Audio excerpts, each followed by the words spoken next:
November 19th, 2006, the day the Nintendo Wii was released in North America, and the day the gaming world changed forever. That was over 15 years ago. Oh my god. Reggie's body may have been ready, but oh man, I don't know if anyone else's was. The release of the Nintendo Wii started a brand new era for the company. The GameCube, it was a great system, now that we're all looking back at it in retrospect, but at the time, well, you find yourself in last place, it's probably time for a revamp, you know? Simple solution to that conundrum. Let the big dogs, Microsoft and Sony, go head to head in a horsepower measuring contest, while we, at Nintendo, start appealing to parents and grandparents. Bold strategy, but it just might work. And it did work. Well, kinda. So yeah, I'm pretty sure we're all caught up with what the Wii is, right? I mean, Nintendo put out a white box, it came with the TV remote styled controller that you can play bowling with, and then it would go on to sell over 100 million units worldwide. One of the best selling consoles ever made is obviously nothing to shrug at, but is it really that big of a deal though? The Wii is in this weird place in history. No matter how much Mr. Reggie stated otherwise, a ton of those sales were from families that wanted Wii Fit, Wii Sports, Chicken Shoot, and that's about it. The narrative for the longest time was, nah, the Wii has nothing but shovelware and only kids and old people play those. Us real gamers only play on PlayStation 3 and Xbox 360.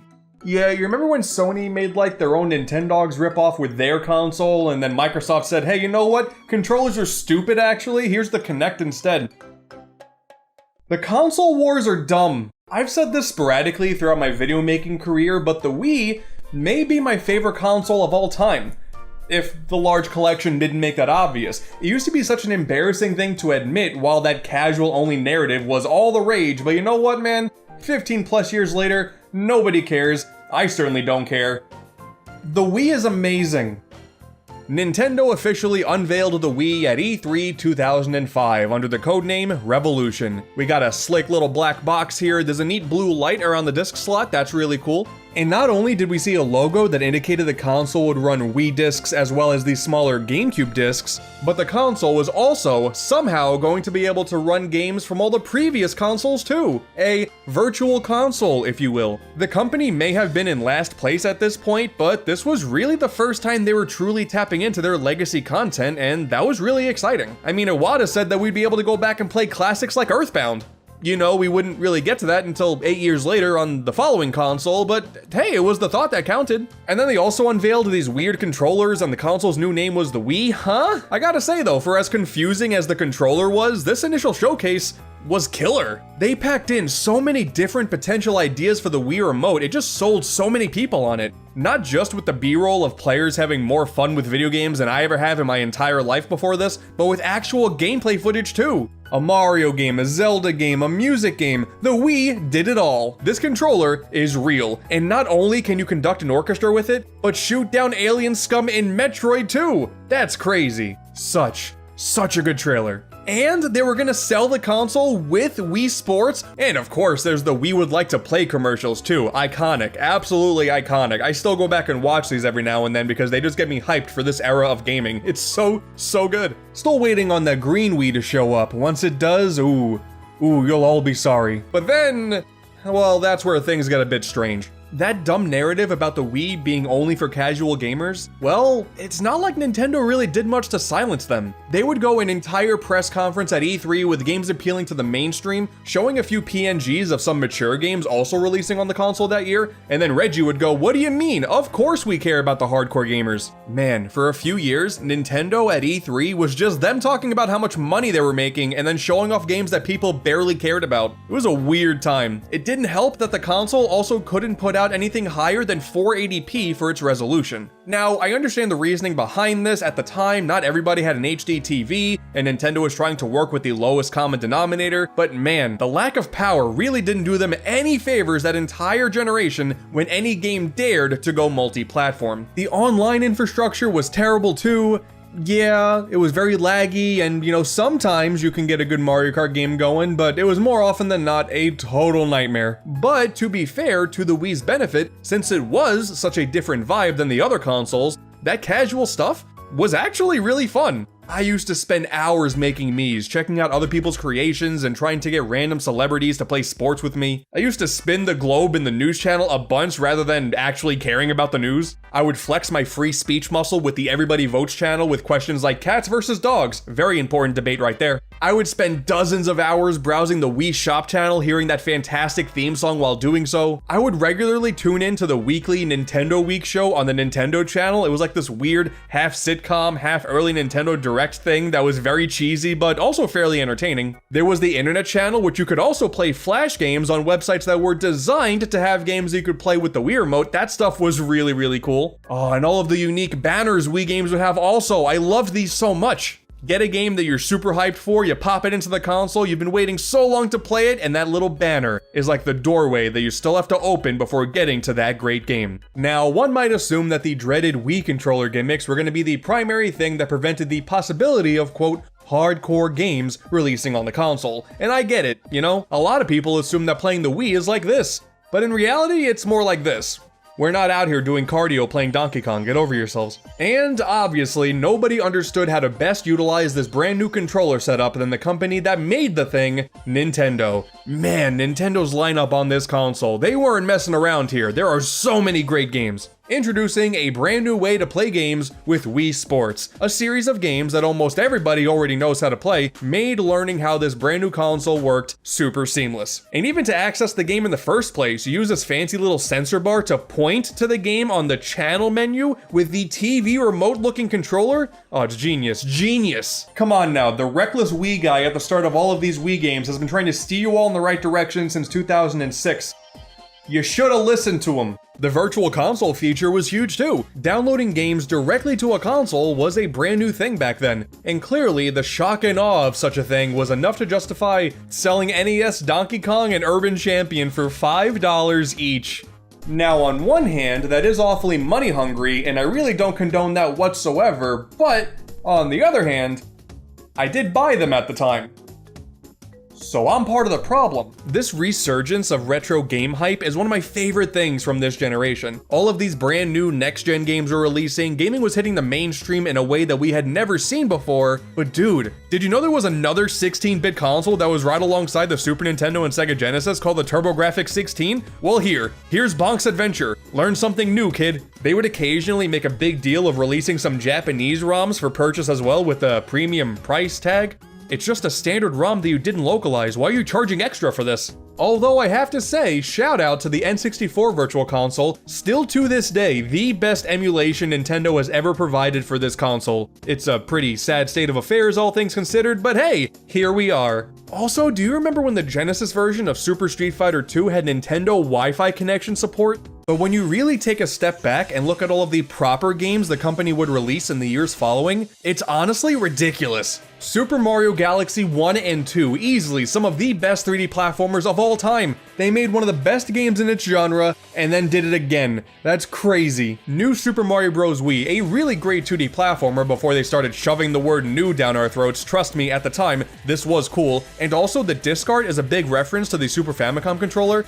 That's pretty cool. There's your bit of trivia for the day. Metroid Prime 3 Corruption, an awesome follow-up that felt great with the Wii's pointer controls in my opinion. Metroid Other M on the other hand, I mean, yeah, not that great, but it's still interesting to talk about. Donkey Kong Country Returns, a phenomenal platformer that proved that retro studios could do a lot more than just first-person adventures. The Legend of Zelda, Twilight Princess, and Skyward Sword, two radically different approaches to the typical Zelda formula that, sure, now may have too much motion controls for their own good, and they are technically obsolete on the consoles they originally released on, but still, really good. Aw man, Kirby's Epic Yarn brought the pink puffball back to consoles with an amazing art style, and then we had Return to Dreamland come out the following year with a more traditional style, both games fantastic if you didn't know my automatic bias. Kirby even got a better anniversary celebration with the Dream Collection than Super Mario All-Stars simply being reprinted on a disc. That really sucked. It was just there to reconfirm to you which Nintendo franchise is truly superior. Super Smash Bros. Brawl was easily one of the most hyped games of all time,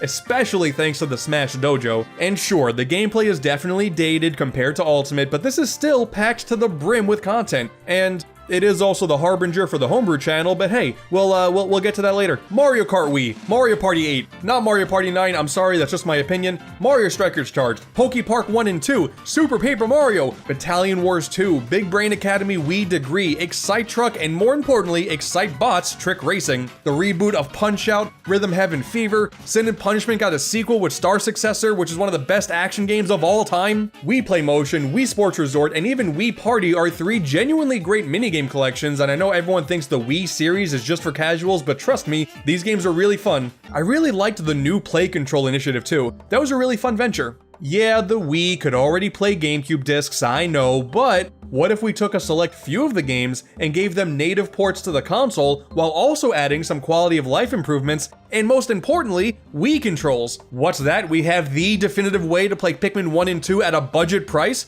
Donkey Kong Jungle Beat is fully playable without the DK bongos like a proper platformer? The first 2 Metroid Primes packaged with the 3rd game for the Metroid Prime trilogy, one of the best values Nintendo has ever produced? Mario Power Tennis was pretty meh in that transition in all honesty. And Chibi-Robo never even got localized. I can't imagine why this series never took off. But for the cup of coffee new Play Control was around for, I think we got a few really good titles. It's just, in retrospect, it's a real shame that we never got more out of this. Sure, Wind Waker with motion controls, people probably would have hated it back then, and especially nowadays. But it still would have been neat. That's all I'm saying. Let's be real here. Nintendo did try to sell us on accessories too, like the Wii Zapper and the Wii Wheel. Yeah, you remember when they practically gave Link a gun and made a game around it? Oh, good times. Actually, speaking of the Zapper, the Wii helped bring a handful of light gun games to consoles as well. There's the 2 Resident Evil Chronicles games, there's Dead Space Extraction, Ghost Squad. Not like you really needed the Zapper to play those, it was just plastic, but hey, whatever got more light gun games in people's hands, you know? Those are really fun. I did love when Nintendo was like, ah yes, Mario Kart, it's compatible with the Wii Wheel. It's a hunk of plastic. Technically, it's compatible with every Wii game. Wii Motion Plus, that was a big deal too. Motion controls always it kinda worked in most games. For what it's worth, in my opinion, the best part of the Wii Remote was the pointer controls, not the motion controls, but I digress. Once the Motion Plus add-on was introduced onto the scene, as well as the Wii Remote Plus proper, well, we did get Fling Smash out of it, so that's something. The couple of big games that used it did use it fairly well, but realistically, at the time, it was too little too late. Everybody had moved on. And especially now, in the world of super accurate controllers for VR setups, I mean, man, unless we get Fling Smash 2 or something like that in the near future, I think this battle is done. We did get some gorgeous Mario-themed controllers with this initiative though, so, oh man, these are good. Oh, and of course, what about the vitality sensor? Yeah, what about it, I guess? And sure, you go to a local Costco, you find a bunch of plastic that was meant to put your Wii Remote into, and there was just a bunch of stuff all over the place. None of it was particularly good, but they worked? I guess as intended? But no Wii accessory made a bigger impact than the balance board with Wii Fit. Yeah, you know, nowadays there are a ton of options to choose from, but this was easily the culmination of Nintendo's casual approach in this era. Of course, at the end of the day, nothing is really as effective as actually doing proper exercise, or even playing Ring Fit at this point, but it definitely started to get a ton of people out of their seats and moving around a little bit. And hey, there are still a handful of proper minigames to play, and they're pretty fun too, so good stuff all around. This blending of casual appeal with proper original gameplay mechanics is one of my favorite parts of this era of Nintendo. Sadly, while a bunch of games would go on to use the balance board, aside from maybe Go Vacation and Mario and Sonic at the Olympic Winter Games, none of them were really all that enjoyable. Oh god, that's right, this is also the era where Mario and Sonic started working together for the first time. That is wild! Yeah, we didn't get the proper crossover that we all wanted, but I mean, the Winter and London Olympic Games are pretty good, so you know, it could have been worse. Oh, and right, we did also get that full baby accessory. I don't want to talk about it. Operation Rainfall. Oh boy, what a time this was. You see, most of those heavy hitters from Nintendo for the Wii were released really early on, from late 2006 through 2010. As the years went on though, those releases started slowing down to a snail's pace, as Nintendo shifted development focus towards the 3DS and attempted to just let the Wii money flow in from people who didn't know any better. However, also at this time, there were 3 huge RPGs that Nintendo simply showed no public interest in localizing: The Last Story, Pandora's Tower, and Xenoblade Chronicles. You see, Xenoblade was initially going to get localized. At E3 2010, they did upload a trailer for a random game called Monado: The Beginning of the World. Didn't show up in their press conference, but hey, here's a video for the internet. And then soon after, the company acted like the game didn't exist and wouldn't mention it for a long time. Thus began Operation Rainfall, fueled by anger from the community to get those 3 big games localized at a time where Wii owners were starving for new content. There were a couple of games to play, Kirby's Return to Dreamland, Skyward Sword, but really all the games that people cared about were once again few and far between. There were emails, online petitions, people were bombarding the company's Facebook and Twitter accounts. They somehow managed to force the Amazon listing for Monado to #1 on the pre-order charts, topping Ocarina of Time 3D. This was a really dedicated effort. Obviously, all 3 games did eventually release, 2 of them published by Xseed Games instead of Nintendo, and we will never truly know how much, if at all, Operation Rainfall played into things, but considering how common more niche Japanese games release on everything nowadays, and how Xenoblade has blossomed into an amazing series with multiple titles and a ton of representation in Smash Bros, it is really fascinating remembering a time where people had to really fight for these games. And, while on the topic of Nintendo shenanigans, realistically, a bunch of their offerings did leave a lot to be desired. Animal Crossing City Folk felt more like a port of Wild World than a proper evolution of the series. Pokemon Battle Revolution is a pretty soulless battling simulator lacking basically all of the charm of the Pokemon Stadium and especially the GameCube games that featured proper adventures. Donkey Kong Barrel Blast, games like Metroid Other M, Mario Party 9, Super Paper Mario, all titles that do have their fans for sure, but at the time, they were far too divisive, with negative effects still feeling relevant today. Wii Music, I mean, it did not take long at all to feel like Nintendo was focusing on the new controllers first and the actual games second. Because once Nintendo got their big ideas out of the way, the rest of their games either lacked polish or lacked proper marketing, leading to pathetic sales. Dude, okay, Sin and Punishment Star Successor is one of the best action games ever made, and like nobody played it, and ooh, that's incredibly depressing. But now I want to shine a light on some of the third-party games that make this console library so special. You see, over the years, a lot of people will have you think that it's just shovelware from top to bottom. There are no good third-party games whatsoever. Maybe you play a Nintendo-made game here or there, and that's it. The people who say that are stupid. The thing is, at the time, the internet was starting to get a whole lot more robust, with gaming news sites keeping people in the loop. YouTube was starting to get a whole lot of traction, and as someone who was tuned into the system since day one, it became a lot harder for any quality games to go under my radar. And also, a lot of multi-platform games of this generation, of course, missed the Wii, but in its place, there were so many unique experiences you could only find on the Wii. This basically means that the Wii is a treasure trove of hidden gems as far as I'm concerned, and your only task is to sift through all of the Ninja Bread Mans and Anubis the Seconds and... oh god. You see the joke with that last one? Is Anubis the First genuinely doesn't exist? Boy, that company... What a bad set of games. Unless you really wanted an Elvis-themed platformer for some reason, then if so, these are your guys. It's not to say there were no big third-party games out there. We have the definitive version of Resident Evil 4 with simply divine pointer controls. That is still exclusive to the Wii. The original Epic Mickey was a huge deal at the time, and while that hype was definitely overblown, it's still a pretty decent 3D platformer. The same kind of goes for GoldenEye 007, which was really exciting at the time, but ultimately it was more so a Call of Duty clone than a proper return to GoldenEye. Still kind of a fun game though. No More Heroes, its sequel, House of the Dead Overkill, and Mad World gave the Wii a bit of a mature, bloody edge, while also providing some pretty satisfying motion controls on top of it. Sonic Colors was like the first universally praised Sonic game in forever, and it was exclusive to the Wii for 10 plus years. That's really cool. There was Tatsunoko vs. Capcom, an excellent arcade fighting game that is way more enjoyable than anybody expected it to be. Monster Hunter Tri brought the series to Nintendo for the very first time. Mega Man 9 and 10 may just be looked back on now as retro-styled games and that's it, but having a brand new title that looks and plays exactly like an NES game was incredible at the time. That was so cool. The big companies definitely supported the Wii, there is no doubt. Some companies even printed their games twice. You see, look at this, I got 2 versions of this Harvest Moon game, each with different disc art. Both of them official. Neat little pieces of the collection right here. And actually, the system was still getting games not that long ago. You remember when Just Dance 2020 released on the Wii and not the Wii U? Like, what, That is genuinely hilarious. But actually, at the time of this video, the latest games to officially get a release on the Wii were the indie games Retro City Rampage DX and Shakedown Hawaii, getting physical releases in July of 2020. They're sold out now, so good luck getting them, but they exist. This website says so. So yeah, where the Wii gets a whole lot more interesting is in the games that didn't get the attention that they always deserved. And now I'm just gonna go through a bunch of them. You remember that cruddy launch title, Red Steel?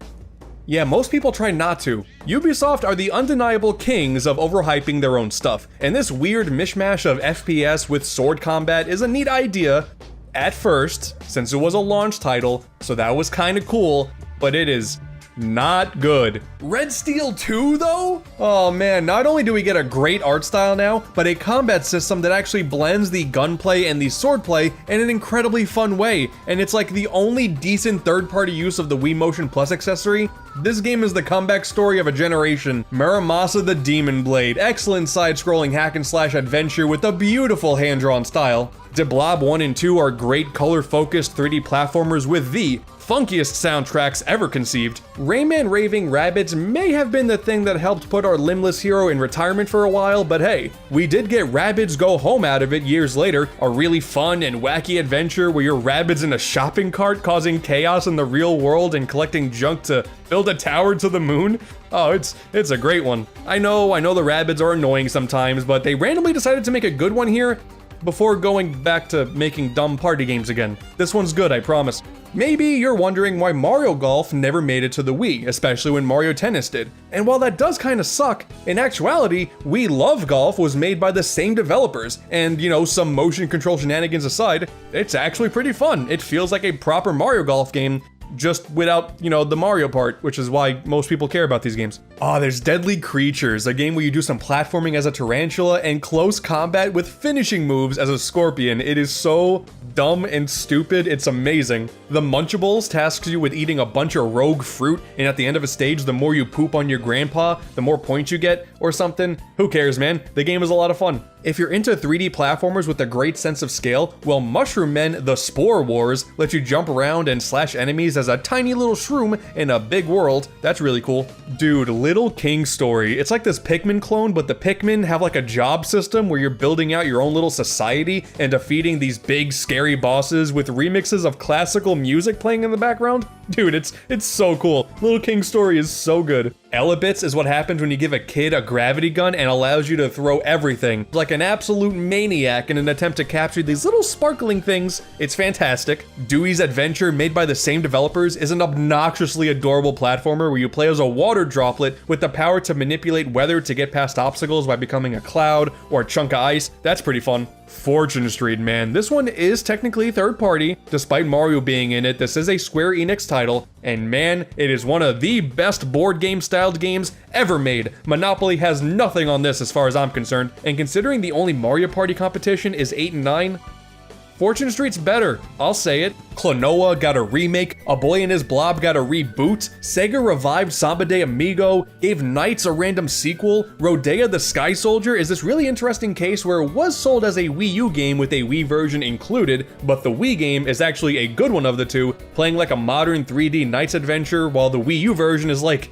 shockingly bad. It's really weird. It's a story in and of itself, but that's a fun one. Zack and Wiki Quest for Barbarossa's Treasure is an excellent point-and-click adventure game with a great cartoony art style, absolutely bonkers scenarios, and one of the finest uses of motion controls on the entire console to solve specific puzzles. Really good. I am still a member of the hashtag #BuyZackandWiki campaign. Fragile Dreams, Farewell Ruins of the Moon is a great adventure, just oozing with charm and a really nice, lonely atmosphere, and tells an absolutely memorable story. And you know what? Let's go past the retail titles. Even the WiiWare service gave us some great hits too. Chick Chick Boom provides awesome multiplayer fun. Fluidity is another great use of motion controls where you tilt around the stage to move water. I love that one. Excitebike got a pseudo remake with World Rally. That was a really fun one. The Art Style series gave us a bunch of quirky little puzzle games with cool, dare I say, art styles.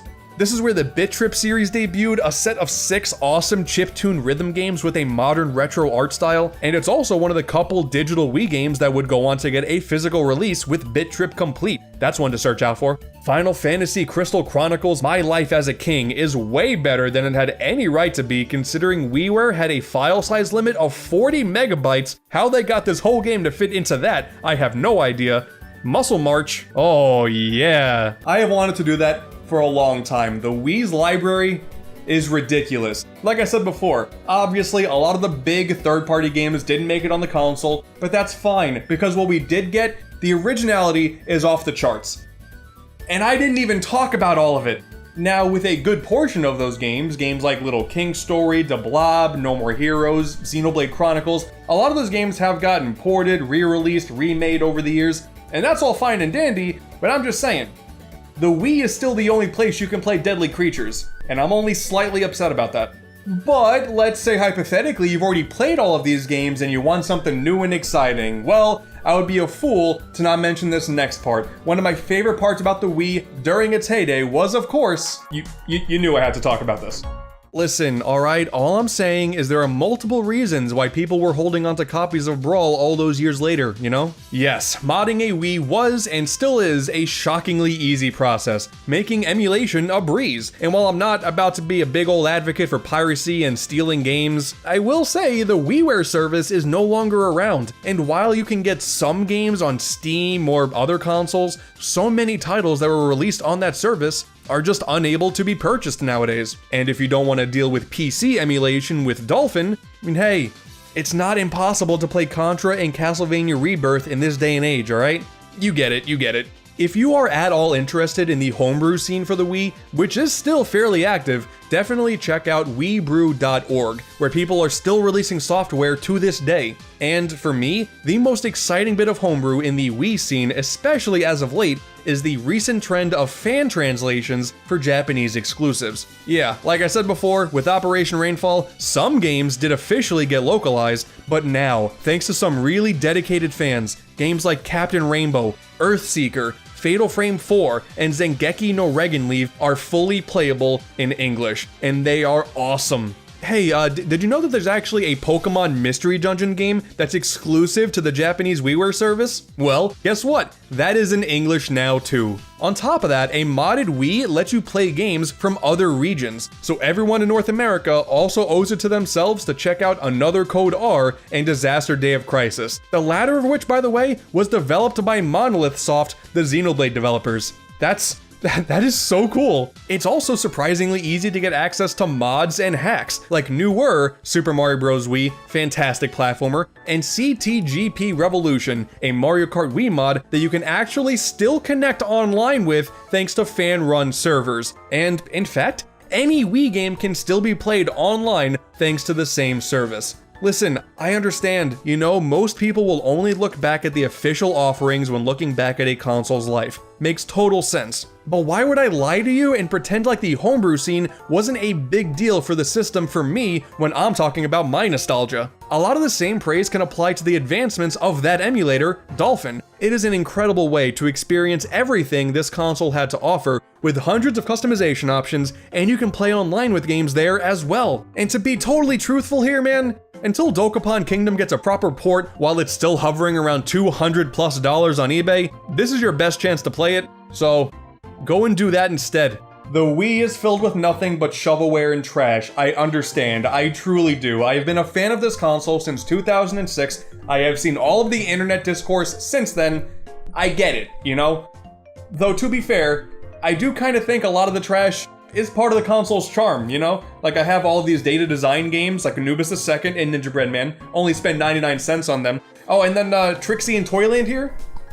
It's still sealed. Plan on getting this graded one day. The legacy of the Nintendo Wii is all over the place, to say the least. While leaving the gate super strong and selling gangbusters for a little while, it became very evident early on that despite what the company kept saying, the overall hype for the console was indeed a fad. Wii Sports, Wii Fit, maybe a Mario game here or there, that was really it for a lot of people. Some Nintendo games would of course sell better than others, but people like me who played the system regularly and kept up with the new releases, we were few and far between. We were not going to keep the console alive. On top of that, the lack of pure horsepower and actually big third-party games caused the Wii to fizzle out only a few years into its existence. It is definitely me looking back at this era with rose-colored glasses. I'm not gonna lie, the late 2000s are some of my fondest memories ever, thanks to the Wii, and to be fair, the DS as well, so maybe I'm simply speaking from a place of total bias here, but whatever man, shut up. I like video games.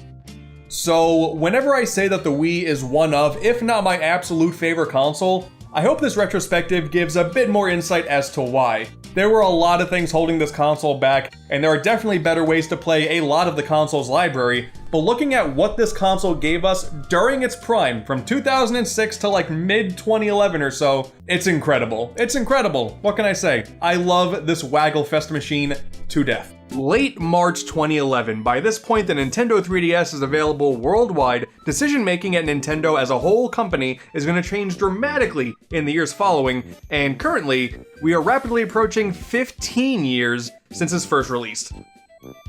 Oh my god. Alright everybody, show of hands, who else's nostalgia for the 3DS has been firing on all cylinders lately? There's nothing quite like that moment in time when a video game console goes from current to kind of old to nostalgic, you know? Now look, okay, let's stop the revisionist history before it even starts. Yes, I was 1000% complaining about the Nintendo 3DS getting games well after the Switch was on the market, and now listen here, okay? Before you throw that back in my face. There was no hate towards the 3DS. I love this thing. It just, at the time, it felt like such wasted resources when we would likely be better off in a timeline where Alpha Dream didn't cannibalize themselves with one of the worst selling Mario games of all time. I think I got more people complaining about my complaining than people who bought the damn game.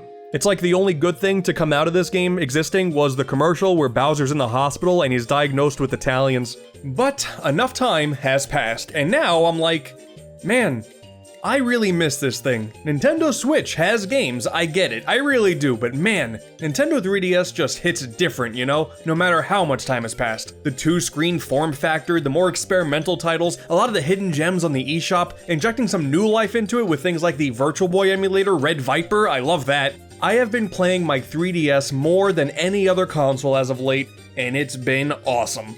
So simply consider this me indulging in my little 3DS nostalgia cycle that I'm currently on, and I want you to join me. Today we're going to be looking at 15 plus games that Nintendo released during the lifetime of their console, the positive and negative impact that they had at the time, as well as recontextualizing things with a more modern lens. Seems like that could be fun. Some of these games would go on to have sequels and remasters and spin-offs, and that's all fine, but then some of the games were like watching a loved one slowly die right in front of you, and there was absolutely nothing you can do to stop it. Oh. Everybody, get ready. It's time for the 60-minute dissertation about Puzzle & Dragons Super Mario Bros. Edition and its incredibly unsettling animations. No? You don't want that? Alright, fine then, unsubscribe. I don't even care. Get out of here. Shoo, go away. The 3DS's library is absolutely stacked. For my money, the DS will always win in terms of sheer quantity of interesting titles, but for quality, 3DS certainly shines way brighter, especially from a first-party perspective. It wasn't like that way at first, but man, give it some years and a whole lot of them not caring about the Wii U at all, the 3DS was killing it a few years after it launched. But now, to prevent this video going on for decades, so I'm not going to be covering every single 3DS game that ever released ever, I did aim to stick to the big Nintendo-published games exclusively, as well as tackling them in the order that they released. So, smaller titles like Ever Oasis and Codename Steam? Maybe next time. The bigger third-party games like Bravely Default and Shin Megami Tensei 4? Maybe next time. Maybe that one game that kickstarted the 3DS modding scene in a very hilarious fashion, Cubic Ninja. Gosh, you know, I really want to, but fine. Maybe next time. I also mainly wanted to focus on games that I haven't talked about before, at least for a little while. You're gonna see some repeats here, but mostly new games. If you're thinking that there's a game I should have covered today and I haven't yet, chances are I've already talked about it in the past in its own dedicated episode. Huh, what? You mean the 7 Chaos AntDude 3DS episodes? I know a lot of people really want Yokai Watch, but it turns out there's actually a lot to this franchise, so for fear of causing an uprising in the Yokai Watch community, which I didn't even know existed before making this video, we're also going to tackle this at a different time. The only thing I know about these games is that weird direct time when they had the ghosts overtaking Nintendo employees and Phil Trinan was eating donuts. That's all I know about Yokai Watch, okay? So We're only going up from here. Stay tuned, yokai watchers. I'll give you guys your own time to shine in the future. And then of course is all the eShop games, man. There's Box Boy, Push Mode, Dylan's Rolling Western, a whole slew of indies. Honestly, a lot of those games are going to be talked about on my second channel, AntDude Plus. Go and subscribe there if you haven't yet, because man, this 3DS cycle ain't ending anytime soon. This is just the beginning. But now, join me, won't you? Sit back, relax, turn on your 3DS, and flip up the 3D slider for just 2 seconds before you turn it back off, because you were sick of it in the first place, if your 3DS model even has the slider, because it could be a 2DS. I know a lot of people have 2DSs. You get it? We're gonna talk about 3DS games today.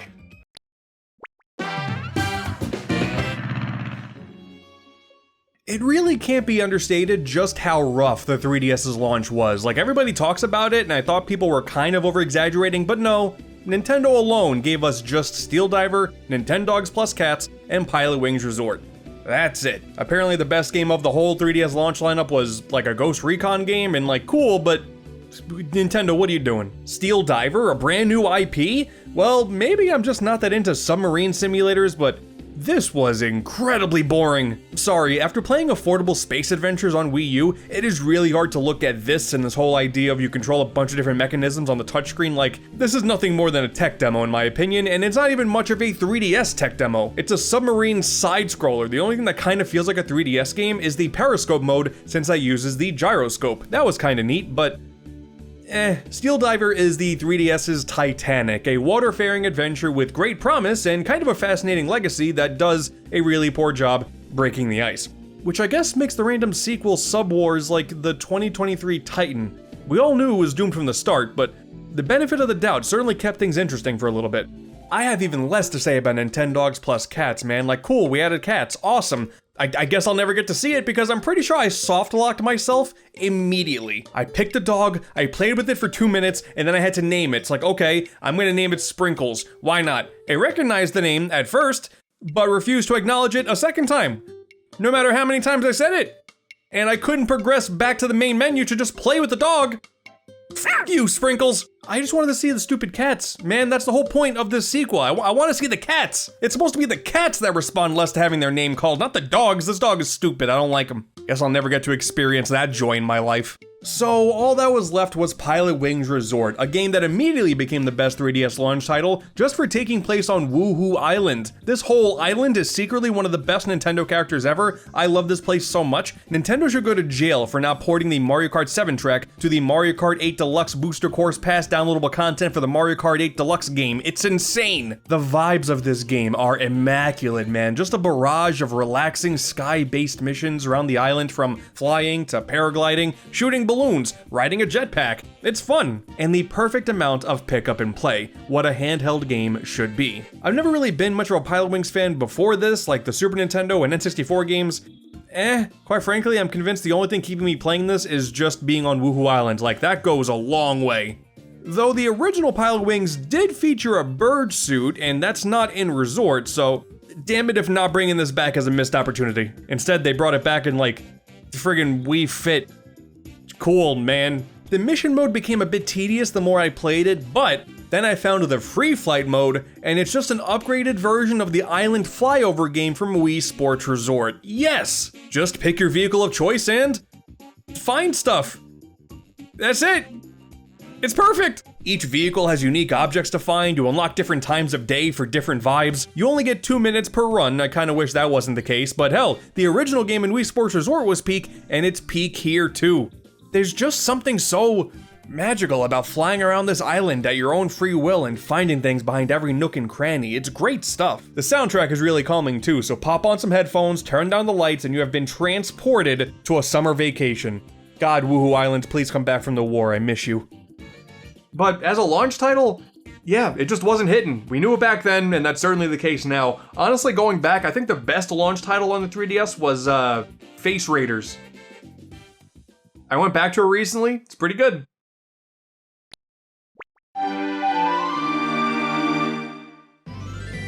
The original DS had Super Mario 64 as its big "whoa, this new device can run that" moment, and the 3DS had The Legend of Zelda: Ocarina of Time. Simply acknowledging that this game was going to be on this new handheld elicited the same feeling of seeing Super Mario 64x4 for the very first time, without the following annoyance that they would then change the name, because damn it, if 64x4 isn't a clever title and I'm still salty about it. Now, back when this was first released, it wasn't really the immediate pendulum shift in the 3DS's favor that Nintendo had wanted. Likely because people wanted more new games over a remaster, fair enough, but it's still insane to think that this was only released 3 months into the system's life.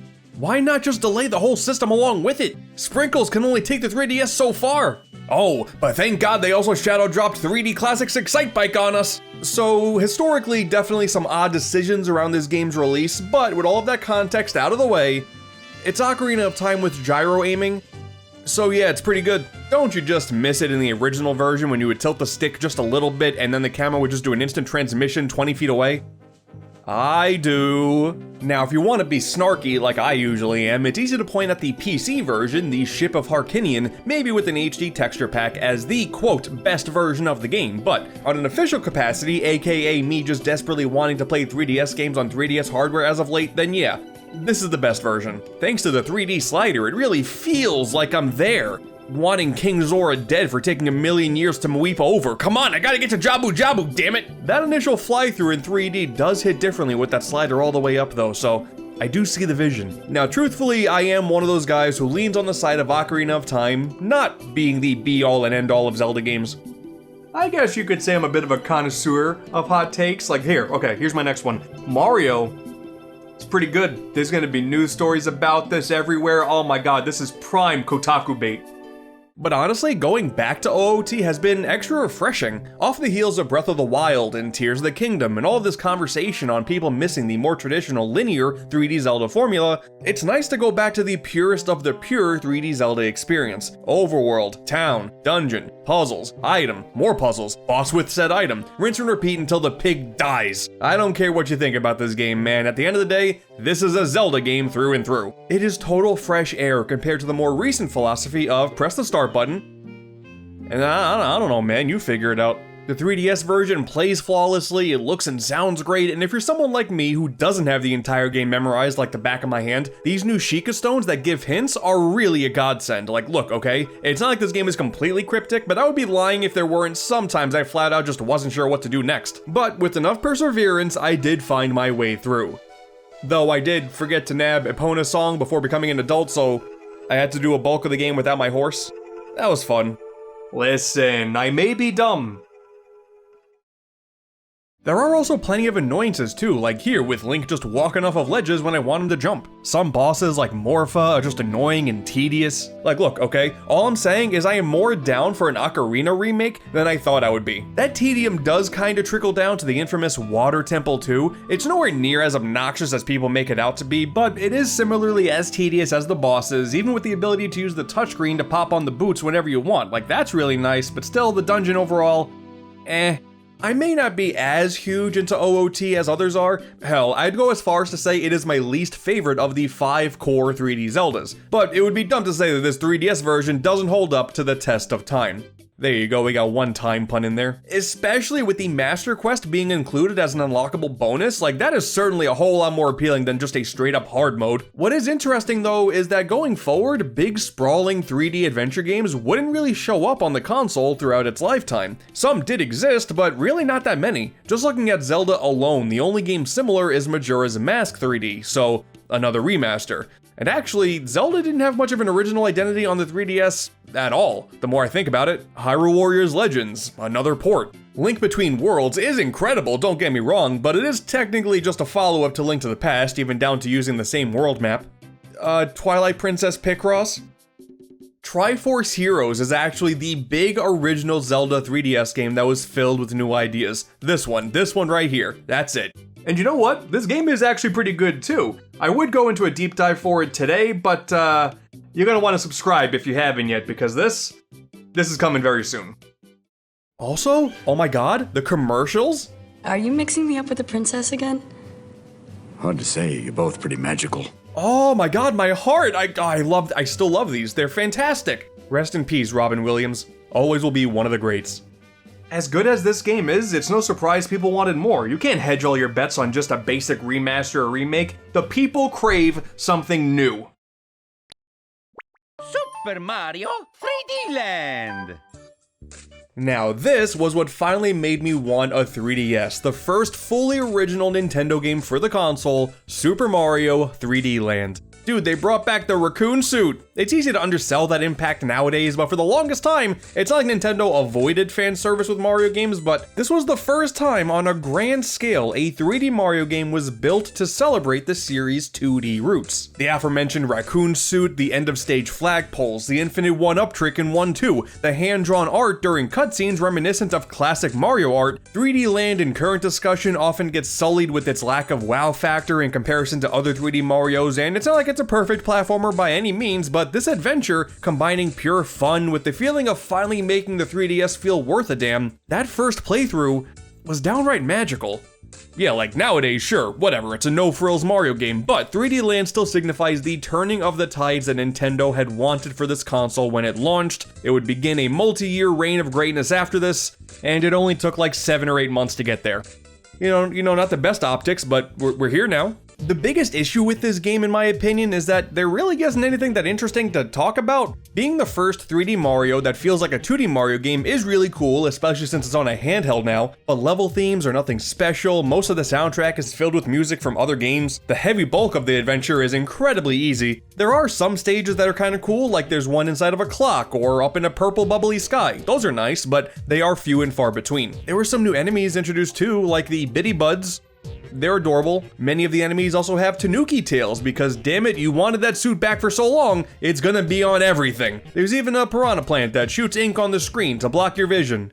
Finally, with a 3D slider on, it feels real. And it's not like the game is completely devoid of original ideas, but it's clear that this became the launching off point for the eventual Super Mario 3D world, taking everything that this game did and upping it to the nth degree. 3D Land often gets thrown into the same conversation as New Super Mario Bros. As just having a sterile Mario experience. It sort of reminds me of that one painting stage from New Super Mario Bros. U, something that feels so antiquated now that Wonder came in and really showed what 2D Mario can do. Even that fabled second half of the game, when you beat World 8 and unlock a whole new set of 8 worlds, more content is great for sure, and it is certainly tougher by definition, but it still rarely tickles that little part of my brain wanting somewhat of a challenge. The special World 8 overworld music though, that's certainly something special. That track is like, that's the best song in the entire game. It's so damn good. Oh, but what about the unlockable final level, you might be saying? World 8 Crown.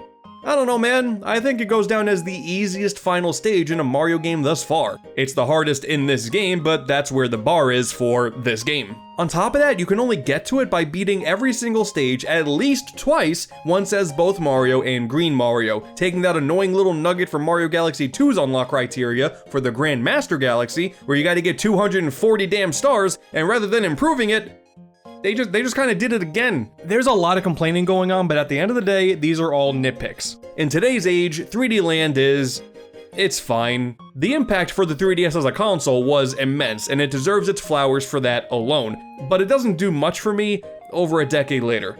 Well, until you get to World 4-4 and then just chill out at the end for a little bit for this creepy ghost to appear at the end of the stage. I think I peed my pants, I'm so terrified.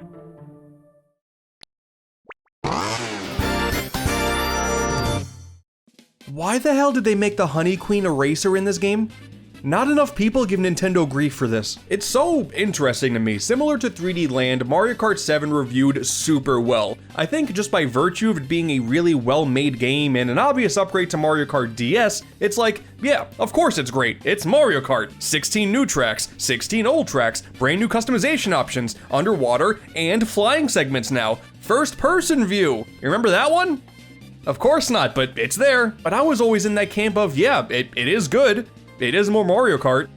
And then I moved on. Perhaps I just simply missed the boat on the social elements of multiplayer here. I was obsessed with playing Wii Online, and then I would get equally, if not more, addicted to Mario Kart 8, especially Deluxe, but yeah, I don't know, man. 7 just didn't do it for me. We did get Music Park and the best Rainbow Road out of this game though, so bonus points where they're deserved. These are some of the greatest tracks of all time. But yes, unfortunately, I'm just not that big of a fan of base Mario Kart 7 nowadays. It did set the groundwork for future banger 3DS kart racers like Garfield Kart. That's cool, but come on now, if you want to be privy to the good stuff, MK7 is so last decade. It's all about CTGP7 now. Custom Track Grand Prix, a tagline used for Mario Kart mods on multiple consoles, and I feel like this version is packaged the best out of all of them. The roster now has changeable skins for every character slot, bringing in a ton more variety. You got Woolly Yoshi, Midbus, a Banana Peel, Sonic, the 3DS Internet Helper, motherfucking Kirby, baby! There's a full-fledged mission mode, an obvious throwback to the same mode in DS, which is incredibly impressive. I can't begin to fathom how this got implemented. And then you go to the track select and like, oh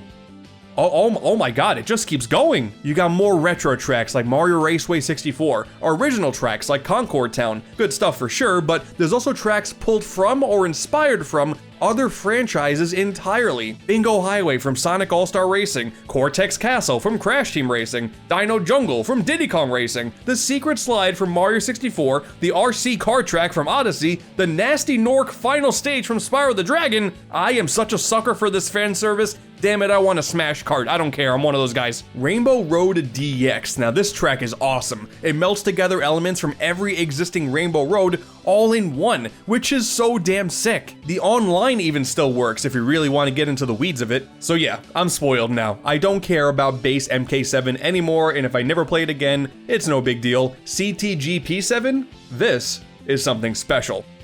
On one hand, I know that Nintendo doesn't even like the fact that this mod exists, but on the other hand, CTGP7 has more content than Mario Kart 8 Deluxe does after the booster course pass, so like, it's on Nintendo, man. They gotta step their game up. Dude, and as I was working on this video, CTGP 8 Deluxe showed up as well, and like, bro, Nintendo, this is getting embarrassing now.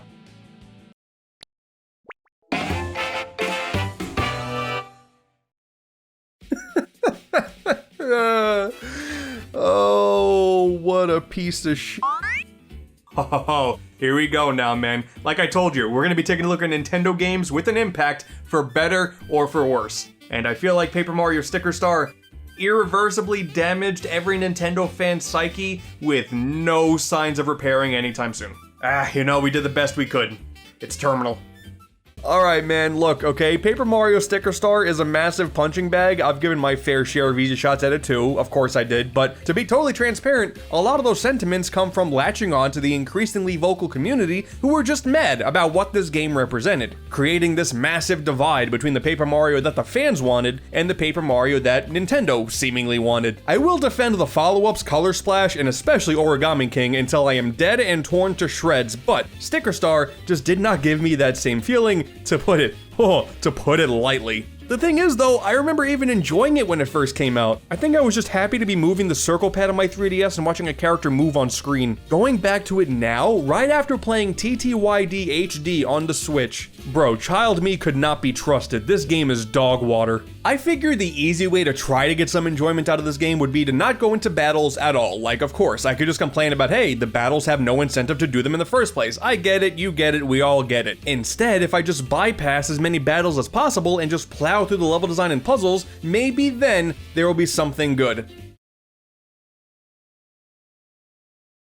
No!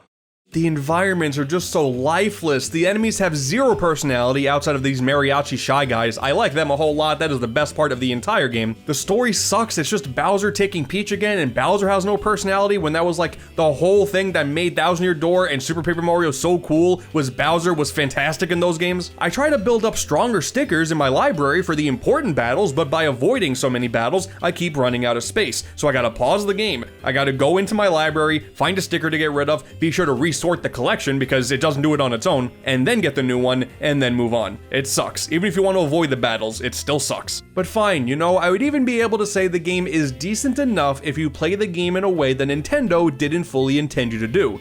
But Sticker Star deliberately goes out of its way to piss you off. For example, if you want to use multiple stickers in a turn, all you gotta do is you pay some money, there's a roulette, and then you get a chance to do 2 or 3 moves instead of 1. Easy peasy. So you place 3 stickers in, you're like, okay, I can use all 3 of these and then I'll certainly win. But if you place a sticker in the 3rd slot, kill all the enemies by the 2nd attack, that 3rd sticker in the queue just goes away. It's gone.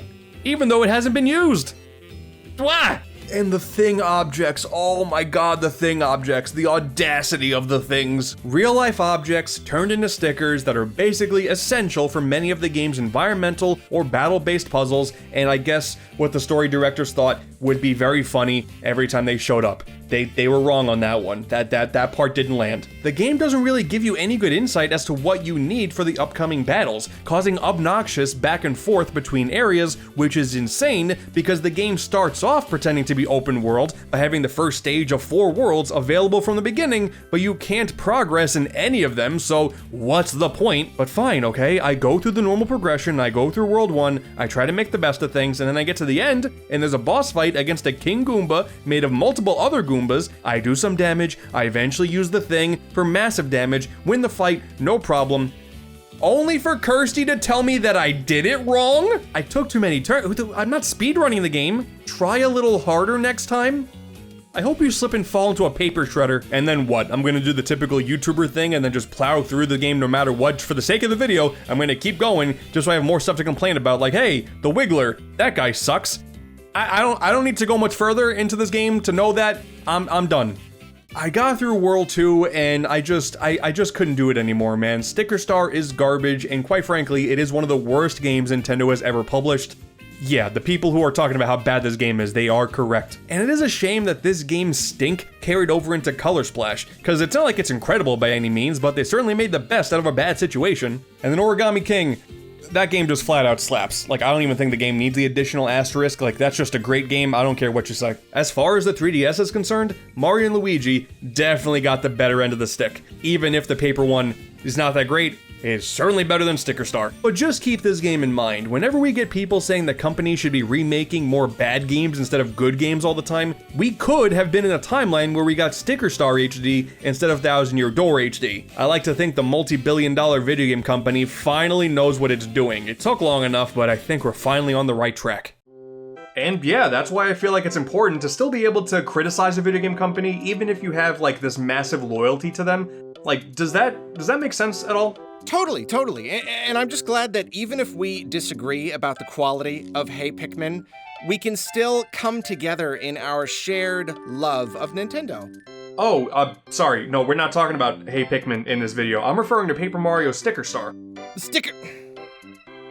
Oh, what's that? I think I gotta go, man. My fur is on fire. Bro, I'm looking at you right now. That is very clearly a lie. Okay, bye. Damn. Almost had him, too.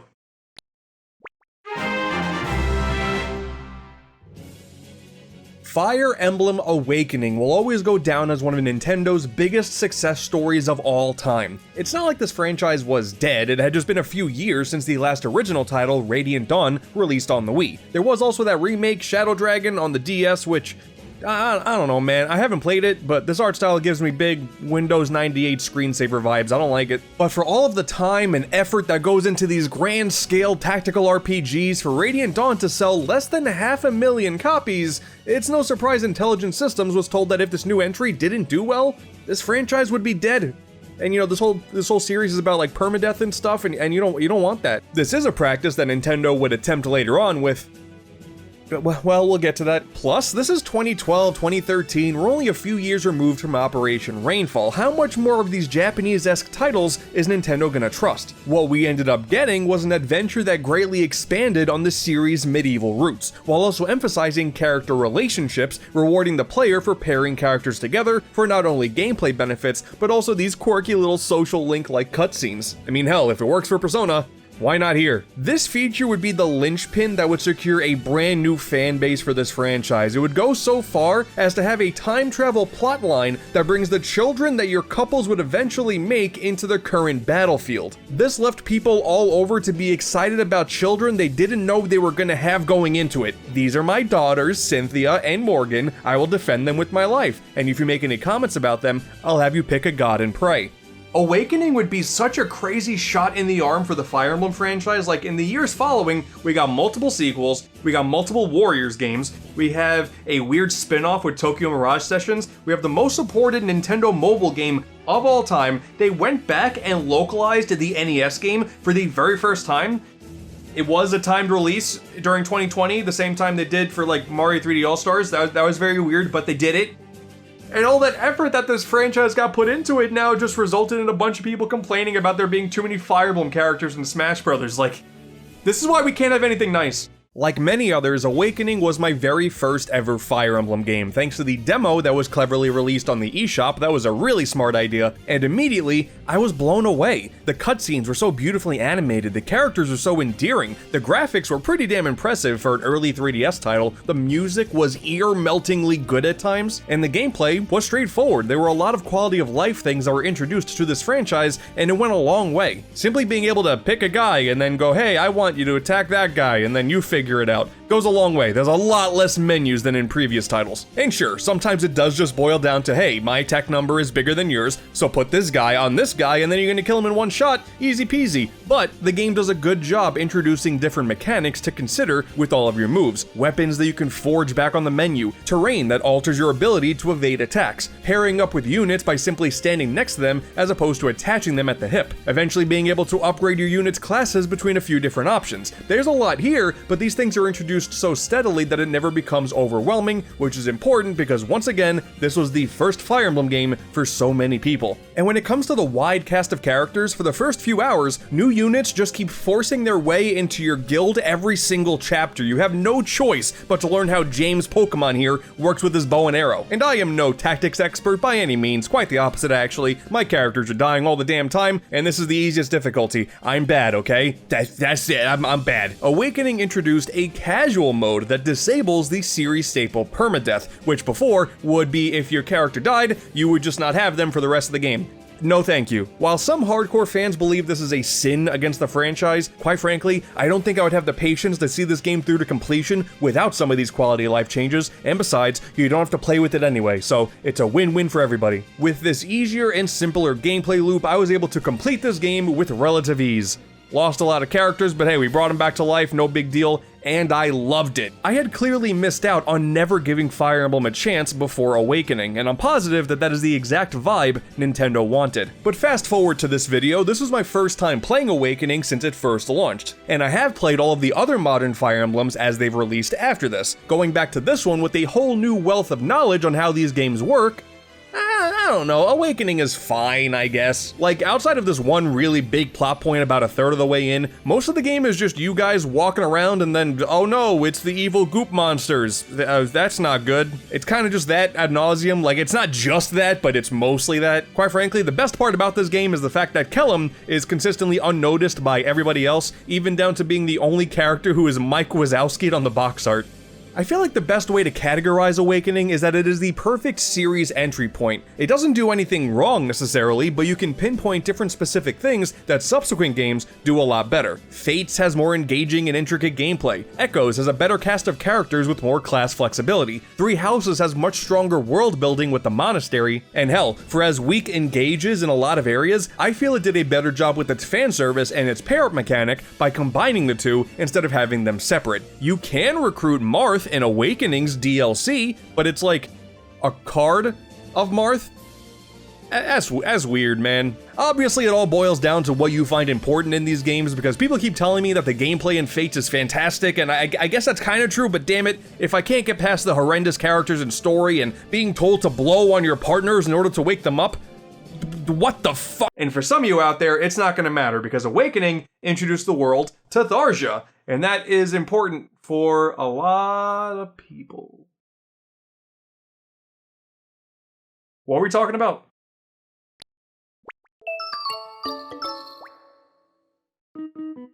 I'm Anthony. This is the town of Hocotate. Here's the Pikmin Forest of Hope Town tune.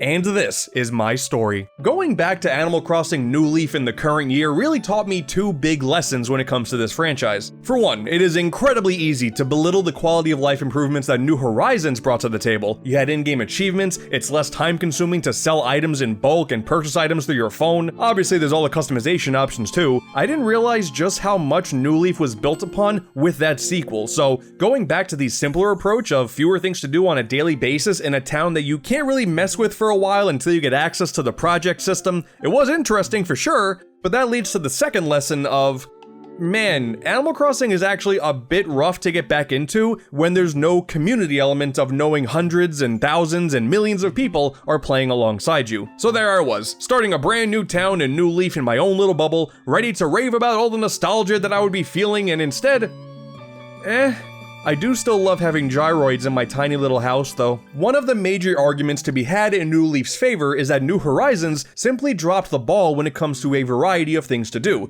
And that's true. Dude, New Leaf has mini-games. I used to have friends over all the time and we'll go to Captain's Island to beat up a robot and find fruit in a maze. In New Horizons, you can have friends come over and just like, yeah, that covers it. Hey bro, you got games on your phone?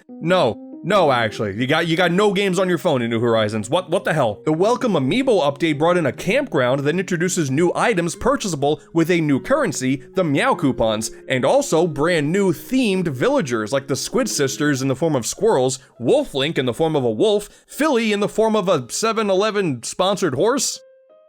What? But also, it brought us the Desert Island Escape game from Amiibo Festival on Wii U, and the first time Nintendo had a proper themed Puzzle League game since Pokemon Puzzle Challenge on the Game Boy Color back in 2000, which is crazy! And then you can put on a wetsuit and go swimming, and like that was just kind of fun. Until you almost drown and die. It is so easy to simply appreciate what New Leaf had done for its time. I had never seen the fans rally behind Animal Crossing the way they did until New Leaf. And I feel like, similar to Fire Emblem Awakening, it skyrocketed that series into popularity that it had not seen before, forcing Nintendo to take it a whole lot more seriously. New Leaf is miles better and way more feature-filled than both Wild World and City Folk combined. And then Nintendo would go ahead and put more effort into Pocket Camp than New Leaf or New Horizons. And that fact still makes me want to scream. So I put a couple hours into my new town and starting from scratch simply didn't evoke the level of joy I was hoping for. I can appreciate all these different things that the game has, but in the moment-to-moment gameplay, like I got the Nook Shop upgrade, I donated a bunch of stuff to Blathers, Gulliver hit me with a Mario Sunshine reference, that was cool. Drake told me that he dreamt of me eating hummus and getting fat. And that's when I knew I had to go back. Instead, let's do this. Welcome to my original town I started back in 2013. This is Avalar, based off of the world in Spyro 2. Ignore all the plants, there's a lot here. I don't come to your house and tell you how to live your life, don't do that to me. Here's my Nintendo room with all my memorabilia that I totally got legitimately, I swear. My backyard room, which is actually still inside, but you know, it looks kind of outside. Screw it, it's the vibes that are important here. My little nerdy bedroom with my aspiring YouTuber setup here. And my basement dungeon where I will lull you to sleep with my beautiful music.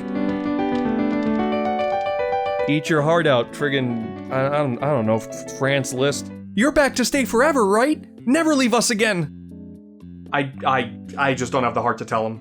The impact New Leaf had at launch is immeasurable. This game walked so New Horizons can run, and then it did trip like a year in, but like, you know what, it still ran. It did also help that the game released at a time when nobody was allowed to go outside, but listen, you get my point. New Leaf is great, kind of hard to go back to. New Horizons, also great, does a lot of quality of life improvements. All I'm saying is we can still get a sequel that's like the best blend of everything.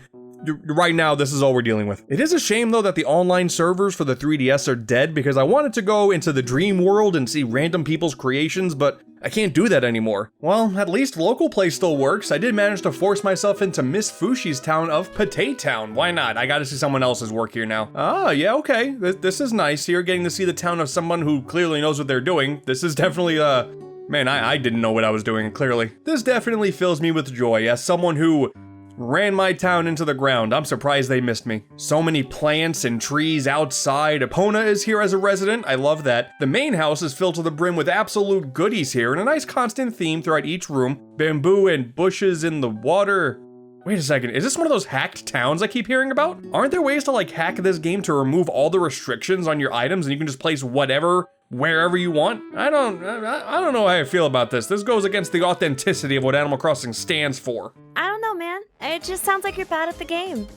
What? It's Animal Crossing. It's like one of the only franchises out there where you can't be bad at any of the games. That's the whole point. All I'm saying here is objectively, this is a hacked town. Aren't you the one who won't shut up about how easy it is to mod a 3DS on Twitter? Well, that part is true. I did do that a lot. You suck at Animal Crossing. Yeah, I'm never playing Animal Crossing again.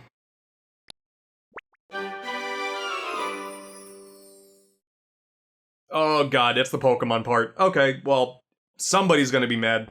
I have been all over the place with mainline Pokemon games over the years, so let's get this established right away. Gen 5, Black and White, it's my favorite generation. When Gen 6, X and Y came around, and it didn't do a lot of the things that I liked from Gen 5, I straight up did not enjoy my time with X. I beat it, but I didn't really like it. Revisiting the game now, yeah, I don't know, it's fine. Just like how I learned some lessons by revisiting Animal Crossing, revisiting Pokemon taught me that if you stop comparing gens all the damn time, which admittedly is kinda hard to do if you play every single big game when they release, it is so much easier to go, you know what, the core Pokemon gameplay loop is fun, therefore, I think this game is good. I mean, the impact on this series can't be understated anyway. The first 3D mainline Pokemon game, even if you hold the GameCube games in high regard, which were 3D Pokemon adventures, this is a big deal. Because while I do kinda like this game now, it is also satisfying to confirm to my own self that it is hard to beat the sprite work the DS games had. I think the moving battle sprites of Black and White have so much more personality than the standstill models that we've gotten since. Snorlax just stands there in battle now? Bro, he's not mid-sleep anymore. My immersion is ruined. The way I've always kinda looked at X and Y is while the game does tick all of the boxes to make a competent Pokemon game, it doesn't really do more than that once you get past the wow factor of the 3D. Look, I get it, alright? The Ocarina of Time opening here does wonders for your expectations, but once you get in, it is just a Pokemon game. There's not much to the story, the difficulty feels extra easy compared to other gens, though a lot of that does go along with the new EXP share feature, but you understand. I never really liked the lack of rivals and instead just having a group of friends and like they're not all that interesting, they're just kind of whatever and stop your progress every so often. It is both super linear and riddled with pacing issues because the time in between gyms feels super long unnecessarily and you don't get fly for many hours, so despite introducing Lumio City as this bustling area early on in this big technical showpiece, it feels like the opportunity is squandered because you're kind of pushed away almost immediately after you get there, and then it takes a long time before you get back there unless you want to backtrack, and I don't know, it's kind of annoying. Also, the camera is so far up your ass, I kept getting lost. And then I got to that location where you're told that you can't move behind the guy due to there being a blackout, just to watch another guy frolicking on the concrete, not giving a muck. It's like, at its core, it's a Pokemon game, so it's like fine, because once again, the gameplay loop is solid, but what these games tried to do to stand out felt really undercooked. And it was just really relying on, hey, it's in 3D now, aren't you excited? It's like Mega Man in that regard. Even if one of the classic games is your least favorite, the core gameplay loop is still fun enough. At a bare minimum, you know you could be doing a whole lot worse. The big new idea introduced in this gen is the Mega Evolutions, which started a trend of adding brand new battle gimmicks to every modern Pokemon game, and personally, strictly personally here, for Mega Evolutions, I don't really care. I do love the design some of the new Pokemon got with their Mega Forms, but mechanically speaking, just giving a select few Pokemon an exclusive super stat boost, I don't know, gameplay-wise, I really just never got behind it. Like, I felt the same way about Gigantamaxing too, but damn it, they also brought back Fat Pikachu with that one. That goes a long way with me. I know this had heavy implications for the meta, for competitive play, and maybe casually you are a big fan of just taking these select few and making them look super damn cool, but for me, I don't know. It didn't really do much considering the game was already easy enough as it is. Putting a Pokemon in there to make the game even easier, not my thing. But you know what is my thing? The clothing store music.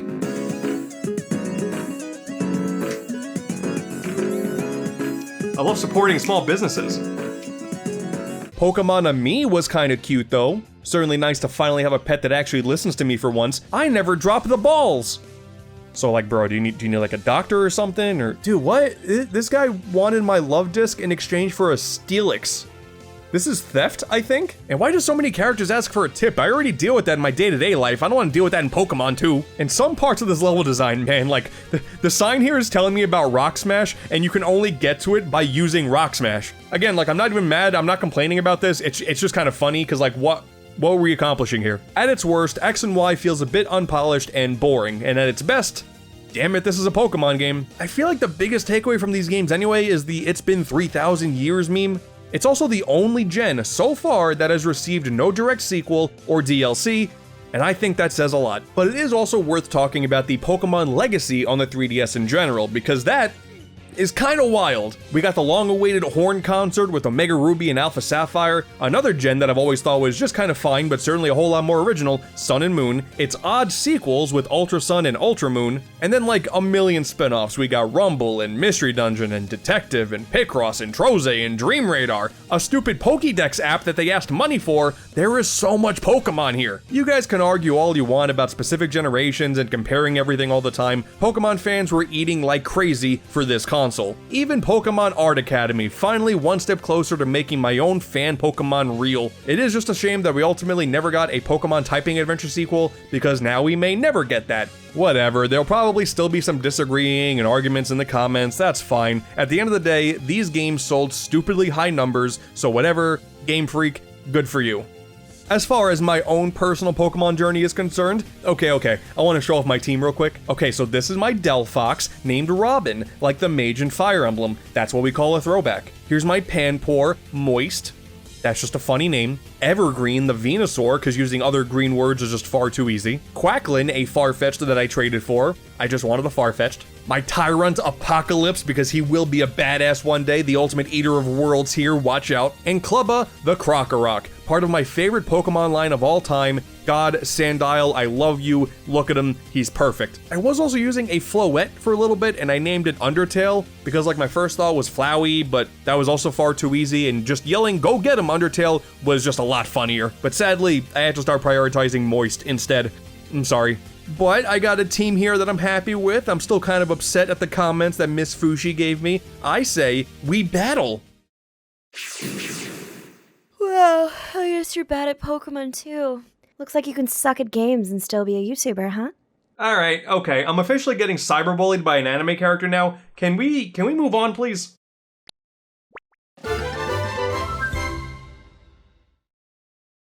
Finally! Something I know I'm good at! Triple, Deluxe, 3D, 3DS. Oh my god. This is just cool to me, man. They essentially ported the Wii's Return to Dreamland engine and then injected it with so much more personality, with a much more vibrant color palette, levels with 3D layers that you can jump between, some pleasant gyro tilting moments, like, a lot. God, so many gyro moments. And they gave Kirby the power of Super Suck? Bro, it's the pink puffball. Of course this is a big deal. Sure, in essence, okay, this is as typical of a Kirby game as you can expect at this point, but having this much polish in a traditional Kirby game is something that we hadn't had for a long time, and it really felt like a confirmation that we were really about to usher in a great era for the pink puff, as we were deep in a great era for the 3DS. When you get into the more finer details, we can look at some of the additions, like the brand new abilities, such as Beetle, the amount of action going on all around you, like enemies jumping at you from the background, and then having destruction happen when Waddle Dees crash and burn. There's new objects that you get access to affect multiple layers at once with, once again, we got the Super Suck. This wasn't just another Kirby game. Whether you played it with the 3D slider all the way on or off, the amount of visual flair kept every level interesting, and it really cemented the feeling of, man, they really squandered their time with New Super Mario Bros., didn't they? By this point, there was some fatigue in Nintendo not experimenting with another 3D platformer like 3D Land, but man, a good game is a good game no matter how you shake it. In its simplest form, Triple Deluxe is just a good time, which is important when you're in the business of producing good times. That's the beauty of a lot of Kirby games. Any finer details aside, these games are just fun. That's how I felt when I first played this game, and that's the way I feel now, and you will never hear me flip-flop on that opinion. I am far too biased and by no means impartial on this topic. It's not like this title had any massive impact on the 3DS's trajectory at the time, but this was a clear indication that the 3DS is no doubt a great console. It's like the Wii game, and arguably it looks better, resolution aside, and even if that didn't set the world on fire, that was a huge feather in the Pink Puffs and Nintendo's cap at the time. And there's also a mode where you can play as King Dedede, and they called it DD Detour. I love this stupid series so much. And then the 3DS would be graced with Planet Robobot, which is even better and has a sick robot and techno theme. Like, both of these games do play exactly the same, so you can make an argument about Nintendo being lazy, but I don't know, man. What a stunning move to have them both have unique style still. Once again, NSMB, you've heard the complaints already a ton. Then they would release expanded versions of the sub-games as full digital titles in the eShop. That was always cool. The other retail games, on the other hand, they're a bit weird, like a below-average Epic Yarn port and a multiplayer game that like 2 people played ever. But hey, we did also get the best version of Kirby's Adventure on here, so that's pretty rad.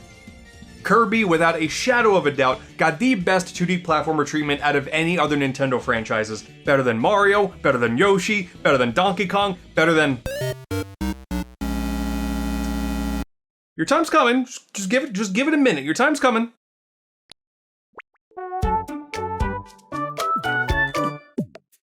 I heard someone named Kirby just moved into this building. I should go introduce myself to the new neighbor.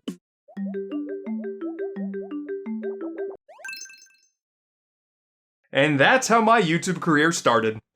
Remember when Nintendo uploaded a video of Luigi doing the Harlem Shake? I am filled with pain and sorrow in a way that I will never recover from. So one day, almost out of nowhere, Nintendo uploaded a Nintendo Direct for Tomodachi Life.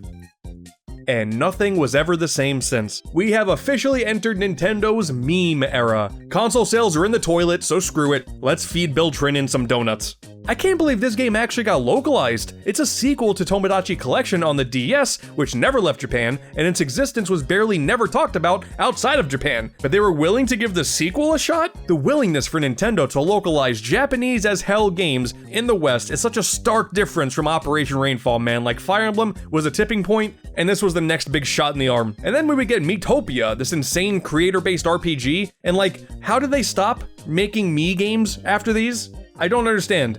These are actual peak. If you are one of the unlucky souls to have the misfortune of never playing Tomodachi Life, the simplest way to describe it is you put a bunch of Miis on an island, and then things just happen. Here on my island, let's call it Hokate 2, why not? We have me, Kirby, Samus, Professor Layton, the Squid Sisters, Captain Olimar, Evil Me, which is just me with darker hair and an eye patch, Princess Daisy, and the popular British YouTuber, Cat Icarus. Oops! What? I didn't consent to this. Did you just call me the B word? Well, if it makes you feel any better, I did make Kior your catchphrase. I will gut you. All we gotta do is regularly check up on everybody, solve whatever problems they have, make them happy by showering them with praise and presents, and then blossom some beautiful friendships and even some full-blown relationships, and make a ton of money in the process. The more opportunities for new things to do pop up on Hokate. Maybe you will take on your evil doppelganger in a game of paper football. Maybe some of your villagers will go on a grand RPG quest to unlock a little trinket. Maybe some of your villagers will get bored being alone and decide to just jump around together, pissing off their downstairs neighbors, no doubt. Maybe you'll give a British man a slice of white bread and he'll be like, oh no, please, I can't possibly have my bread without beans on it, ooh, my tummy. You Americans would deep fry your nan if you were allowed to. If you could, if you were allowed to. You Americans would deep fry your nan if you could. What, you gonna let a tin of beans scare you? You guys literally have a pudding dish called Spotted Dick, and one of your favorite snacks are the McVitie's Hobnobs? Like, what the hell are we talking about here? You're literally eating crisps right now, you absolute knob. They are pretty good, though.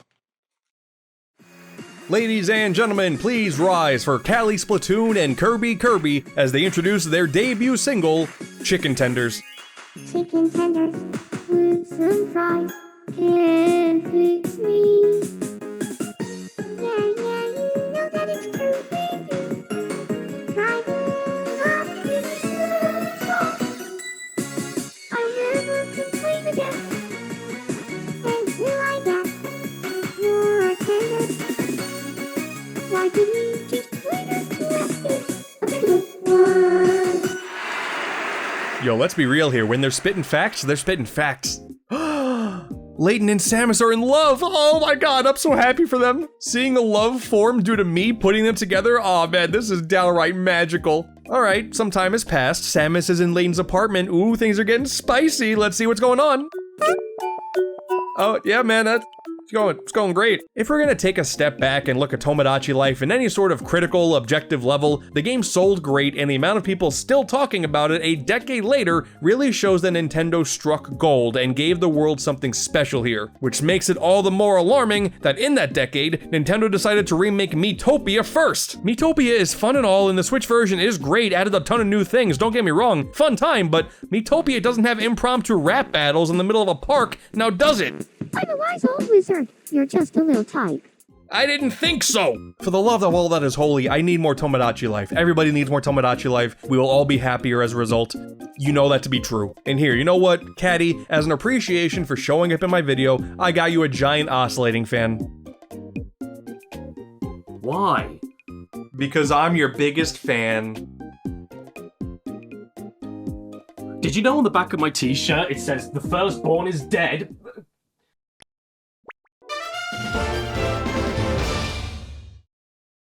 So, like, did anybody else completely ruin their 3DS Circle Pad by playing too much Smash? Can't just be me, right? A purely portable, dedicated Smash Brothers. Well, now I've seen everything. Getting all of this content crammed into a single 3DS game, like, I think that's witchcraft. Shame we had to lose the Tharja trophy that was leaked in the ESRB leak for this game. Like, I'm still kind of upset about that, so I figured I would bring it up. I mean, it's simple to go like, hey, yeah, it's Smash Brothers, of course, but like, dude, the frame rate is consistent. On the 3DS, multiple characters on screen. How? At this point, maybe I am just crazy. I would rather play this over the Wii U version any day. Whenever I go back to the Wii U Smash, I just wish I was playing Ultimate. But the 3DS version? I don't know, there's still a novelty there of playing a full-fledged Smash game that's this tiny. It still wins me over. I just have much stronger memories with this version too. I was dozens of hours into this before the Wii U version came out and asked me to unlock everything all over again.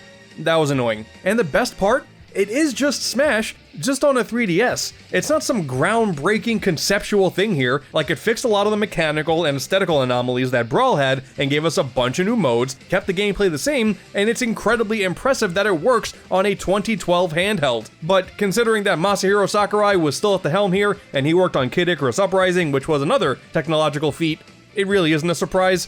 It's just really damn cool. Of course, the Wii U version is good too, it's mostly the same, but the 3DS one just feels more special. 3DS Classic Mode is better, we had stages based on Uprising, Kirby's Dream Land, Arcade Pac-Man, which is the better Pac-Man stage, like the stage selection might be generally better on the 3DS version. There's a bunch of handheld exclusive fan service in the trophy selection, which is awesome. Getting trophies for like the Street Pass games, super cool. And dude, Smash Run. Are you kidding me? Smash Run is one of the best modes in Smash Brothers ever. This massive landscape filled with random Nintendo enemies where you're tasked with getting a bunch of stat upgrades to help out with the random final challenge. It's just Kirby Air Ride City Trial. That's it. It's not original, but who cares? It's sick. How did this not make it to Ultimate? Just between both versions of Smash 4, I think the 3DS version is way more replayable than the Wii U version. There is that weird Street Smash mode.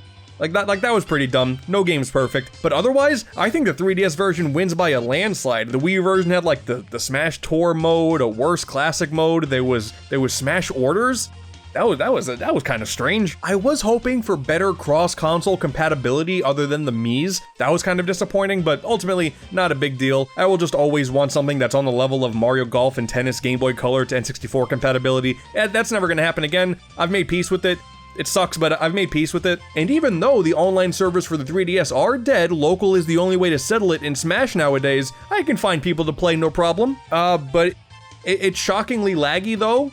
I don't know how that's possible. I'm in the same room with these people. Looking back, it's kind of wild that they even made a 3DS version in the first place. The system was already riding some really high momentum at this point. I kind of wonder if Nintendo just saw the writing on the wall for the Wii U so early on, they figured, well, if we're gonna do a Smash Brothers, we may as well also make money, you know? Which, you know, valid. Was it worth sacrificing the Ice Climbers? Considering the Wii U version is actually the worst selling game in the franchise, that's no real surprise there. If anything, I really just think people are not as mad at Nintendo for not bringing Smash Run back as they should be. Cool, we got a ton of characters, we got Sora, it's awesome, man. I need more of this. I have a mighty need for more of this. Of course, nowadays Ultimate is the go-to choice for multiplayer Smash, understandably so, and also all of the console Smash games are getting mod support like crazy, like every single one of them now has substantial mod support, but not the 3DS version. I don't think this game even shows up in tournaments either.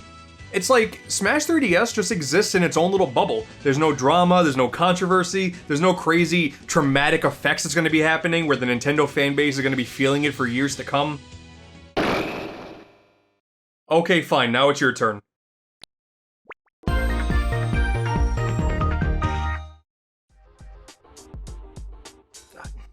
don't know, man. I'm a little nervous about this. Listen, you'll be fine. Do you remember the line? Isn't it this game stinks? Ugh, no! It's this game blows and then you throw the game in the toilet. Come on, it's easy. But that's the problem. I don't think this game blows. What? Yeah, man, I don't know. I think, if anything, my hot take is that the hate for Chibi-Robo Ziplash is a bit overdone. It is funny that every time this game gets brought up, your face comes along with it, like that's really funny, but I don't know, it's a fine enough platformer, I guess. I don't think I need this whole charade of throwing it in the toilet just to prove a point. It's fine.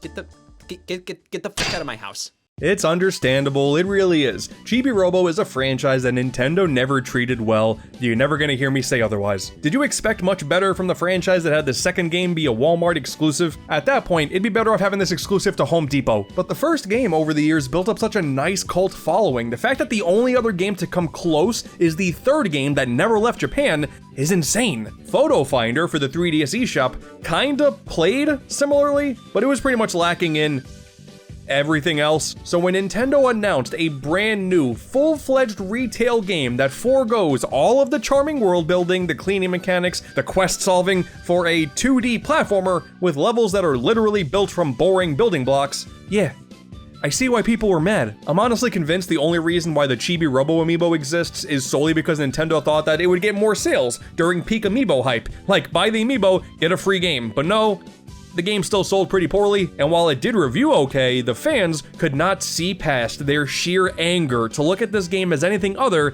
than a spit in the face. Like, quite honestly, the only successful thing Chibi-Robo has ever done after that is like the image of him on fire that Nintendo tweeted out one day. That's it. Sad state of affairs, really. Plus, this game was released the same month as Mario Tennis Ultra Smash and Animal Crossing Amiibo Festival. Nintendo fans were not doing okay. And the real kicker is Ziplash had the same fun little asterisk as Fire Emblem Awakening. If the game didn't sell well enough, it was likely going to be the end of the franchise. Oh my god! I only played the game a little bit when it first released. I heard a bunch of bad things, it didn't seem like it was worth my time, and I moved on. So this is the first time I've gone through the entire game, and I don't know, man. I kinda like it. I get it, Ziplash was doomed to fail from the start, but I do fully believe in time healing all wounds. I was pissed off at Banjo-Kazooie Nuts and Bolts too. But then years later, I actually played it, and I had a good time. Point being, Chibi-Robo Ziplash takes the titular character, bases a 2D platformer around using his tail as a whip and a grappling hook, and wraps things up in a nothing story with uninspired level themes. But damn it, it plays well enough that I was still having a good time. The whip mechanics are fun, the music is nice and bouncy, destroying the robotic enemies is satisfying, you travel to North America and explore a car factory during the Industrial Revolution. Damn it, it doesn't mean much, but that's an original as hell theme, and that goes a long way with me. Wait, that's familiar. So at its best, Chibi-Robo Ziplash is just a weird-ass 2D platformer, but at its worst, we got some of the most mind-numbing decisions ever here. One of the collectibles are Chibi Tots, and they just kind of run around when you get close to them, and if you press the wrong button, you can kill them? Oh, you can't simply move on to the next level when you finish one, that's stupidity. You spin a wheel after beating one to see which area you would land in next. You either go 1 level ahead, 2 levels ahead, or 3, just depends on where the wheel lands. And if you land on a level that you've already done, well, it sucks to suck, I guess. Do the level again. And some of these stages are pretty long too, 10 minutes plus. It's honestly like the worst level progression in any platformer I have ever seen ever. But going into this game again, like Paper Mario Sticker Star, I know the flaws. So I just learned really early on that if I stop the wheel when the option I want is at the very tippy top, then it's going to guarantee that the tippy top is the option that I'm going to get. So I was able to move 1 level ahead every single time. Yeah, like it's still dumb, but I made it work. The vehicle levels are definitely lame. It doesn't matter if you're flying or you're underwater. These levels are all slow and tedious, but they do take up less time than I thought. I think I just hyperfixated on how bad the submarine stages are in this game, but it doesn't take up that much time. I just really was mad, I guess. And then what I said earlier is not entirely true. There are still some side quests to go for. There are these characters that pop up and they want snacks, which are a collectible throughout all the stages. But this requires a ton of backtracking in a game that really had no business having this style of quest in the first place. At least Drake Redcrest is here. All the snacks are real-life objects too, by the way. This is a strange series of sponsorships here. It's not even like just American snacks like Tootsie Rolls or Junior Mints, but also foreign snacks like Saku Saku Panda and Cut Ya-chan with a Chance. Apparently, the with a chance bit is because with each package, you had the chance to win something. I learned that because the game gives you a description for every single snack that you provide. But I take a look online now, and the with a chance part has been removed. That sucks. But yeah, I don't know. I understand that this helped kill not only Chibi-Robo, but the entire company that created it, Skip Limited. And that sucks. Like, that sucks a whole lot. This game should have never been greenlit with that much on the line. But now, that's in the past. Like, I want to look at this game in a different light, and it's not some insulting barrage of horrible ideas like Sticker Star. It's just a mediocre platformer in a series known for not being a platformer. So it's insulting to hardcore fans. It's a genre that's not going to instill any excitement, considering Nintendo already does plenty of those. What's next, a Pikmin platform? Surely this is the most angry Nintendo fans are gonna get with the game. Surely the next game won't have a lot more anger behind it. Surely. Ziplash is worth going back to if you have quite literally nothing else to play, but until then, just go ahead and keep quoting "This game blows" every time the game comes into a conversation. That's fine too. You're welcome.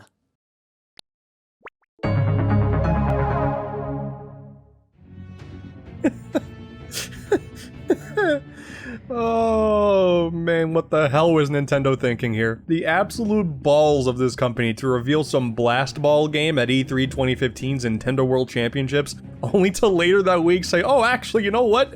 That was Metroid Prime this whole time. And the best part is it looks nothing like a Metroid Prime game. Sick. Good luck. In an interview, Reggie Fils-Aimé said, similar to Zelda Wind Waker, he urges the fans to chill on the harsh reactions and trust that Nintendo knows what they're doing. They didn't know what they were doing. Off the heels of Ziplash, I thought this would be another one of those time heals wounds scenario. Like, this game was mega insulting at the time when people thought that we would never see a proper Metroid game again. Now, we're in a post-Metroid Dread world, I'm a little bit more optimistic. Maybe I could finally see this game as something good. Nah man, I'm sorry, this game's bad. Opinions on this game seem to differ. Some people think it's a hidden gem, but I don't know man, I just don't see it. And it's upsetting because mechanically, this game is shockingly well made. The controls with or without gyro aiming are really solid. It's easily one of the best looking games on the 3DS. And the sound design and visor overlay during the gameplay does a really good job fooling you into thinking that this is a Metroid game, even though it's not. But this mission-based structure, it just doesn't work. If you play the game in single player, you're often forced to do these tedious puzzles 4 times per level because the game is built for 4-player co-op, but I did play the game with a full group of 4 people, and then we were just all getting annoyed with the mission's tedium, just faster, getting balls into holes, hurting giant monsters, random horde battles. It's just not intuitive at all. If anything, the horde battles were the most fun because you get to just shoot things, and the gyro controls were cool.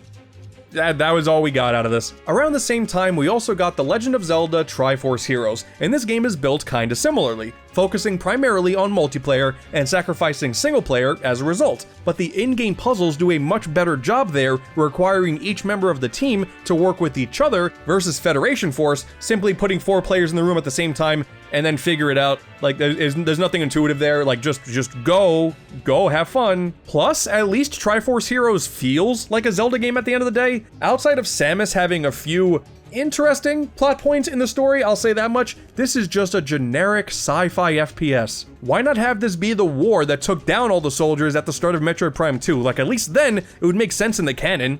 The way I went about this game is I started it in 4-player co-op, and then the other 3 people didn't want to play with me, so then I played the rest of this game in single player, and I stopped playing because if you die in single player at all, you don't have anybody to revive you, so you just get a game over and have to go back to the main menu, select the mission again, start from the beginning. It sucks. It sucks. Why doesn't anybody else want to play this game with me? I don't understand. But you know what though?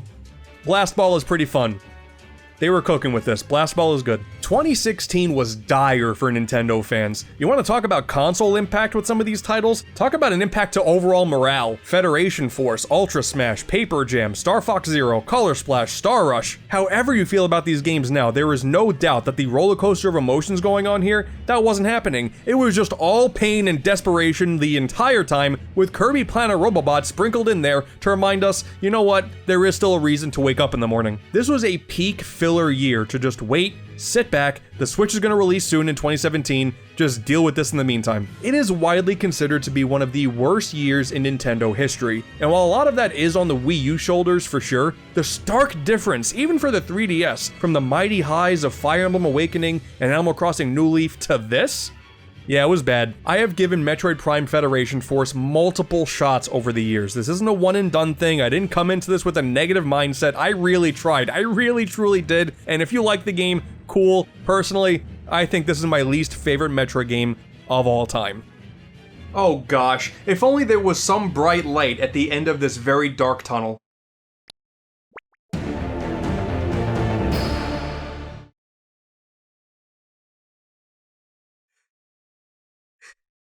Yeah. Oh, dude, hell yeah! Metroid is back! Oh my god, it's a 2D Metroid game! Oh my god, it's a remake of Metroid 2? Oh, and this suit looks so sick! Oh my god, they gave Samus a counter now? Oh, that's awesome! Metroid Samus Returns. Oh, hell yes. Okay, I understand why they took down AM2R now. Nintendo announced this game immediately after their E3 2017 presentation. Why? Why did you do that? That was the same presentation they dropped the Prime 4 teaser. You could have thrown in one 3DS game here. Ultimately, it's a shame that this game didn't immediately launch on the Switch as well, because that would have changed the whole game. I mean, if Sushi Striker can get away with it, why can't Metroid, huh? Alright, let's talk about Samus Returns. By this point in the console's life, there's no more pendulum to shift in its favor. People were ready to move on to the hot new machine, and any new games releasing were just a nice little treat if you were still willing to turn your 3DS on in the current year. By proxy of this being based on Metroid 2, a game all about grinding out a bunch of Metroids in a more relatively linear fashion than the typical Metroid formula, this does mean that that format is carried over here as well. But the thing that keeps me coming back to this series over and over again is the incredible sense of flow that you have. Just breezing through areas and having your mind racing on where to go next with the power-ups you just acquired, and that is still on full display here. Bringing in the developers of Castlevania Lords of Shadow for the 3DS was certainly an odd decision at the time, but man, they knocked it out of the park. Any poor characterization from Other M is gone. Samus is full badass now. All of the new additions like the Aeon abilities, a map on the bottom screen at all times, some things like a morph ball being accessed with the touchscreen tap, that was cool. A lot of great quality of life features here. You can scan the map for the surrounding area at any time.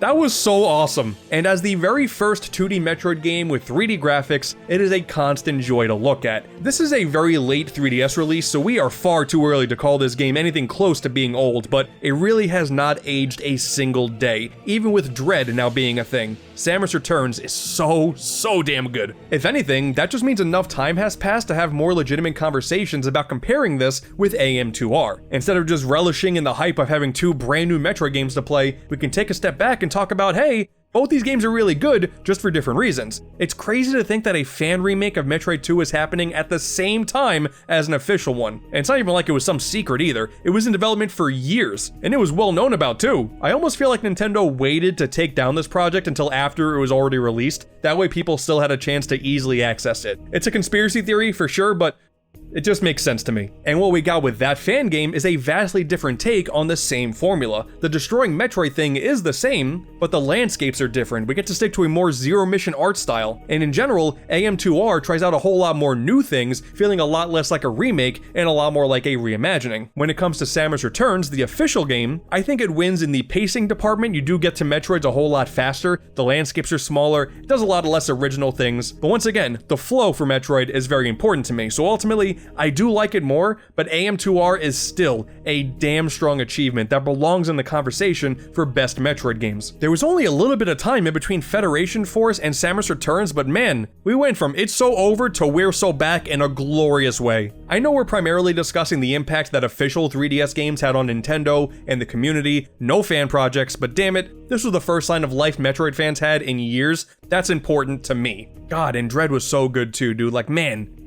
Man, I love Metroid.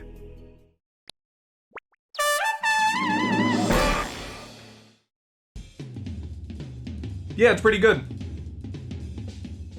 Thanks for watching. If you hated what you saw, be sure to leave a mean comment down below, downvote this video. Warioware Gold has a unique distinction in the 3DS library as the final, semi-original game Nintendo themselves released for the console. Level 5 did drop a couple extra Yokai Watch games, but after WarioWare, we got remakes of a GameCube game, a DS game, and a Wii game. WarioWare Gold is technically a bit of a remake too, like its whole selling point is being a compilation of a bunch of minigames from the series past, but the fact that this compiled all of the gimmicks from the button controls to the touchscreen, the gyroscope tilting, the two-screen display, even the microphone, this goes beyond just being a simple remake here. You gotta consider this, the opportunity for Nintendo to do all of this stuff again in one package is not gonna be anytime soon. They struck when the iron was hot, and they ended the 3DS with a damn masterpiece. They even remade microgames from DIY, man, like, that's really cool. Gold is overflowing with side modes too, and they all deserve praise. Porting Game & Wario's Gamer minigame, we have a new version of the classic Pyoro, as well as Metroid. We got Metroid 2, that's awesome. There's a very impressive toy collection filled with Nintendo history, and even a bunch of alarm clocks.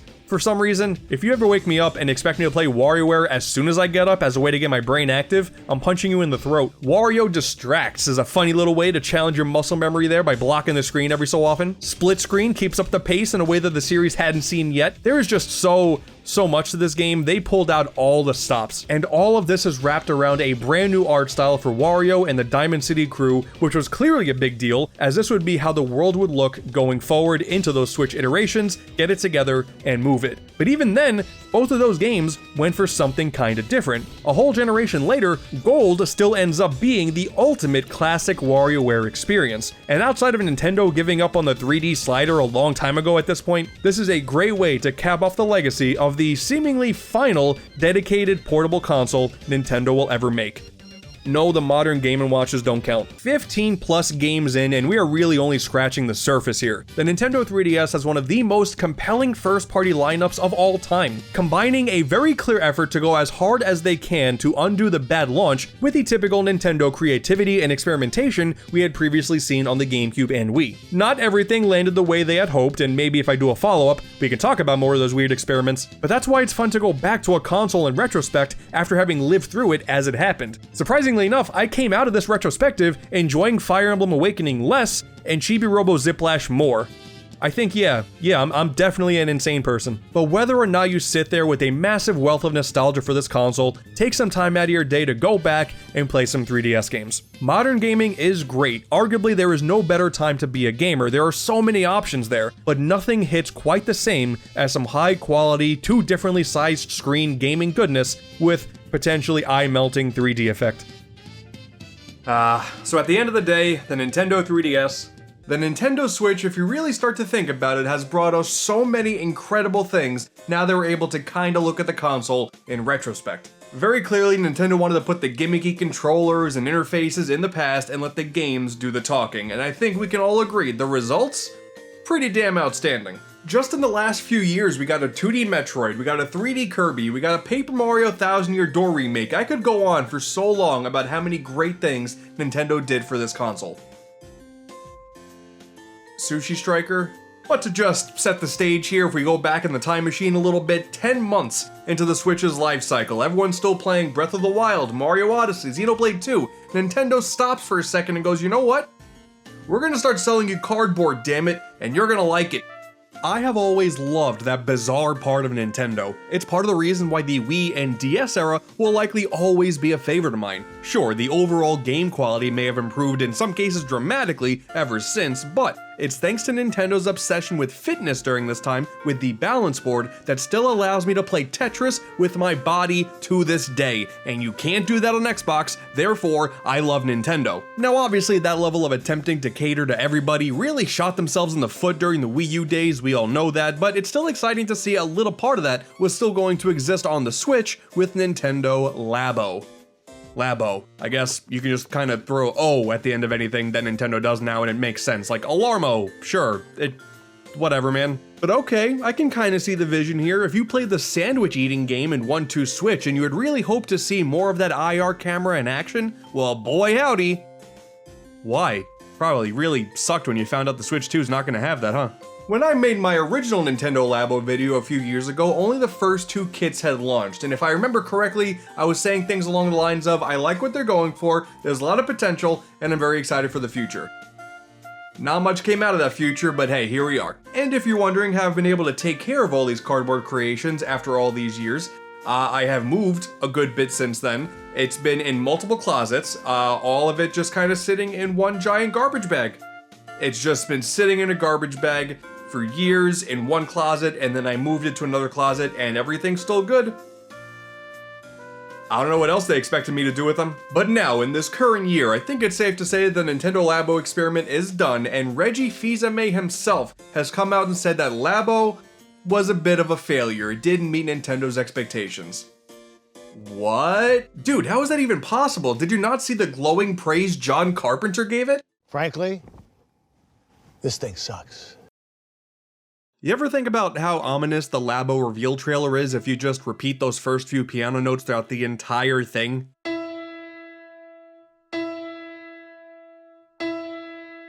Oh, this became a psychological horror. I'm so excited.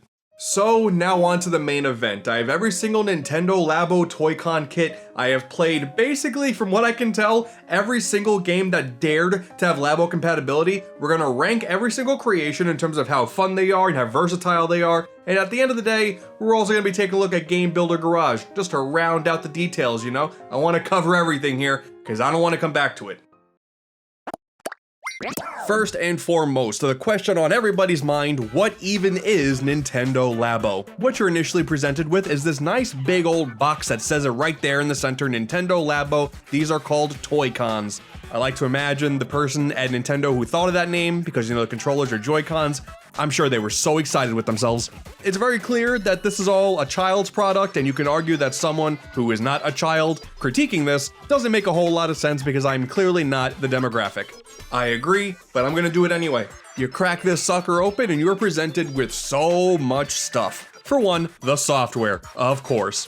Kind of interesting, they're given black spines instead of the traditional red ones to make them stand out in an entire collection. Only 4 of these exist, so it's just a small little black mark on an entire wall of red, but hey, there you go, at least it's different. You also get a little plastic bag of goodies. There's rubber bands and stickers in there, just a whole bunch of stuff to make the whole Labo process work. It's not just cardboard here, we're also wasting plastic.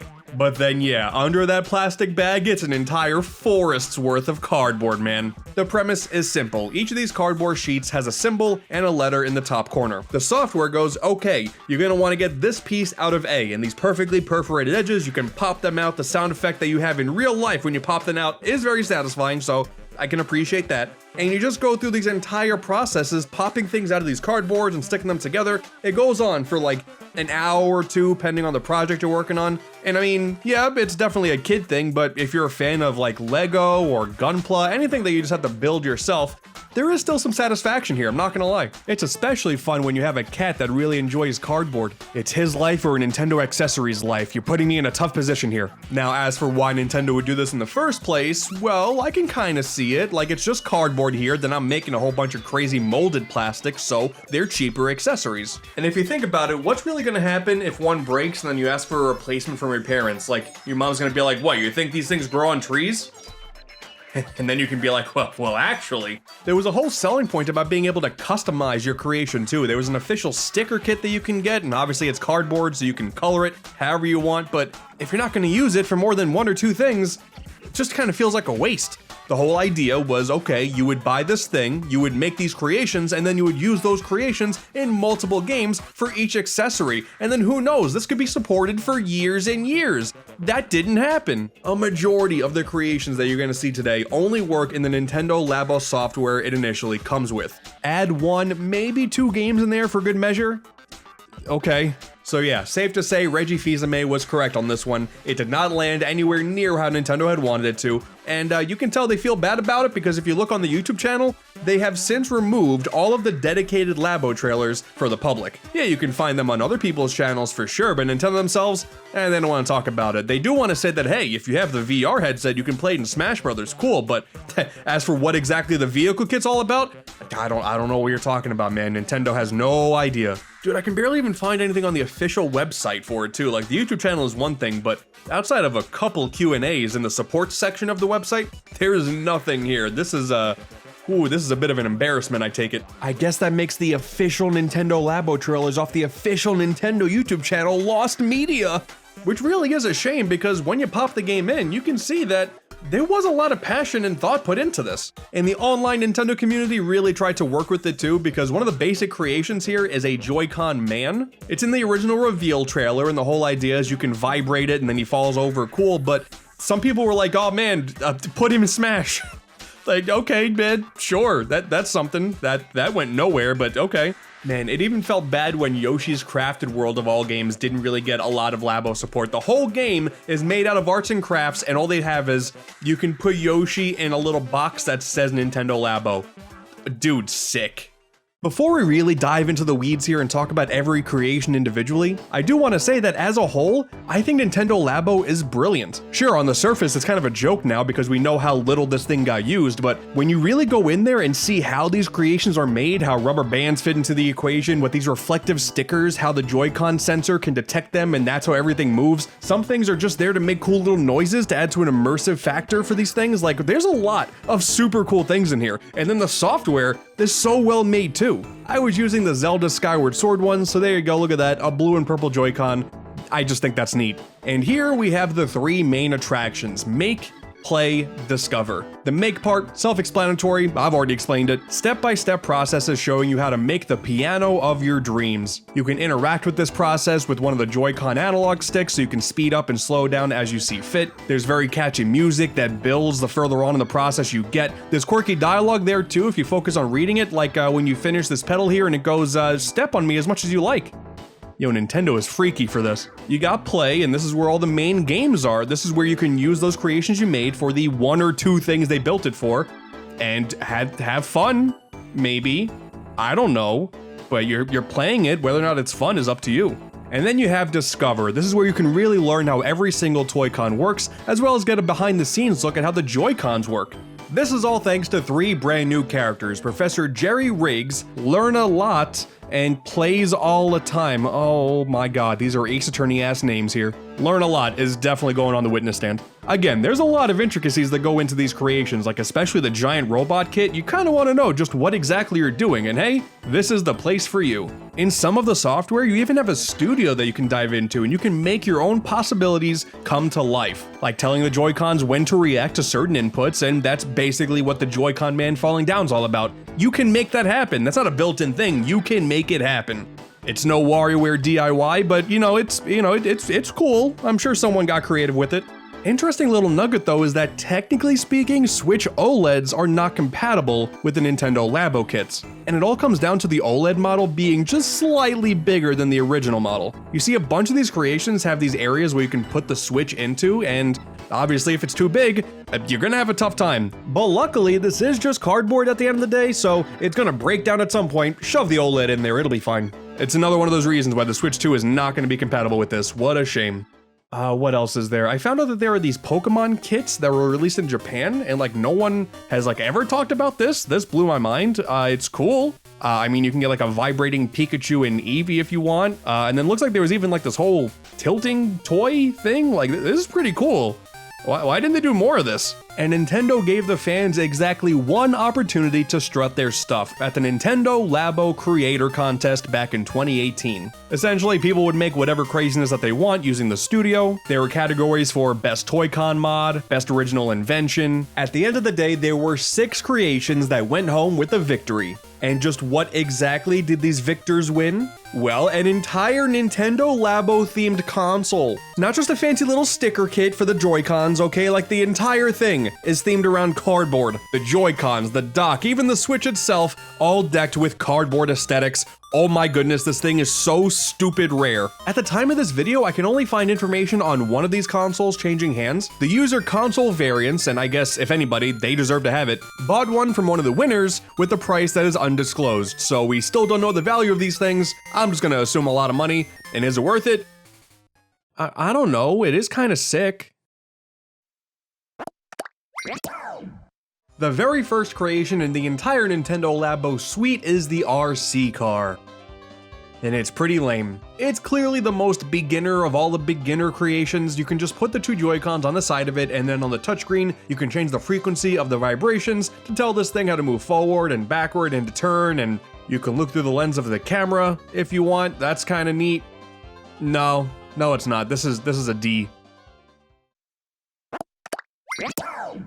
Okay, finally the first creation worth a damn, the fishing rod. This is a great example of just how cool Nintendo Labo can be, because yes, it is cardboard, and as you can see here, there's pieces that go into itself to let you elongate the rod. I like that. It's good for storage purposes, that's cool, but also this really long string that attaches to the base. Combining that with the game detecting the slightest tilts of the rod actually does make this feel pretty immersive, because as you can see on the screen, the string does kind of correlate in game to what you're doing in real life. That's awesome. Plus the handle makes little clicky noises as you're reeling in a fish. It's a really cool thing all around. As for the game this cool bit of hardware comes with, it's just a basic fishing game. You throw out your hook, you wait a little bit, and then something catches it, you reel it in, and then boom, you did it. Hooray. I guess it's kind of neat seeing just how deep the water goes because more of the creepy creatures are down there, but I don't know, this doesn't really have that much lasting power. Any of the fish that you do catch show up in the game's aquarium, and this is kind of cool too. Aquariums are always as immersive little features, plus this is one of the few games that has crossover support with another Labo creation, the piano. You could cut a shape into this piece of paper, slip it in, the Joy-Con detects it, and then makes a fish based on that shape. Hey, cool? This is gonna be a reoccurring trend with every single one of these creations. The fishing rod itself, super neat. The software the game comes with to utilize this creation, it's whatever.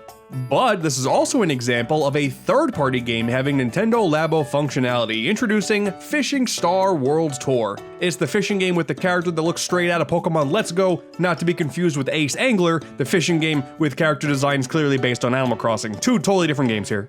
For what it's worth, Fishing Star is pretty fun. It's a very arcadey take on the whole fish catching thing. You would go to this one location, catch a bunch of fish, it's very bombastic and loud and in your face. You do a couple missions, you move on to another location, and then rinse and repeat. It's not a mind-blowing experience, but it's alright. There's a bunch of unlockables in this game, so at least you know, there's a reason to play it more than once. Now as for the Labo functionality, I mean it works. I'm kinda tired of playing the game this way, but it does work.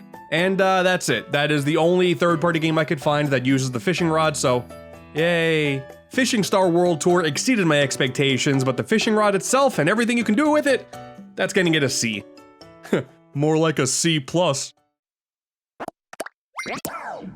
In the entirety of the variety kit, the house has the most versatility just within the game itself. You head into your humble abode and look at this little guy. His name is Fluffball. He's adorable. And it's like a Tamagotchi, basically. You kind of just watch him be, and then you can mess with him. This effect really gets amplified if you actually play this in portable mode, but along with the house itself, you would create these 3 different modules that you would attach to the sides of it. And by doing so, you would create chaos for this little guy. You could change the time of day, you could put him to sleep, you can give him some food, you could fill his house with water and almost drown him. But the really cool thing is mixing and matching these modules to unlock special rooms. If you put the button on one side and the crank on another, you'll force Fluffball to be in a hamster wheel and you can turn the crank as fast as you can and then eventually get a reward. There's a dressing room, you can do a minecart segment out of Donkey Kong Country, there's bowling, you can change his pattern. It's pretty neat stuff. But is there like a game to go along with this? No, it's just watch the little guy do things and you can do things to watch the little guy react to it. And that's it. No third-party games. There's only 3 different modules, so of course your options are limited. I guess if you want to customize the house, that's kind of cool, but man, this sucks. I'm gonna give this a D. There's just not much to do here. I like Fluffball though, give him an A. Put him in Smash next, I don't care. Super exciting to see the Motorbike Toy-Con be thrown into the variety kit, even though there would eventually be a vehicle kit. And this does have a vehicle portion in the variety kit, but I mean, I guess it's also variety.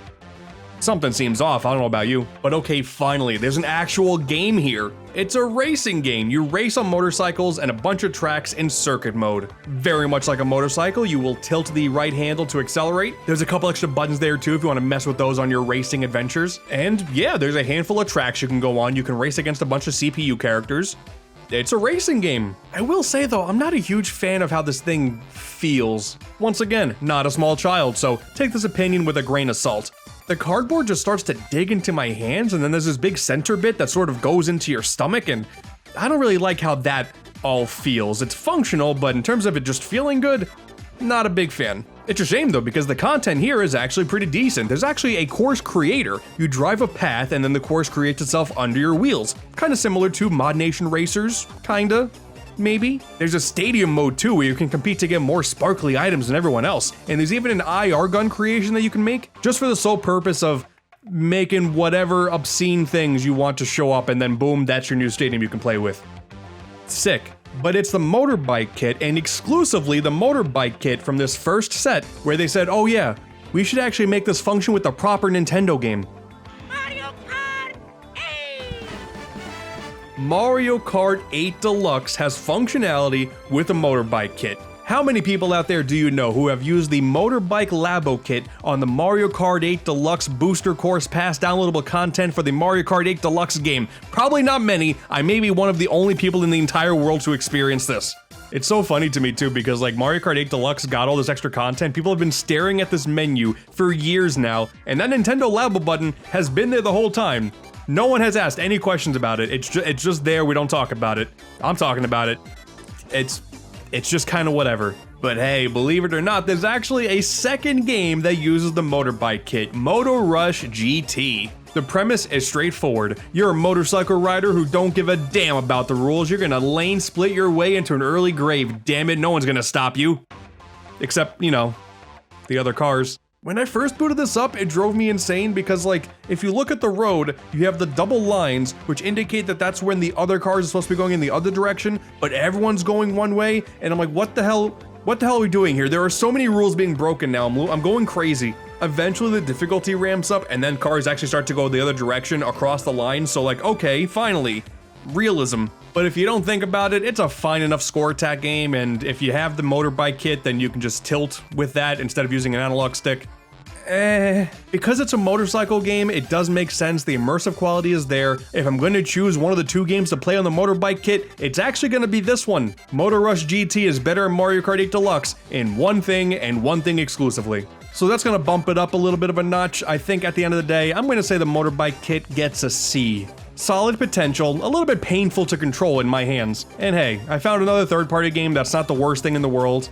Cool. Just, God, if you're a motorcycle rider, please don't do this. Oh my God, I do not condone this. This is, oh my God, this is so dangerous.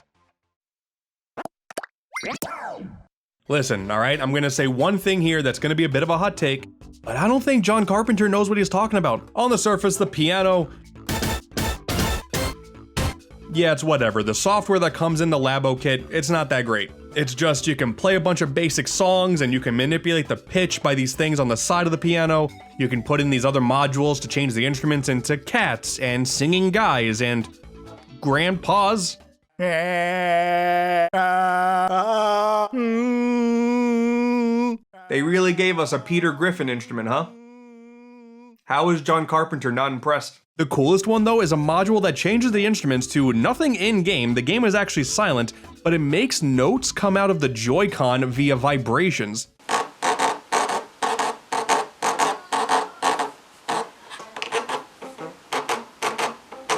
One of my favorite things the Joy-Con can do is actually play music via vibrations, and nobody has ever taken advantage of that. The final segment of Kirby Star Allies, a mid-as-hell Kirby game, plays Kirby music via the Joy-Cons as the celebratory statue comes up, and it's so damn cool. Golf Story does this crazy vibration as you're sending a golf ball into the unknown. That's awesome. And here, yeah, you can play a bit of music via vibration. That is sick.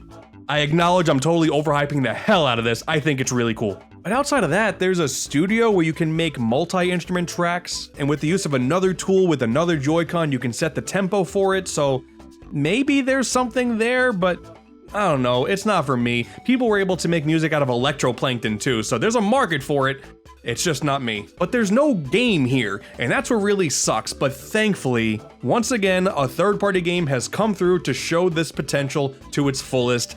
Demo. This is a rhythm game that has existed for years, but this is the first time I've ever played it. And man, Turns out Demo is amazing. Gameplay-wise, it is dozens and dozens of musical tracks with piano as the main instrument, and so many of these songs are beautiful. This was initially a mobile game, so touchscreen is the primary interface used for this game, but it does have button controls too, and if you do so, it is very simplistic, but it does ramp up in difficulty if you so choose. Once again, the music is really good, and hey, take the Switch into handheld mode, you can do the touchscreen stuff no problem. Having that versatility, man, I had a blast with Demo, and that's not even talking about the aesthetics. This sort of creepy, underground, this color palette is beautiful. This kind of cutesy dynamic of this girl who falls into this mysterious cave, and then there's this big piano playing creature that you're associating yourself with, and then as you're playing more songs, you're unlocking more parts of this area. Like, oh my god, this game is so cool! But you sift through the menus, and yes, you can see there is a Nintendo Labo piano selection of songs. And this became my favorite way to play this game, because then it plays exactly like you want it to. The notes come down on the piano key you need to hit, you hit them in order, you got a full slate of keys as well as the flats and sharps up there. Keep in mind, I am a huge sucker for rhythm games here, so I was probably gonna like this game no matter what, but man, so far, this is my favorite Labo creation just for Demo. There is a sequel called Demo Reborn, which ups the production values a whole lot as well as changes up the main gameplay mechanics, and it's fine, but it really doesn't hit the same as the original Demo for me. Plus they added this whole thing where you can like explore the underground area in a 3D space, and I don't know, it's cute, but totally unnecessary. And it has no Nintendo Labo piano support, so quite frankly, I really don't care. If Demo were not in the equation, the piano would get a D, just for barely having anything to do in the Nintendo Labo software itself, but for Demo alone with the piano functionality, A. I don't care, man. A rank, for sure. John Carpenter, I know you're giving up on this thing already, but man, play Demo, it's sick. The robot is without a doubt the most notable Labo creation just for the sheer size of this beast. With every other Labo kit that came out, there were multiple creations in one box, so you got a real bang for your buck. But here, just one robot, buddy. You got just one robot. It's a million pieces of cardboard for one stupid robot. And the game has the audacity to say, hey, there's also a 2-player mode. Find a friend somehow that also owns the robot kit and then fight each other. Okay, cool. I guess I gotta do that one day. Now on a technical level, yes, this is also very impressive. You got strings and these weights made out of cardboard sitting in the back of this huge box here. They attach to hand grips as well as feet grips, and then by moving your hands and feet, it moves the weights, and that correlates with things that go on in the game. It's pretty crazy stuff. There's a headpiece you put on too to really make you feel like a Nintendo Labo robot. Now here's a video of me in the robot kit from a few years ago. I just didn't want to put it on again. And then you go into the game, and wouldn't you believe it, there's not much to do. The main mode is this sandbox where you go around just destroying a bunch of buildings and cars and stuff, and it's all fine and dandy, I guess. Again, on a technical level, it is cool. You lift your feet up, you start walking, and the crazy bars that you see in the back of the robot, those are actually the strings that are going on inside of the Labo kit. So cool, I'm fully immersed now. There's multiple actions you can do, like you can turn a certain way, you can fly, you can turn into a tank and zoom around, you can turn into a giant. But this basic score attack mode, it wears out its welcome super quickly. The challenge mode is a little bit more interesting because these are more linear missions, so having this type of gameplay interface but with things to actually do, it's more entertaining, but there's only 15 here? I don't even know if there's more, to be honest. I wasn't gonna complete this. I got the gist of it, I'm good. There's a calories mode that attempts to show you how many calories you've burnt during all these exercises. There's a music studio because your motions now can play different instruments. You can customize the robot if you want, so that's cool. God, that's it? Really? No third-party games used it? You spend hours and hours building this one thing just for these couple modes, and I don't know, I guess at some point I'll force someone to play with me, but that's really not gonna make it that much more worthwhile. I'll say the robot gets enough credit just for being how technically impressive it is, but there's just simply not enough things to do with it. I'm giving it a D. Sorry, the things going on with the strings and the weights, very cool, but God, this is it? Really? That's crazy. The vehicle kit is the biggest surprise of the bunch. We can't simply talk about these creations individually like the previous kits because everything comes together in one beautiful mode called Adventure Mode. You got a steering wheel, a submarine interface, a flight stick, a foot pedal to go along with the steering wheel for the acceleration, and a key that you use to activate any of the 3 vehicles. You hop into Adventure Mode and go! You drive around, you discover a whole bunch of regions, you do a whole bunch of side quests and meet a bunch of quirky NPCs. by God, this is a video game. It's very reminiscent of Wii Sports Resort Island Flyover game, which was an incredible experience, and this is the closest I've gotten to that joy since. You're finding a bunch of cows and bringing them back to their homes, you're finding random golf balls and knocking them back into their holes, you're going underwater and finding buried treasure, you're flying up in the mountains and popping a bunch of hidden balloons, you're finding hidden flags in each of the regions as well as gas stations, and this is kind of fun. You slowly run out of gas over time, and as the car, you drive up to it, you push this lever down, and you can start to pump your own gas. That's cute. This released at a time where gas wasn't obscenely expensive, so this was a fun idea back in the late 2010s. I approve. And if you want to do something different, well, back out of adventure mode, and there's a few other mini games to do. The circuit mode returns if you want to do some races. There's the rally mode, that's like a time trial where you got to go through all the rings as fast as you can. If you want to use just the foot pedal, there's a slot car mode, that's cute. And there's a battle mode in this too. This is the most complete game of the entire bunch. It then all just comes down to how well do you enjoy controlling these different creations. Well, the steering wheel, of course, that's pretty self-explanatory. The foot pedal accelerates, you turn however you want, and then these two levers on the side, you can change what they do in game, but they function about as well as you would expect. There's also this little pulley that you can tug on that makes your car boost, and that's pretty satisfying too. The plane is probably the best one though. It's incredibly simplistic, but it really feels the best. You tilt whatever direction you want to go, and then there's a little button here that's just folded up cardboard, but that feels good too. And it all comes down to this piece of cardboard that you fold over a bunch of times, and that's the only thing that's dictating just how well this thing tilts, and it feels really good. What the hell? The submarine... Okay, I'll be honest, I'm not a fan. It's two spinning parts on the sides of this thing, and then you gotta figure out how to tilt them in a way where you can like go one direction and then kind of go down at the same time, and I don't know, my brain can never wrap my head around this whole thing. I'm not a fan. I tried to get out of the water as fast as I possibly could, because oh god, I'm an idiot. But the best part of all of this is that let's say you find the adventure mode interesting, but you don't really care about the Labo part itself, you just want to play the game with normal button controls. Oh my god, they actually thought of you. There's an extra mode in this game where you can configure every in-game action to whatever real-world action you want it to be, and there is a pre-made configuration to play the entirety of this mode with button controls. This is awesome. Unfortunately, in my time playing this, it seems like the save data for this mode doesn't carry over with the proper Labo mode, so maybe you can't save the game the same way you can, like you can't just carry over from Labo mode to button mode, but I still had a good time. If you're willing to deal with those compromises, I would honestly say that Vehicle Kit Adventure Mode, this comes pretty recommended. This is one of the biggest surprise hits of the Switch generation, and I'm only finding out about this now. And one special shout out to the other creation from this kit, the spray can. This is just a quirky little way that you can aim a Joy-Con at the screen, paint the vehicles and even your main guy, any weird color combination you want, that's cool. But this thing here, one of the things they have you build for the spray can is just a tiny little cardboard ball that sticks in the bottom that has no other function but to make this feel like a genuine spray can. You shake it and then it makes the noise that sounds very reminiscent of an actual spray can. This is so cool! They put so much thought into this. But okay, you want some extra value? Sure. The steering wheel can also be used in Mario Kart 8! Hey, look at that, we're back. And it's just as whatever as the Motorbike kit. Cool. But also, there's another Switch game that uses the steering wheel, Grid Autosport. On a technical level, this is a very impressive racing game for the Switch. This is one of those realistic type racing games where you drive an honest-to-goodness real-life car against a bunch of other honest-to-goodness real-life cars, and you figure out the best way to accelerate and turn thanks to all of these turning and deceleration lines on the ground. And for what it's worth, it's pretty cool. I'm terrible at these types of games though. I don't like this. But damn it, the steering wheel works. Hallelujah. I had this issue where like, no matter what I did, I just kept accelerating into the wall and I had no idea what to do. I was just stuck and then, hey, suddenly I fixed myself and then, oh, wait, no. Oh, it broke again. Cool. So I don't know if that's me being bad and I damaged the car. That's very possible. But in typical YouTuber fashion, I'm just gonna blame the game and not my own stupidity. Gotta maintain the gimmick, you know? But man, Vehicle Kit turned out to be a surprisingly good time. I'm really not a fan of the submarine interface, I'm just not smart enough to handle that, so I'm gonna give that a C, but the plane flight stick and the car steering wheel, dude, these both get A's. This is fantastic. The best uses of Labo so far.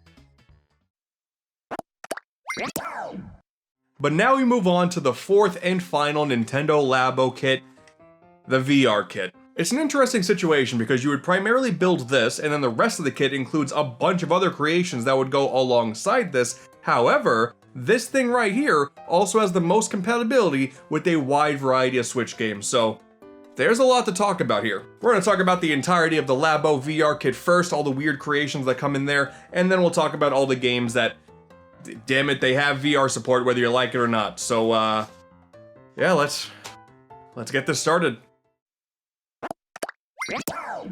First up, the VR camera. There are two different experiences here, one where you go underwater, and one where you go back into Fluffball's house. We're reusing assets now. Sick. To the software's credit though, there is an actual game here. You may initially think that you're just mindlessly taking photos of different things in your surrounding area, and you know, the VR effect is kind of cool, but once you take 3 photos, you get sent to a menu and you find out, hey, there are actually dozens of challenges to go for. It's basically just, there's a bunch of different things the game wants you to take a photo of and you gotta figure out how to do it. It's kinda neat, I guess. Dude, how do they really not add support for new Pokemon Snap? That's crazy to me. I mean, it's kinda cool, at least there are things to do and reasons to play the games multiple times over, something that the original kit where these assets are stolen from didn't have, so that's nice. And admittedly, when you're underwater, you can look up to ascend, look down to descend, it's kinda cool, so I wish there were more things you can do with it, but I'll give the camera a B. What the hell? Am I crazy? I feel like there could have been a different interface for this, but okay. Essentially, you're holding onto an elephant trunk with 2 hands, one to keep the headset up to your face and the other to aim. And what are you aiming at? Well, you can do painting in 3D. That's kind of interesting, I guess. And there's also a bunch of marble guiding puzzles. Okay, there's a video game. Oh my god. So you'll see a marble falling down and you have to properly guide it to the end goal. And there's usually 1 or 2 things you have to move in order to do so. I like this. Or so I thought, until I realized because you're tethered to a stupid elephant trunk, your movement options are incredibly limited, therefore it's not comfortable. I don't like this. Painting in 3D is something all the other VR headsets do, and obviously it does it infinitely better, so combining the mediocre experiences with just how clunky this thing is to hold, this is getting a D. D for Delephant, I guess. Finally, Nintendo is giving the fans what they've wanted for years. I've always wanted to shove my face in a bird's ass. And once again, we have a mode very similar to Wii Sports Resort Island Flyover. As a bird, you just fly around. It's actually pretty therapeutic. But throughout, you find a bunch of brand new hatchlings that all want you to do something for them, like give them food. The main goal of this game is to fully level up every single one of these birds, and then you can go to this giant golden egg in the sky, and what's in there? I don't know. I didn't do it because my arms were getting tired. This more so amplifies the issue with this interface in general than the game itself. Because this headset has no form of strap that comes with it, you have to keep your arms up the entire time. So yes, it gets kind of tiring. Again, maybe small children won't have this issue, but every other headset has a strap for this very purpose. It is so upsetting that this doesn't come with one. I would much rather that than me needing to flap the bird's wings by squeezing like crazy. This is strange. This did lead to some third parties out there making their own straps for this thing, and I mean, I get it, there's clearly a market for it, but it's still baffling Nintendo didn't do it. I'm not gonna go on AliExpress and buy something that's gonna be here in 3 months. No, thank you. The second bird game, though, does fare much better. It's another time trial go through the rings racing game. Now, you would think that my issues with the controls combined with now going fast would lead to disaster, but this is where another Labo creation comes in, the wind pedal. Dude, this thing is huge, but it's awesome. Push your foot down, the game will detect that as a motion, and this giant flap shoots a huge burst of cold wind in your face, and it actually makes things feel super immersive. And this is actually a good incentive to playing the other game because you can only access more race courses by exploring more of the map in the immersive bird mode. So overall, it's not completely ideal, but I really do like what they were going for here, and the wind pedal combination is super cool.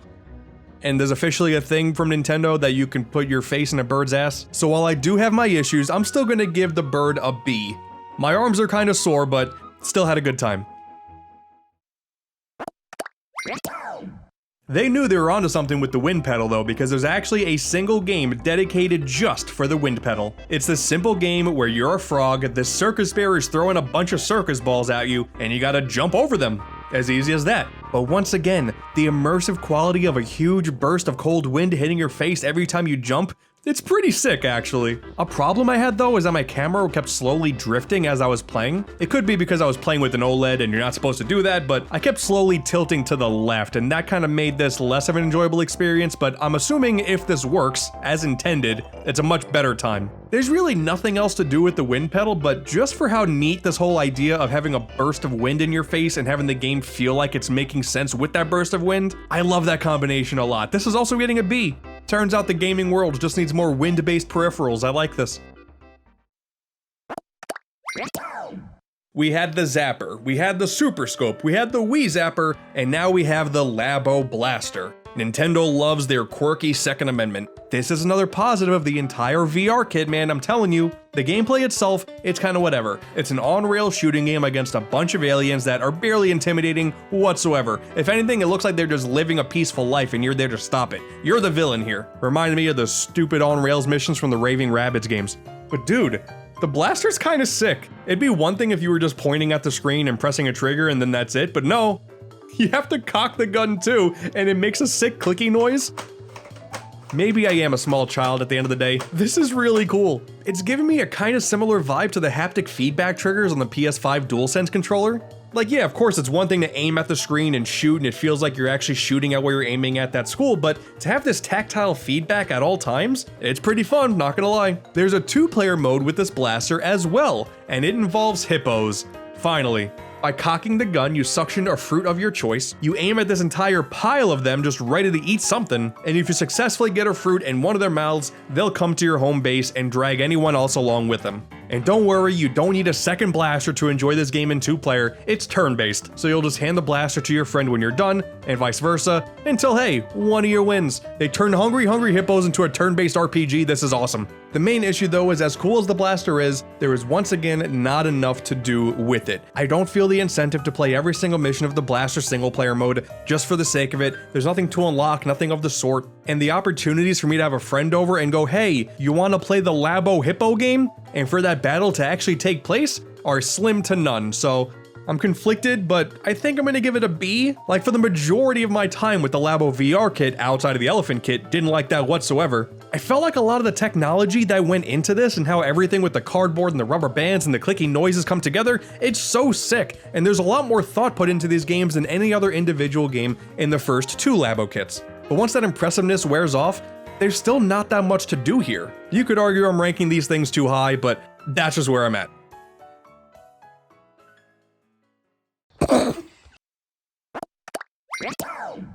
So when it comes to the Labo VR software, all of those games you've already talked about is what you're playing this game for, of course, but there's some more there to play around with if you so choose. And none of it's really all that fun, but it's there. Alongside the handful of actual minigames, there's also a bunch of experiences. There are 64 of these little, I feel like they want to call them games, but they're really, experience is the best thing you can call them. It's a lot of the most bare bones stuff taking place in a very generic looking environment. The controls are always very simplistic, it's just that you happen to be viewing things in the realm of VR. I mean, hey, I understand, none of these have staying power whatsoever, even less than some of the minigames from the earlier Labo kits, but some of the complaints about those earlier Labo kits is there's not as much stuff to do, so hey, even if you spend an extra 10 seconds in each of these, it's something. There's also an entire selection of VR videos. Of course, it's a VR headset, of course you gotta get some videos in there. It's like I'm really having dinner with Mario, oh wow. And one of these, man, one of these really pissed me off. It's the Virtual Boy. You put the Virtual Boy headset in front of your eyes and then you watch the opening to Mario's Tennis, and that's it. Nintendo refuses to do the coolest thing with the Virtual Boy in either 3D or now VR, and it's upsetting. There's only like 2 good games for the Virtual Boy, Nintendo. Just port them and let me use the Labo headset. Come on. That rounds out the entire Labo VR built-in software, but you want to see more than that, right? There's a lot of games, actually, that take advantage of the VR headset. None of the other accessories like the blaster or the bird or whatever, just the headset itself. And why not?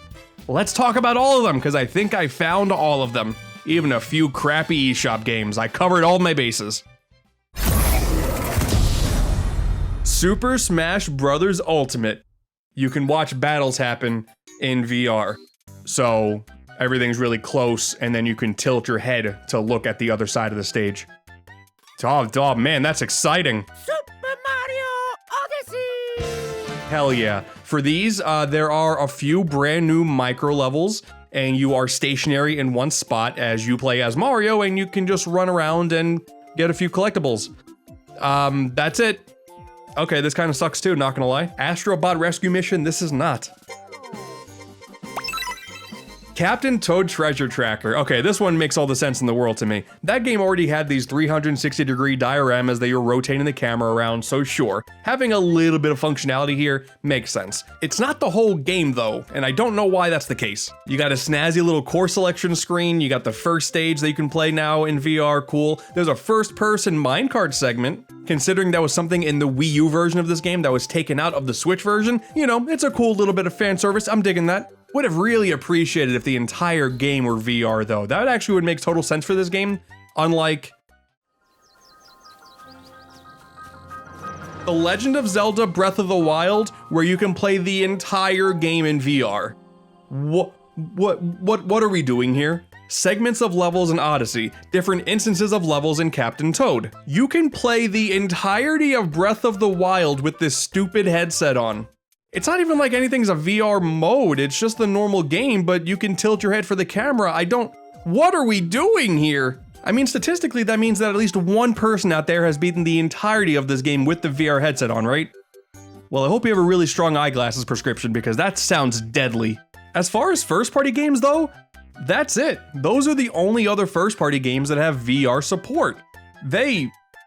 Oh boy. Okay, that is very disheartening, but I did happen to find almost 10 third-party games that use the VR headset, and maybe these will be good, I don't know. Rooms, The Adventures of Anne and George. This has VR support. It's a pretty straightforward puzzle game. It's like one of those classic tile scrollers, except every tile is a different room in this big old mansion, and you're a character in those rooms, so you gotta figure out how to move your character along these different blocks and manipulate the environment on the fly and do these puzzles as efficiently as possible. It's actually a pretty solid puzzle game. It's worth noting that these third-party games also release on other VR services, so on PS4 with PSVR, or on the Meta Store, so you can use your Meta Quest or your Oculus Quest if you feel like using that name because it's better. It's a pretty fun puzzle game in all honesty, but this VR support, they really didn't try at all. Neon Wall. There's a little colored ball that's trying to make its way from point A to point B, and you gotta change the colors of the environment to allow it to do so. In non-VR gameplay, you just control both of these hands with the different analog sticks, and in VR, yeah, you use your hands. Not that fun of a puzzle game, also not that fun as a VR game. That's another pass. Reflex Unit 2. Alright, I won't lie to you on this one. I actually think this game's kinda cool. At first glance, it looks like a very traditional, like old school army type game that's a twin stick shooter, right? You're one army guy, you're clearly powerful enough to take out the entire opposition, just go in, guns a-blazing, bada bing, bada boom, you have restored freedom, time to go home to your kids. But actually, the entire game takes place in this sort of augmented reality situation. The environments are being projected up from this middle podium, and you can see the rest of the world around you, like surrounding it. It's kind of a neat premise, so when you play this game in VR and you take the control of someone who's looking at this augmented reality setup and playing the game that way, I feel like it's actually fairly immersive. Now, I would never play the game this way, but I do think it's kind of neat. Alright, let's knock these four out all at once. There's Laid Back Camp, and there's two of these, as well as Spice and Wolf VR 1 and 2. Both of these based on anime that may or may not be popular. I don't know, I've never heard of them before this. These are purely story-based games. You're just behind the eyes of one of the characters, and you're interacting with another one of the characters, or the environment, and there's a story taking place. But if you're not familiar at all with the source material, you're gonna get nothing out of these. Plus, you can also play them not in VR, so if you're a big Spice and Wolf fan, I'm not really sure if this extra slab of cardboard is gonna make your experience any better, but here it is. So yeah, I think you know where I'm going with this, but the VR headset never even got close to reaching its potential when other people were in control of what the game should be either. Nintendo didn't care, and the other third-party studios that put their games on Switch, they already had VR support on the other platforms, so it makes sense to have them here, but if you really care about VR and having a higher fidelity VR experience, you're not gonna play these games on Switch anyway, so okay. But of course, I am saving the best for last. The Night of Queen.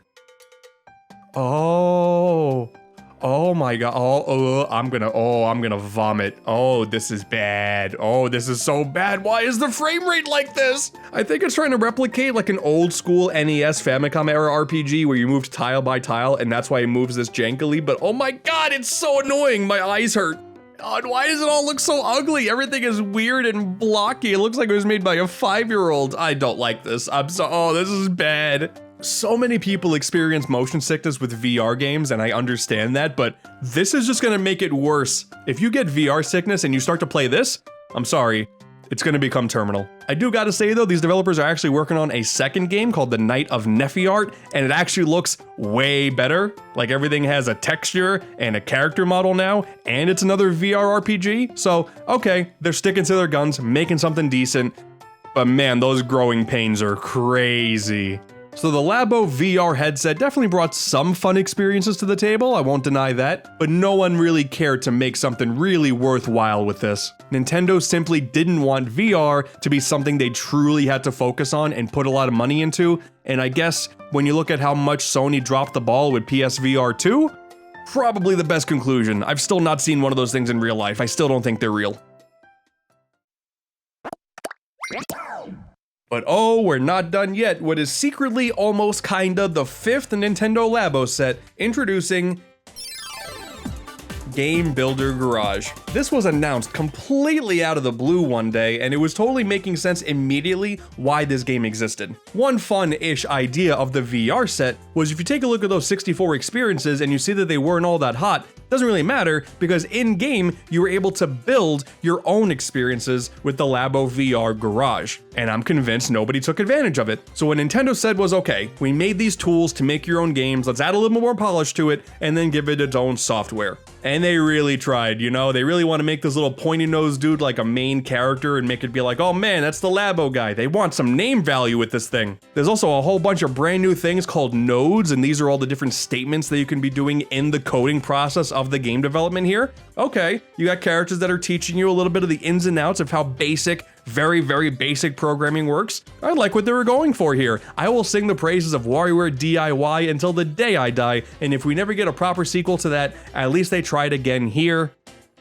But boy, did they fail here too. Immediate problem right out of the gate. You can't search for other people's games easily within the game. You publish your game, it comes with a code, and you have to share the code with other people on social media like Reddit. That's the only chance you have of finding anything here. And then you gotta go in, you gotta type the code, you gotta hope the right thing shows up, and if you want to see more of the games that creator made, you gotta find the creator code because the software code will just download the one game and then send you back to the menu. It's a clunky mess. But I did find someone that tried to authentically replicate what it was like to play with the Rob the Robot.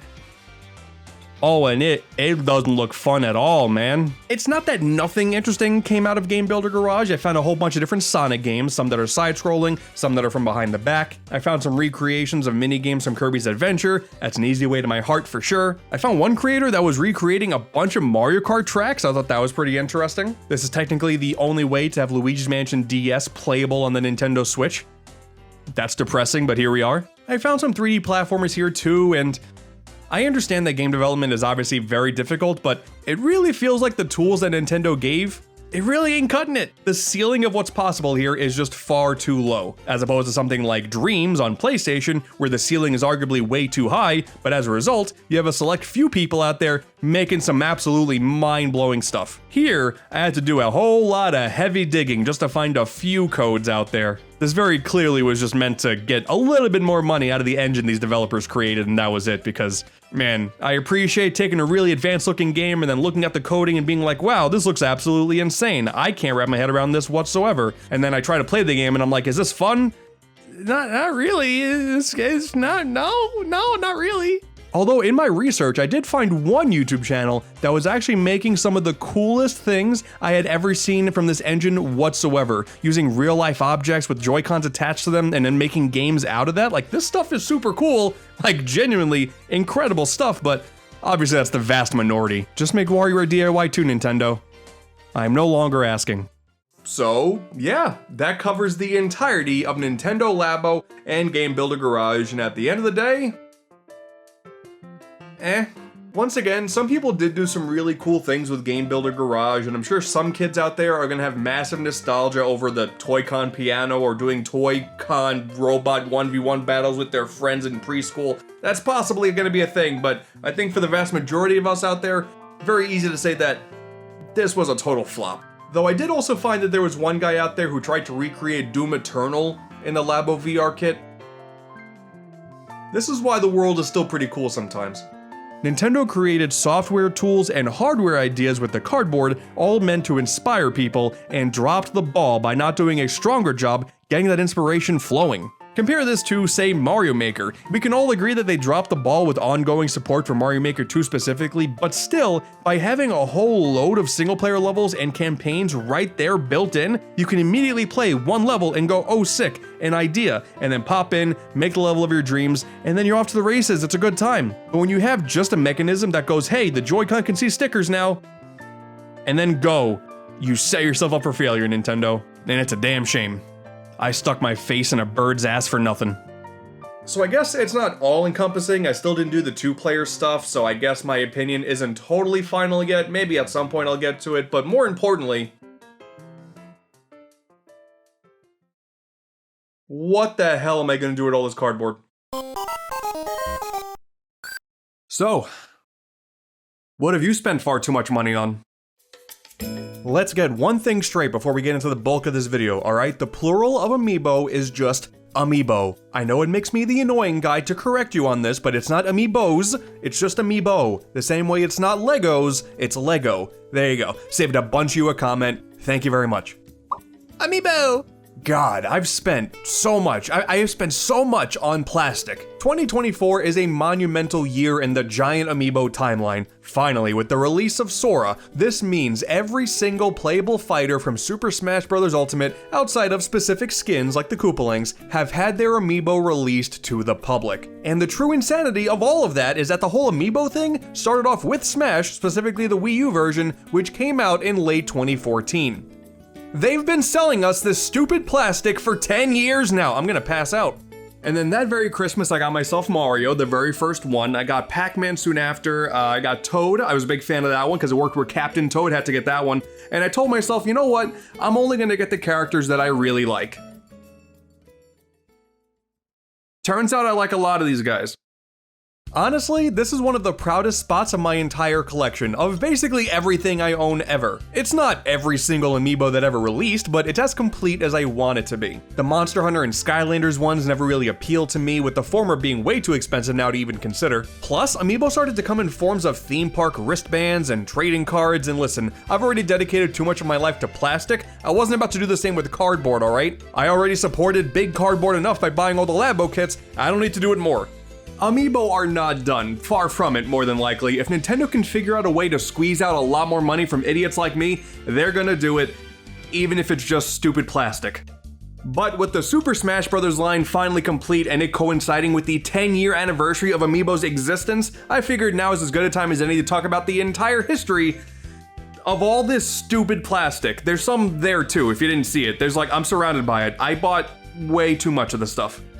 And revisionist history is gonna tell a vastly different story than what actually happened. If you think it was just 10 very simple years of Nintendo makes a figure, they put it in stores, you can buy it, no problem, 10 years of simple consumerism, that's all it was.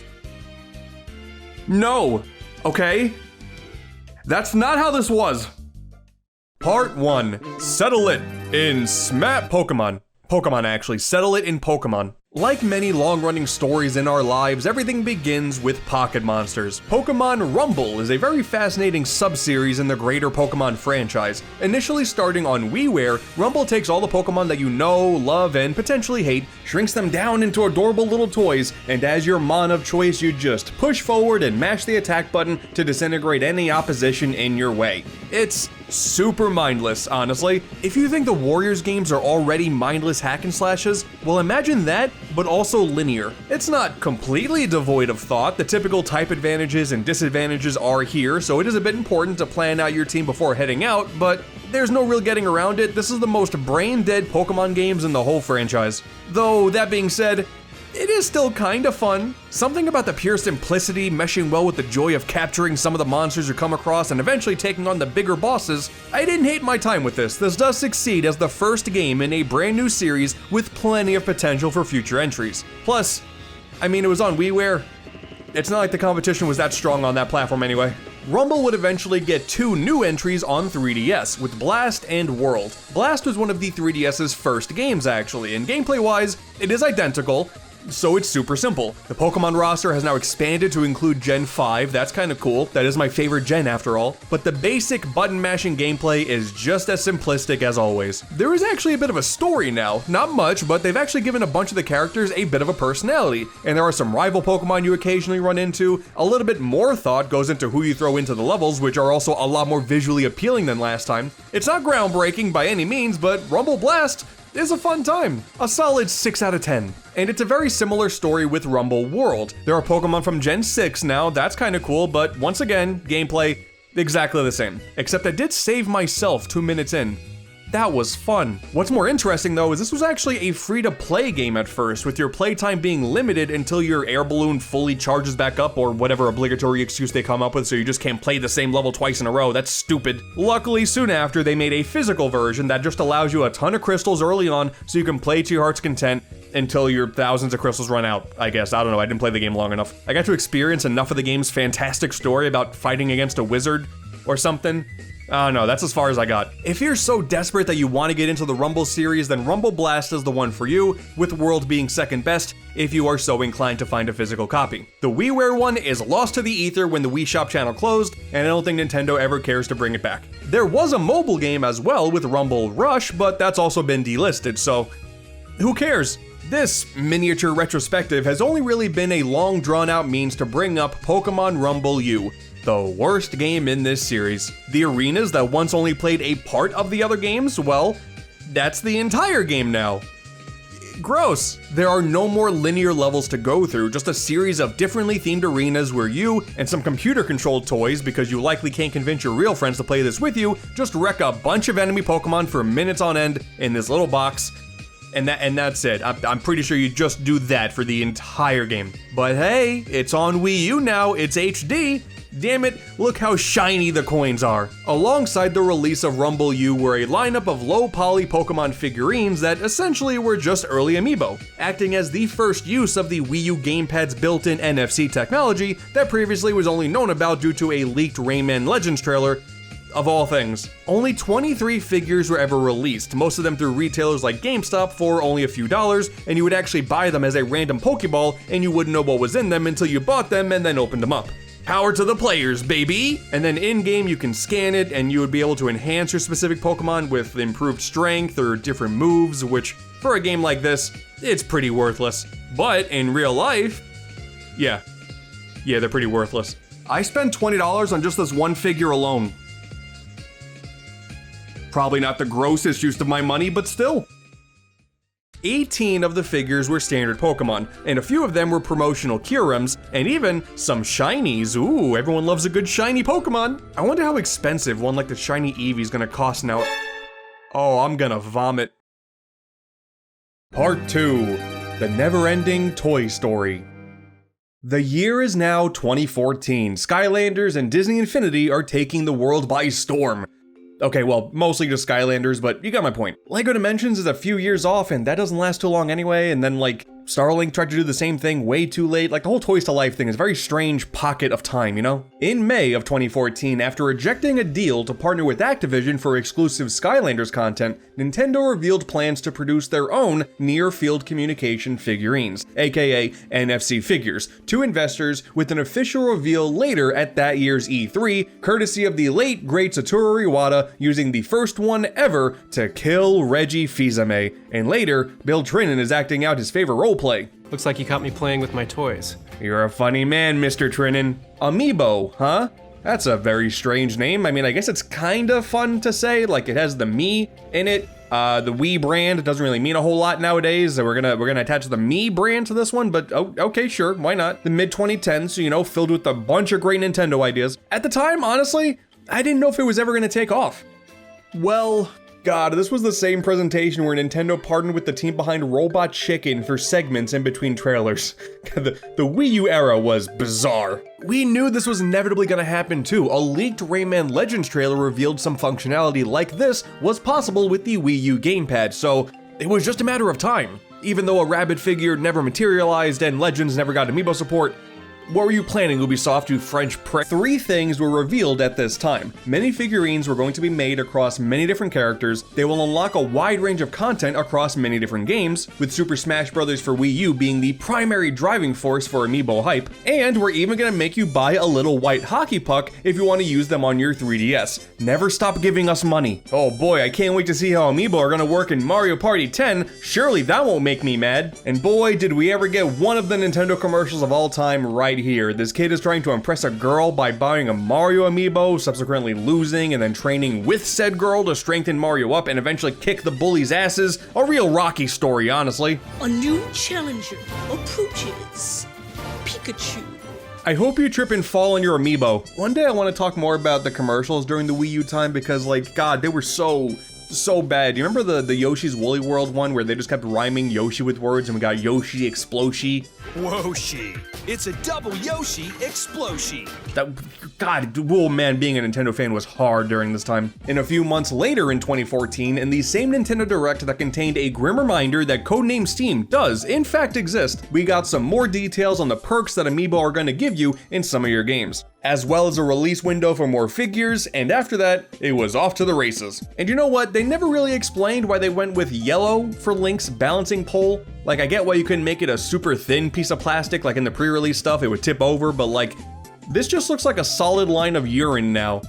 I hate it. Also happy to say that I am a proud owner of not only the Villager Amiibo, but also the first print Villager with the messed up face. Mr. Editor, can you superimpose these faces over the flirting versus harassment meme? Thank you kindly. Doesn't quite hit the same as Marth's beautiful face, but let's be honest, this is definitely someone's sleep paralysis demon, and I feel like it would be insensitive to insult it even further. And now it's time to take my little bit of plastic here and supercharge my gaming experience, hell yeah. Go to the Amiibo menu, scan my little guy, attach it to my Mii and give it a nickname, hell yeah, I'm in. In Smash Bros, you're able to take your character and train it by going into battle either against it or alongside it, and it would then level up, you could save its stats to the figure, and I guess bring it to your friend's house and play against their Amiibo. That's it? I don't know, that's kind of dumb. Nintendo still promotes Amiibo usage in Smash Ultimate. Like, do people actually do this? I've never seen a single person be like, yo, my Amiibo versus your Amiibo, 1v1, let's go. I've never seen that. I don't think that's real. Now, technically speaking, it is kind of neat. Comparisons were often made to the Mario Golf and Tennis Game Boy games, where you could train a character on the go and then port it to the console versions. But there, you had this whole RPG that you could put your character through first, and here, it's just you versus a CPU fighter with extra steps. But whether or not you liked its inclusion in Smash, it didn't matter. Very quickly, Amiibo exploded in popularity, not just for their use in the game, but for the intense collectability of them. At this point, it was basically every single Nintendo Direct, and quite frankly, it didn't even need to be a Direct, it was just whenever Nintendo felt like it, they were showing off brand new figures with the release dates and release windows, and like, oh my god, it was brutal for a while. It started off innocently enough with characters showing up in stores like normal. You can go in, buy them, and go home, easy peasy, but fast forward to early 2015, not only are Amiibo expanding with the brand new Mario line, but the Smash line would go down a much more devious path. Retailer exclusives. You gotta go to Toys R Us for Lucario, Target for Rosalina, Best Buy for Meta Knight, GameStop for Shulk, Waffle House for Pac-Man. It was insane! Plus, no two characters were treated equal in regard to stock. Hell, by this point, Wave 1's Wii Fit trainer was already getting really hard to find. You mean to tell me that Wii Fit trainer's gonna have less demand than Pikachu? So many Amiibo come with these crazy stories, man. Remember when one guy spent thousands of dollars buying Rosalina's, claiming to hate the character and rob fans of her the joy of getting the figure? And when so many people tried to pre-order the GameStop exclusive NES that it crashed the website? And when Nintendo revealed 2 different colors of 8-bit Mario and locked the modern color scheme to a full Wii U bundle for a few months as a test to see if anybody was desperate enough to buy a whole ass console just for the figure? There's a non-zero chance someone technically spent $400 on just a piece of plastic that they sold at retail months later. Like, it definitely happened at least once. Hell, that's probably why the Chibi-Robo Amiibo exists. They probably figured the game would sell more just for the fact that it came with an Amiibo. So much for that. And that's a whole separate issue from these individual cases of them forcing you to buy some Amiibo in multi-packs. They sold some of them individually in Japan, but everyone else overseas? They knew you were stupid enough to spend a bunch of money on multiple pieces of plastic even if you didn't want to of the characters, do it. Keep giving us money, we know you will. God, and don't remind me of the time when we learned about the Gold Mario Amiibo via a leak of all things, and that set the community ablaze back then. Oh god, they're gonna release shiny variants of existing Amiibo now? Is nothing sacred? What's next, a Gold Mega Man? Son of a bitch! Dude, man, like Nintendo may have been in the actual slums during this time when it comes to console sales and big game releases, but between Amiibo and the eventual NES and Super Nintendo classics, they were still penny pinching their audience like it was their job or something. Which, I guess technically that is the case, that it is their job to make money. It didn't matter how mismanaged selling all of these products seemed, it kept people talking about Nintendo through the launch of the Switch. So at the end of the day, masterfully executed, Nintendo. I don't like to admit it, but you did okay. The most dedicated I ever got to this hobby was in late 2015, the release day of Super Mario Maker, September 11th. A day I'll never forget. That was the very first time I waited in line at Target before it opened to get Zero Suit Samus, Olimar, and the store-exclusive Dr. Mario. And then immediately after picking them up, I got in my car, drove to the nearest Toys R Us to pick up Bowser Jr. because that was also store exclusive. Couldn't get it at Target, had to go to Toys R Us. And I take solace in knowing that I wasn't the only person doing that because basically everybody in line at Target was then at Toys R Us right after. We all had the same idea, but we didn't communicate beforehand. We just telepathically knew that was the path for the day, and we called each other Amiibros. So that was fun. Probably not the craziest story in the world for sure, but even still, at that time, Amiibo was serious business. You could tell me that somebody died getting an Amiibo at one point, and it sounds outlandish, but quite frankly, I think I would believe it. As early as 2016 though, the craze definitely started to slow down. We're starting to get down to the less desired characters like Lucas and Roy. We're already dealing with buying the same character twice with two variants of Rob, Bayo, Cloud, Corrin. And even with the release of Smash Ultimate in 2018, it was cool seeing the newcomers start to show up, even if the quality of the figures are now drastically better than the first few waves. On one hand, it is a bit off-putting to see the older Charizard figure up against the newer Squirtle and Venusaur, but also the thought of them redoing all of the already released characters with their ultimate poses fills me with great anxiety because I know I would have bought them too. I'm in too deep and can't be helped. However, that of course is not the whole story. This whole time we've mostly been going over the Smash Brothers line, and rightfully so. Most of nearly 100 figurines in the general release shenanigans reside under Sakurai's big omnipotent thumb. But hell, why stop with just Smash? 16 Animal Crossing, 4 Fire Emblem, 4 Kirby, 4 Metroid, 22 Splatoon, 22 Mario including a Gold and Silver Mario variant, 2 Mario 30th Anniversary which are technically in a different line than the main Mario ones, but whatever, they're on pipes, it's pretty cool, 22 Zelda, 2 Xenoblade 3, 5 Woolly Yoshis, they are the cutest damn things I've ever seen, thank god they made a Woolly Poochie, 5 Shovel Knight, 15 Monster Hunter, that I don't own, 4 Skylanders, that I also don't own, but I mean it's kinda cool that they act like a Skylander and an Amiibo at the same time, and that's kinda cool, so maybe I'll buy them at some point, I don't know. 6 Mario and Rabbids figurines that aren't Amiibo, but damn it, just look at them, they may as well be. Ubisoft knew what they were doing here. So many one-offs like Chibi-Robo, Solaire from Dark Souls, Diablo Loot Goblin in this weird box for some reason, Gold Mega Man in the Legacy Collection for 3DS, Normal Mega Man for Mega Man 11 on Switch, Pikmin, the best designed Amiibo of all, Detective Pikachu, the biggest designed one of them all. Dude, so many Amiibo cards for Animal Crossing and Mario Sports Mix. Series 5 of the AC cards released like 5 years after Series 4, that was insane. There's that Shadow Mewtwo card that came with Pokken Tournament for the Wii U. You probably didn't even know that there are Japanese exclusive Amiibo cards for Yu-Gi-Oh! And MLB Power Pros. There's that box of f***ing cereal that's also an Amiibo. And hell, the cereal was gross, but I still got the box. Box Boy Cubey that you can only get with the physical release of the Box Boy trilogy in Japan, which resulted in this white cube being hundreds of dollars, and all of this happened in the span of just a few years. What do you mean? God, they were so experimental too. The Woolly Amiibo are nice and soft. Boo glows in the dark. Metroid is squishy and fun. Mr. Game & Watch came with 4 different poses that you can swap out however you see fit. That's really cool. The Guardian has movable legs. I didn't think we could possibly get any bigger than Detective Pikachu, but then Big Man happened. Chibi Link is delightfully smooth to the touch. Oh, I'm sorry, I got distracted. Dude, I don't even care about Diablo. I only bought it because it's in a stupid different box.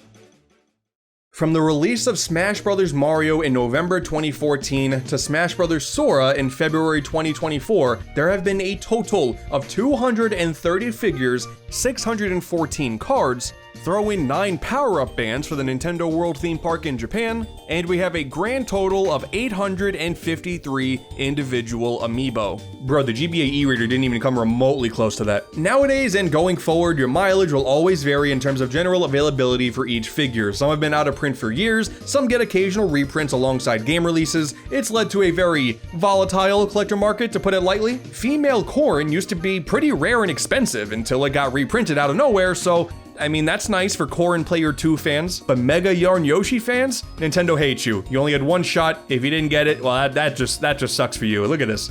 It's so cute. I love them so much. Such a large market for custom amiibo figures grew from this as well. There are people out there designing Miis designed off your actual creations. People are creating 3D printed amiibo bases for the remaining Game & Watch poses if you don't want to just have them laying around somewhere. They're taking an Animal Crossing villager card and slapping the functionality into a handmade figure. That's incredible. And hell, people are even doing that for the stupid cereal too. You can get this little 3D figure of a tiny cereal box, and that works as the same functionality as the little back of the actual box. That's so cool. Thank you for cereal preservation. It would take far too long to show off every cool custom creation there is, but to say the amiibo craze didn't spawn a ton of creativity based on the pure passion and love for these characters would be a flat out lie.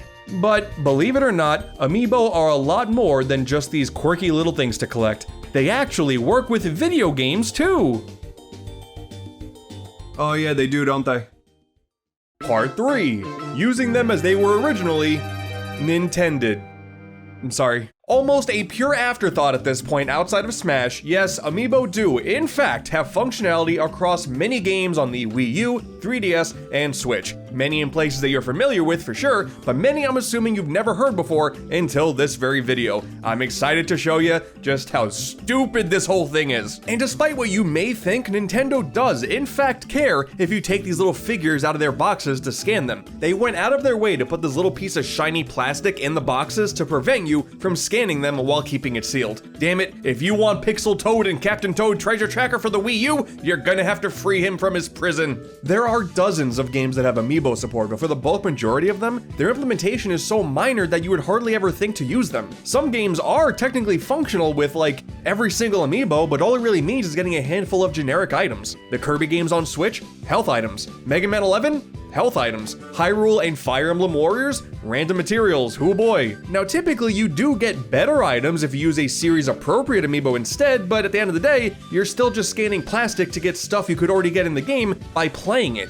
But you just wanted the easy way out instead. Like listen, I get it, I scanned an amiibo during the really hard segments of the hard mode of the boss rush in Kirby in the Forgotten Land. I'm shameless, I'll accept that. I bought the plastic, damn it, I'm gonna use it. Or you could be Hyrule Warriors on the Wii U where the spinner weapon is locked behind one of the various Link amiibo. It's the only way you can get it in that version of the game. Sure, it does give the amiibo value, but it certainly turns the figure into a physical DLC voucher, something they would remove in the Legends port for 3DS and Definitive Edition port on Switch, where you can get the weapon as part of the base game, no problem. The aforementioned Pixel Toad feature from Captain Toad is essentially the same thing. Scanning the Toad amiibo on the level select screen would simply hide a little graphic of an 8-bit Toad in that level for you to find and tap on, just so the game could say, yep, you definitely just did that. And then when they ported the game to 3DS and Switch, it was now something you could access very normally by just playing the game.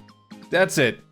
Okay. Oh, but don't worry, now if you scan the Wedding Mario Odyssey amiibo, you can get access to the brand new Mario Odyssey themed levels, which are already in the game, but at the end of the main adventure, so if you want to just have one of the end game rewards instantly without actually playing the game, then have at it.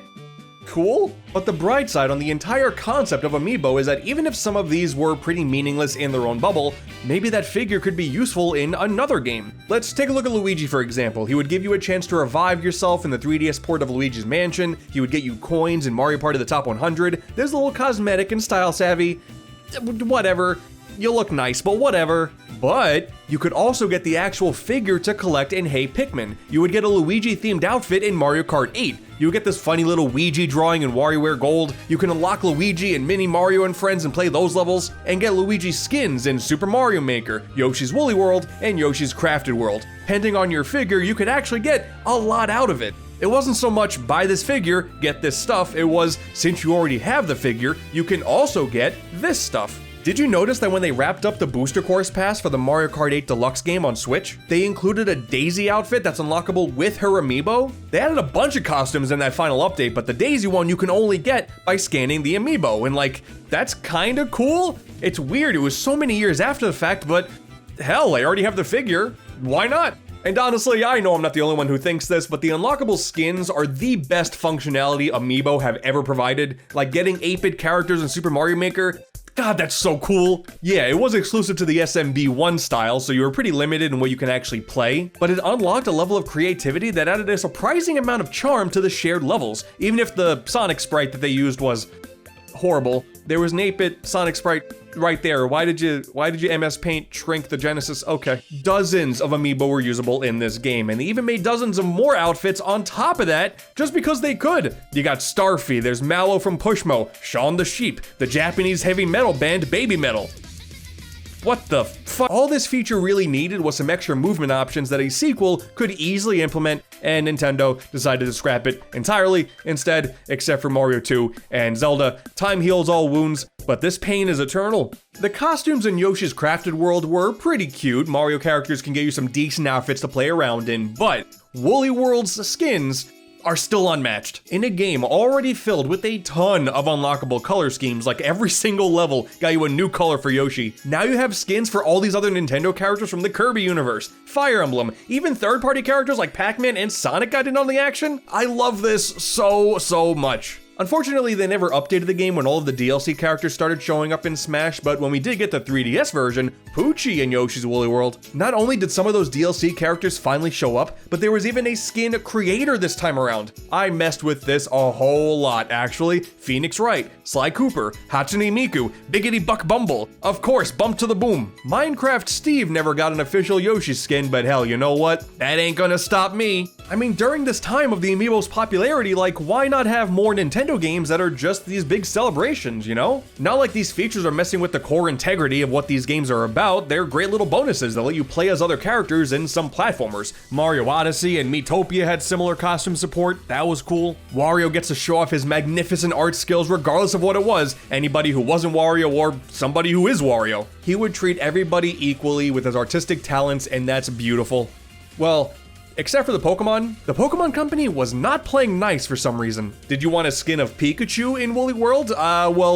Screw you. T-shirt. There are Pokemon skins in Mario Maker, but there's no unique sound effects. Usually all the different getups would give you some unique flair, like a special victory jingle, but not for the Pokemon. Did you want a unique pose when pressing down while standing still like all the other characters got? Sorry, front facing is the best we can do. We're the Pokemon Company, and we hate fun. Amazingly enough, despite Pokemon being a perfect fit for collectible amiibo in either plastic or cardboard form, the only substantial uses in any Pokemon game are a quick unlock for Shadow Mewtwo in Pokken Tournament specifically for the Wii U and not Switch, and Detective Pikachu for the 3DS, where this unnaturally large chunker just lets you watch all of the in-game cutscenes up to the current chapter you're on.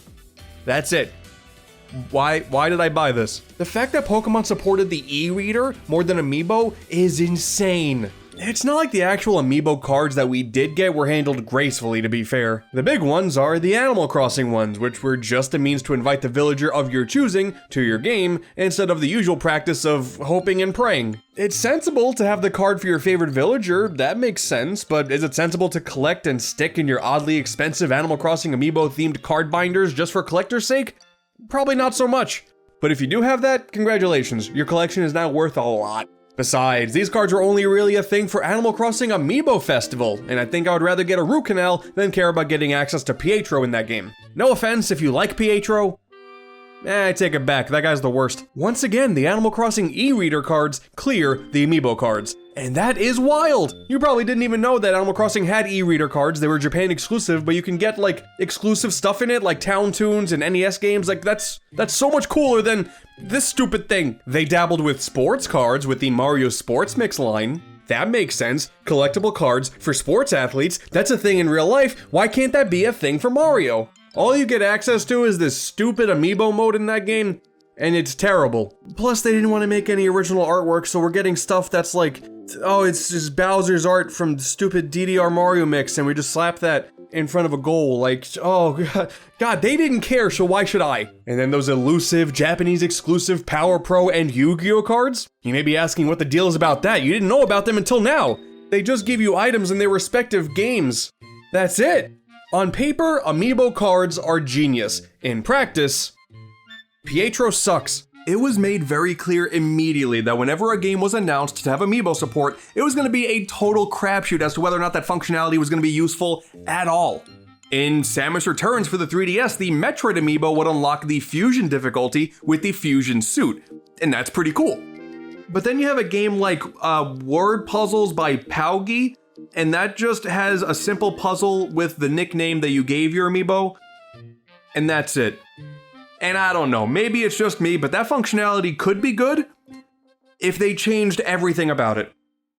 I think some real standout functionality of Amiibo were when you can summon characters into games they would otherwise not be in. In Codename Steam, everybody's favorite 3DS game, you can recruit some Fire Emblem characters to fight as, which made sense, the game was made by the same developer. And you could basically do the same thing in Fire Emblem Fates as well as Fire Emblem Echoes. Echoes did handle it slightly differently, but whatever, close enough. It was the better game anyway, it didn't need the Amiibo support, you know? Picross 3D Round 2 would give you unique puzzles for a handful of characters. Animal Crossing New Leaf lets you invite themed villagers to your campsite. You got a handful of Zelda characters like Epona and Ganon, you have Splatoon characters like Callie and Marie, and even a feline from Monster Hunter. Why did they not do more of this? You could battle Shovel Knight in Azure Striker Gunvolt 2. You can unlock Shovel Knight remixes in Just Shapes and Beats. The Kirby games on Switch may not have great functionality, but Planet Robobot? Oh, that was not the case here. Amiibo in this game would give you an instant copy ability, but it would actually be dependent on the character that you scanned. Dr. Mario would give you Doctor, that makes sense. Yoshi would give you the whip to mimic his tongue,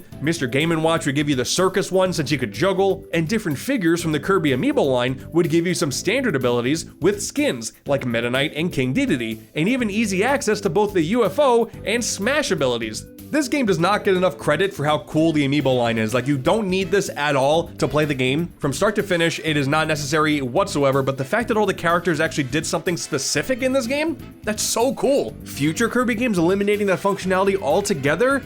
Come on, that's super disappointing. Hell, in Zelda Breath of the Wild and Tears of the Kingdom, you would get generic items as well, but at least you would also get the option to get themed paragliders in Tears and summon Wolf Link in Breath of the Wild, which also had cross-compatibility with Twilight Princess HD because it was able to retain any hearts that you earned within Twilight Princess's Cave of Shadows. Amiibo are able to be cross-compatible with multiple games and transfer data between games, and like no other game used that. Why? You would get exclusive gear in Splatoon, Zelda gear in Skyrim, a single Praise the Sun taunt in Dark Souls Remastered, in-game tokens for a model and music viewer in Xenoblade 3D, a Pac-Man costume in Little Nightmares. Oh man, I'm getting tired now. Man, did you know that Resident Evil Revelations on Switch has Amiibo support? And it's just for items? Like, why even have Amiibo support at that point? I would have taken a Jill Sandwich Amiibo, are you kidding me? Or like the weird goopy monster thing, like sure, I'll put that next to Rob, I don't care. Taiko Drum Master for the Wii U in Japan had support for the Animal Crossing figures as well as Pac-Man for special songs, that's kinda cool. Once again, unlocking themed goodies for a game that you didn't think had them, that's nice. It was certainly more useful than any Amiibo giving you coins in Teddy Together for 3DS? What? Teddy Together? What the hell is Teddy Together? Okay, yep, nope, I am not playing this. One of the proudest spots of my entire collection is the Kirby Amiibo. Partially for its value, it is a very expensive piece of plastic, but partially because I'm also one of the lucky few to actually use it in-game. Bye Bye Box Boy, the third in the underappreciated Box Boy series, has Amiibo support. The Kirby line would unlock these colorful skins for the different characters, which is pretty cute, especially since the blocks that you create are now Kirby Star Blocks. Love that. And the Kirby Amiibo lets you play as his sister, QC, and use a pseudo Game Boy Color filter. I mean, listen, alright? It's not great, but this video let me go back and play some Box Boy again, and god, I love these games so much. There's even a Kirby costume in Kirby Battle Royale for the bomb ability, and it lets you throw exploding Kirby's. I love it. Like, this is now the best part of the game that no one played. Throw in easy access to the Kirby Spirit in Smash Ultimate, and yeah. That's what the most expensive Amiibo in 2024 nets you in games that it's compatible with. You see, that may be upsetting, but what you should be upset about is Bye Bye being used as the game's name, only for them to make another game on Switch like he didn't go bye-bye. A real Final Fantasy situation here. Also, Box Boy plus Box Girl didn't use the Amiibo, and that's where my real anger lies. Well, maybe the solution is to have some games that are made specifically with Amiibo in mind. Amiibo Tap, Nintendo's Greatest Bits, was a free-to-play game that unlocked bite-sized demos of random NES and Super Nintendo games, and it didn't matter which Amiibo you would use. You could scan the Pooch Amiibo and then play a boss from Zelda 1. I don't care, just play these games, I guess. It was just some weird backwards marketing thing because you would play the demos of the games and it would just say, hey, if you want to buy the full thing, go to the eShop. So it was free demos that you had to get by buying the plastic, just so then the game would tell you to buy the real software. This was weird. Mini Mario and Friends Amiibo Challenge, another free game that locks a heavy bulk of content like all of the game's interesting levels behind individual characters that you have to scan in order to unlock. And once everything is unlocked, it's ultimately not even that big of a game anyway, so at least the toys are cute. Mario Party 10 had an entire Amiibo-based mode called Amiibo Party, which ended up being this incredibly soulless parody of traditional Mario Party at a time where the developers clearly lost the plot regarding what made the series fun in the first place. God, in an interview during Treehouse Live during E3, they basically admitted that their only attempt to make a full Amiibo-based game came in the form of Animal Crossing Amiibo Festival. This was the only time we got a full retail game where Amiibo were the selling point. This is it. You guys want a hot take with this one? I think the game is bad. You see, the joke is everybody already accepts that this is one of the worst things Nintendo's ever done. It's a miracle they survived past this point. The hilarious little Easter egg about all this is Amiibo Festival performed so poorly that GameStops around the country started selling just the Isabelle and Digby Amiibo that the game was originally packaged in this new stupid box that we designed in 2 seconds on shelves, and maybe it'll sell better. I don't know if it did, but it's just funny that this exists. And for perspective, you gotta remember, this was the same year we also got Mario Tennis Ultra Smash, which does also have Amiibo support. That's just basically a copy and paste job of the same code as Smash Brothers. You play alongside and train a CPU player. How thrilling. Oh, this game is made so much better now. I'm glad Nintendo survived this year, cause oh man. Dude, have you ever heard of Conga Master Party on the Switch? Of course not, but turns out it has Amiibo support. Boy, how far we've come. If you haven't noticed by now, there has been a distinct shift in optimistic tone regarding how collectible Amiibo are versus how useful they are. Yeah, of course I bought the Zelda and Loftwing Amiibo because it's a beautifully designed figure that sits really nicely with the rest of the figures in this franchise. In Skyward Sword HD, all it does is quickly warp you from the surface to the sky in a game already filled with plenty of points that already let you do that. That was dumb. That was really dumb. And even when an idea sounds good on paper, like collectible sports cards from Mario Sports Superstars, it ends up being used in the dumbest mode possible in a game that already gives off soulless cash grab vibes.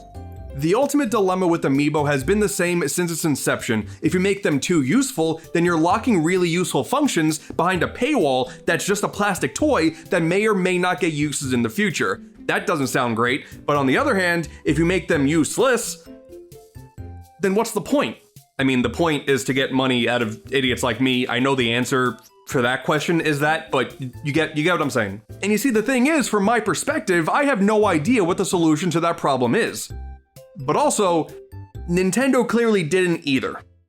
Wouldn't the immediate response be to incentivize more developers to spread Amiibo functionality across more games? Luigi's Mansion for 3DS had Amiibo support. Luigi's Mansion 3 on Switch did not. Warioware Gold used Amiibo. Get It Together and Move It did not. You could have had the Steve Amiibo do something for Minecraft, Joker for Persona 5 Royal, Dark Samus for Dread. They made a Noah and Mio Amiibo for Xenoblade 3, which is awesome, and you can even use the Shulk, Pyra, and Mithra ones to unlock some skins in that game. That's fantastic. I love that. But Nintendo, you mean to tell me you willingly left money on the table by not making mini Mario toys to function with the Mario vs. Donkey Kong remake? That's the whole plot of the game. How did you not see? It's right there. Elephant Mario was right there too, Nintendo. Like, you mean to tell me that alongside Wonder, you couldn't sell like a bunch of this big fat elephant Mario? Like, you really? Really? Considering just how many Amiibo were made for Monster Hunter, it's also wild to me that no other third-party companies saw fit to make figures of their own to release alongside other Nintendo exclusive games. Though, really, when you look at what we ended up getting, I guess we already have a large list of figures that only work with 1 or 2 games, maybe, most of which are just for Smash anyway, so maybe that interest was just never there in the first place. Developers probably just preferred the idea of putting all the content in the game already and not have to worry about relying on someone else buying a figure just to unlock some weird mode you're probably not going to use anyway. Or they're going to save it for paid DLC where they have more control and they make more money out of it, but that probably makes more sense. I, for one, am still massively upset with the Loot Goblin not being compatible with Sushi Striker. The potential there is wild. And that kind of leads to the major conundrum Amiibo have always had. Part of me does want more content locked behind Amiibo because it would be very interesting, and I'm already so deep in the collecting rabbit hole, I already have access to all of it, I'm curious to see what they do. But when I do think about it, do I really want more games with content that's locked behind figures that you can't get in-game by normal means? Mega Man Legacy Collection already features a plethora of challenge stages that are a ton of fun to go through and better your score, but by scanning a Mega Man Amiibo, you can get even more challenges, and that's the only way you can get them. Like, come on, you already have all these challenges right here, do you really care if you don't have access to all of them? And see, when it's phrased like that, it sounds a whole lot worse. It ends up making these Mega Man collections objectively more content-filled than they are in other consoles, but only if you have the associated plastic. It's all just essentially DLC with extra steps. Locked content you can only obtain in a way that doesn't guarantee the publisher gets any of the money, as opposed to just releasing it on digital storefronts. I don't know, people have probably modded these challenges into the Steam version anyway, but that's besides the point. And I mean, even looking back, Nintendo kind of feels the same way too, that this was dumb from the start. They put the original Amiibo exclusive content from Captain Toad on Wii U in the Switch version without needing the figurine, but then they added new figure compatibility that was ultimately worthless, so it's better now? During the height of Amiibo hype, people kept saying that Nintendo should have built a game like Skylanders or like LEGO Dimensions, a large-scale adventure, basically the entire game locked behind the figures, but hey, we can have crazy crossover potential here, something like Smash, but just based on fun and not kicking each other's asses. And years later, now that all the hype has died down, yeah, that would have been a terrible idea, I think. Game preservationists would have been upset about how difficult it would be to access high-quality Nintendo content. Emulation would likely be the only way to play all that content in the modern day, and it would make for great video content years down the line, but nah, even as a YouTuber, that wouldn't be worth it. Are you really upset that you don't have access to the entirety of Mini Mario and Friends Amiibo Challenge? Probably not, just imagine that, but like 100 times bigger than that. Like, no, it really wouldn't have been all that good. I can't believe a multi-billion-dollar company is sometimes smarter than a bunch of screaming people on social media. Wow. You see, in Japan, the Nico Nico Video Watcher app had support for the Callie and Marie Amiibo, which would let you watch a special version of a live musical performance from their respective character. See? Exactly. You don't care. Yeah, clearly this is a moral conundrum that I'm sure companies don't want to deal with. They would rather just put their DLC up on the digital stores so you can actually spend money on them and they get the money directly. That makes a whole lot of sense. But for me, I don't know. If I can scan the Shovel Knight guy and I'll get a little shovel fairy in my game. That's just kind of cute. Part 4. Oh dear God, will it ever end? Probably not.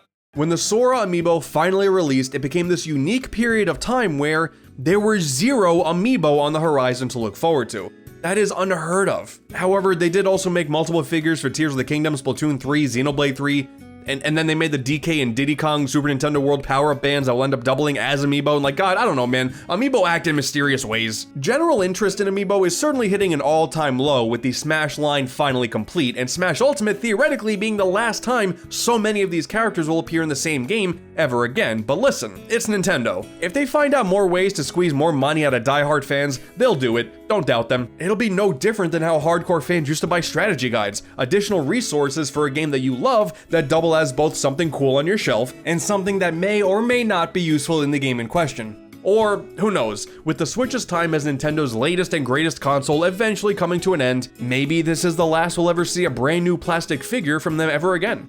Certainly no more cards, like Amiibo cards were an abject failure, that just don't even consider that to be a thing anymore. Like, whether or not you have a complete Animal Crossing set, good for you. You gotta admit that they did not handle these well, at all. At the end of the day, this Amiibo figure experiment was very clearly successful. As I said earlier, Amiibo allowed Nintendo to continue being in the conversation during the tail end of the Wii U and 3DS's life cycles, when they were at their lowest, just biding their time before the Switch came in and changed everything. 10 years later, they're breaking records left and right and just swimming in money due to their deals with games, movies, and theme parks now, on top of the Switch just doing damn good console sales wise. Like, they're fine. They don't need to care about Amiibo anymore, so if this is the end, it was certainly fun while it lasted. Sure, not every experiment was a home run. You were able to find the Animal Crossing Amiibo for like less than $5 after they released. Like, that was rough. Like, no one cared at all for those. And really, when you look at the track record of functionality with these figurines, you're not missing all that much in terms of actual content. You can go your whole life playing all of these Nintendo games and never once scanning a figure, and you'll be totally fine. Except for the woolly Yoshis. That was perfect, and I want the game ported to Switch just so we can get an official Bayonetta Yoshi. That would be incredible. But I love just how many wild stories came out of these pieces of plastic over these last 10 years. I love how even though Amiibo hype is totally dead, you never really know when a new figure will pop up during a Nintendo Direct, ready to disappoint the masses. And lastly, I just love how all of this plastic looks when put up next to each other. Like, I'm not much of a materialistic man, but this? Yeah, this I like. To the big mega company Nintendo, hopefully you enjoyed all of the countless money I gave you during one of the worst periods of your life. Until the Switch came around and changed everything, I was there to support you. My money went towards something, I don't know exactly what, but I got all this plastic now, so that's kind of cool. Did you know that in Mario Party Star Rush for the 3DS, there was a Mario series Bowser Jr. Amiibo that was in-game, and yet that Amiibo never surfaced? It was never a reality? What were they planning? And now that the video's done, I gotta put all the Amiibo back on the shelf. This is gonna suck. With the release of Persona Q2 New Cinema Labyrinth outside of Japan in June 2019, the end of the 3DS is finally here. I mean, GameFAQs has nothing listed for upcoming releases. If we can't trust them, who can we trust? Limited Run Games is jumping on the 3DS bandwagon now, which is cool, you know, better late than never I suppose, but aside from them, I just can't see anybody else pumping out high quality games for this thing. And I may have said some things along the lines of wanting the 3DS to be dead and no one should release games on this console anymore, what is Nintendo thinking? That may have led some people to assume that I think the 3DS is garbage all of a sudden. I don't know how you could have possibly misconstrued that.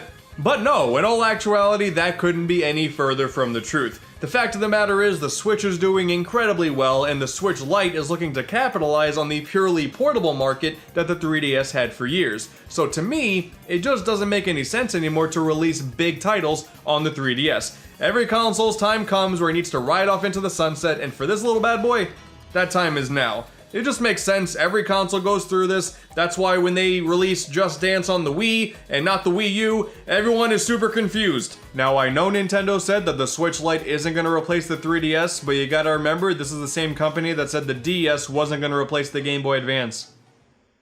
Oops. It is sorta sad to see it all end, but now that we can start looking at the console retroactively, I can say with certainty that the 3DS is easily one of the top 3 consoles of all time, at least from Nintendo. Listen, having Garfield Kart on a console will do that to you. The Switch will finally have its time soon enough. Man, remember when the 3DS launched and everybody thought that the console was doomed beyond saving? Ha!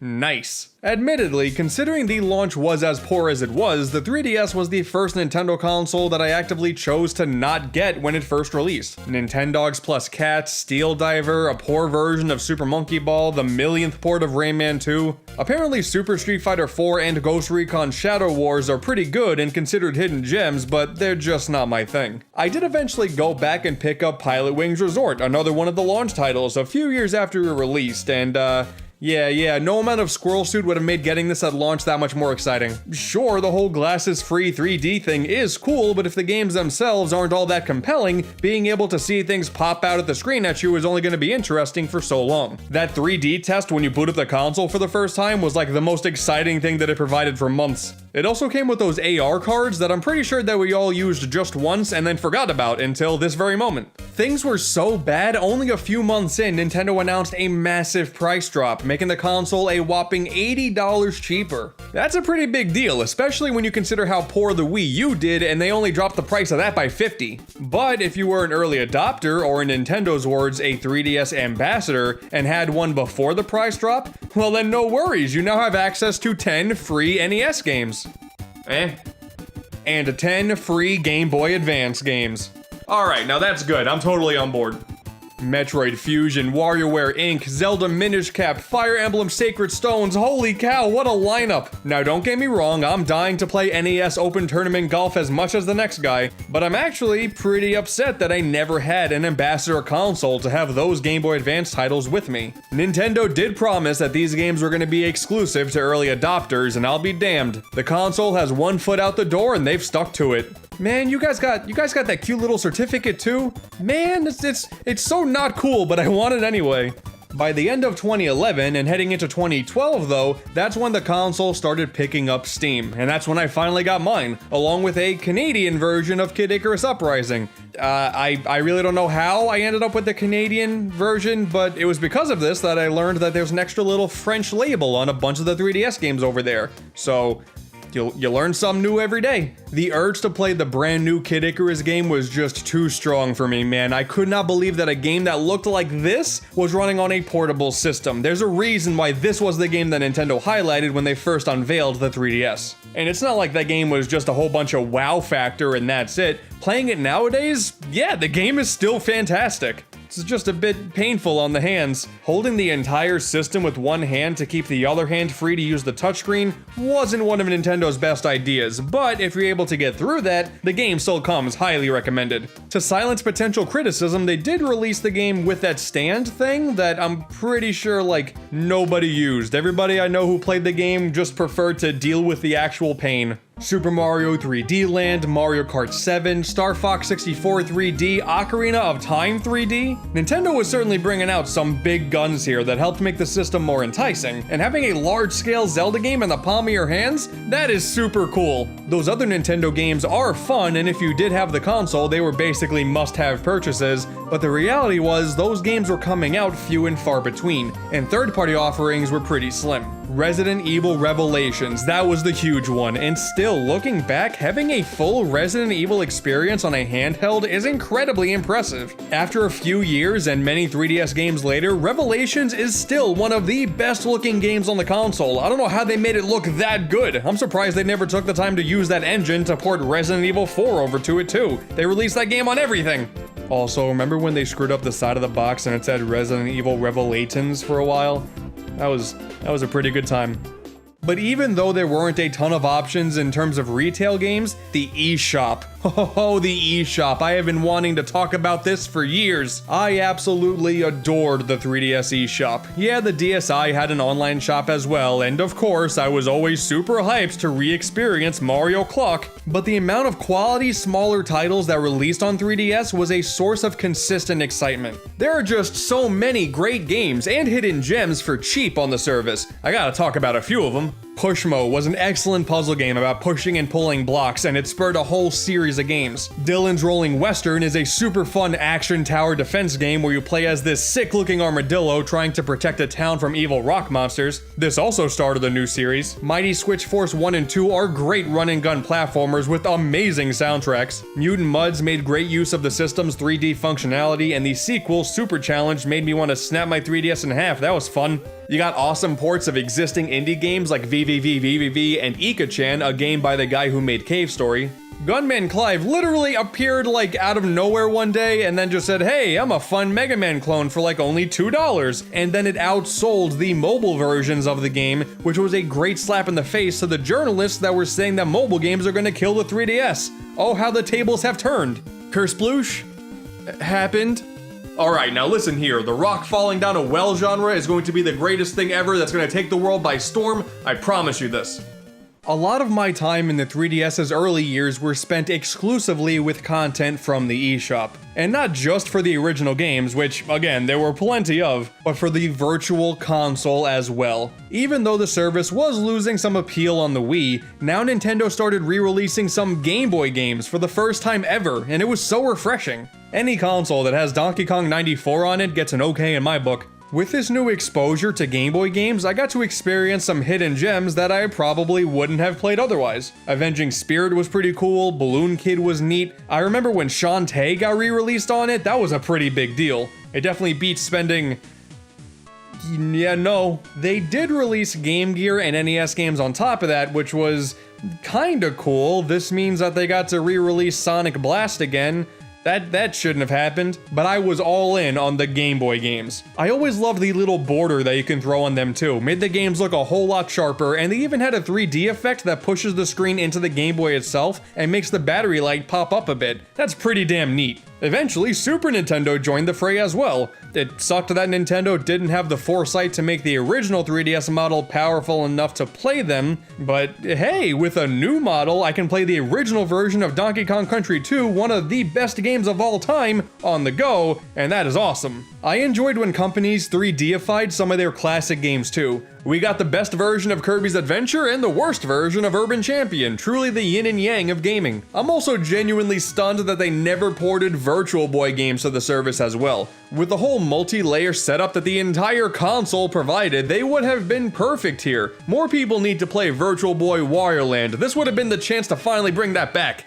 Oh, and Street Pass, that was another awesome feature. Keeping the 3DS in sleep mode and being able to interact with fellow 3DS consoles to unlock small bonuses in some of your games, as well as a bunch of content in the Street Pass Me Plaza. Oh man, it was so cool. Filling out those little puzzle pieces over the weeks, months, and years was so satisfying. And they also released a bunch of games for it. With these, you were able to use the data from the people that you Street Passed and play a multitude of titles. I put a ridiculous amount of time into Find Me. All of this to just get little hats for my Miis. I can't believe how addicting that was. I really dug the Slot Car Rivals game where each new Street Pass gives your car some extra features, and Market Crashers, that was another big one for me. Buying and selling virtual stocks with the advice of the people that you've only walked past and probably never spoken a word to. Surely this is something I'm gonna do in real life as well. I brought my 3DS with me everywhere. Knowing that my plaza was gonna be filled with a bunch of new people, that was half the fun of going outside. It actually kinda sucks that Street Pass doesn't exist in any capacity on the Switch. I know a lot of people choose to leave the Switch docked at all times, but it would be a neat benefit for those who did take it with them when going out and about.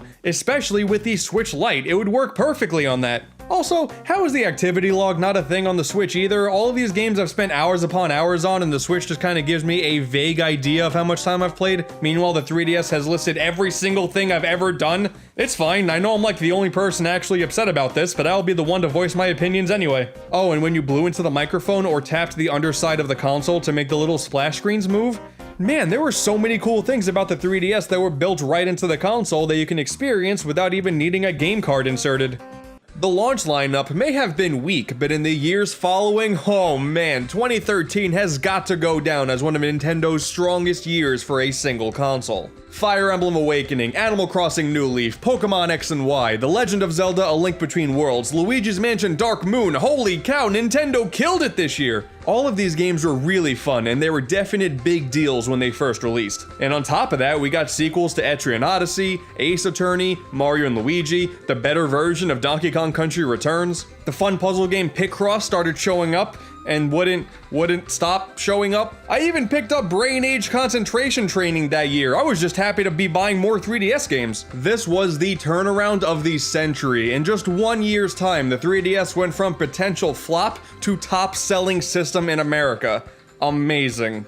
And then the hits just kept on giving, man. New Super Mario Bros. 2 was a fun time. Majora's Mask got the remake treatment. World Tour is one of the best entries in the Mario Golf series yet. Puzzle and Dragons was a nifty little puzzle game. Rhythm Heaven Mega Mix brought in minigames from the rest of the series and put it all in one package. Picross 3D, one of the best puzzle games the DS had to offer, got a really solid sequel. We got an excellent remake of Fire Emblem Gaiden with Echoes, Metroid Samus Returns, Warioware Gold, the Professor Layton games, a fully fledged Super Smash Bros. So many good games! And of course, Kirby. The little pink puffball just got so much love on this console. Triple Deluxe, Planet Robobot, Battle Royale, Extra Epic Yarn, like a half dozen eShop games, plenty of classics on the Virtual Console service. Listen, alright, I like Kirby a whole lot. This console was perfect for me. And there were so many hidden gems, it would take a while to go over every game that's gone under the radar, but I do want to talk about Ever Oasis in particular. This is a full-scale action RPG with really large world exploration, dungeons to conquer, a town to rebuild. This game is genuinely fantastic, and it did not get the appreciation that it should have. Yeah, not every Nintendo game was great. Metroid Prime Federation Force, Zelda Triforce Heroes, Paper Mario Sticker Star, Animal Crossing Happy Home Designer, the Mario Party games. Remember when they said that the future of Chibi-Robo was riding on the next game? And then Ziplash happened? Well, we did bring Fire Emblem back to life, I guess at the cost of a cute little robot. Rest in peace, little dude, didn't even stand a chance. Nintendo definitely did not bat 100 with this console, but what they did well, they did great. And if you loved RPGs, well, oh baby, do you have a ton of choices. I never really had the time to play a lot of these, though I do have access to a lot of the more notable ones. The main RPG that I got into was Bravely Default, and I adore this game. It's a modern RPG based on the mechanics and tropes from all of the classics, all with a great art style and a fantastic soundtrack. It's honestly one of the better RPGs I've ever played. I never got around to fully completing it because the end of the game is... But hey, I'm still excited to eventually play the sequel, which is something I will probably be saying until the end of time. Aside from RPGs though, third-party support was pretty weak. I mainly stuck to the first-party titles throughout the entirety of the 3DS's life, so I really didn't know what options were available, so I conducted an experiment by asking my Twitter audience what some of their favorite or just the overall best third-party 3DS games were that weren't RPGs, and oh boy, the whole no RPG thing really threw people for a loop.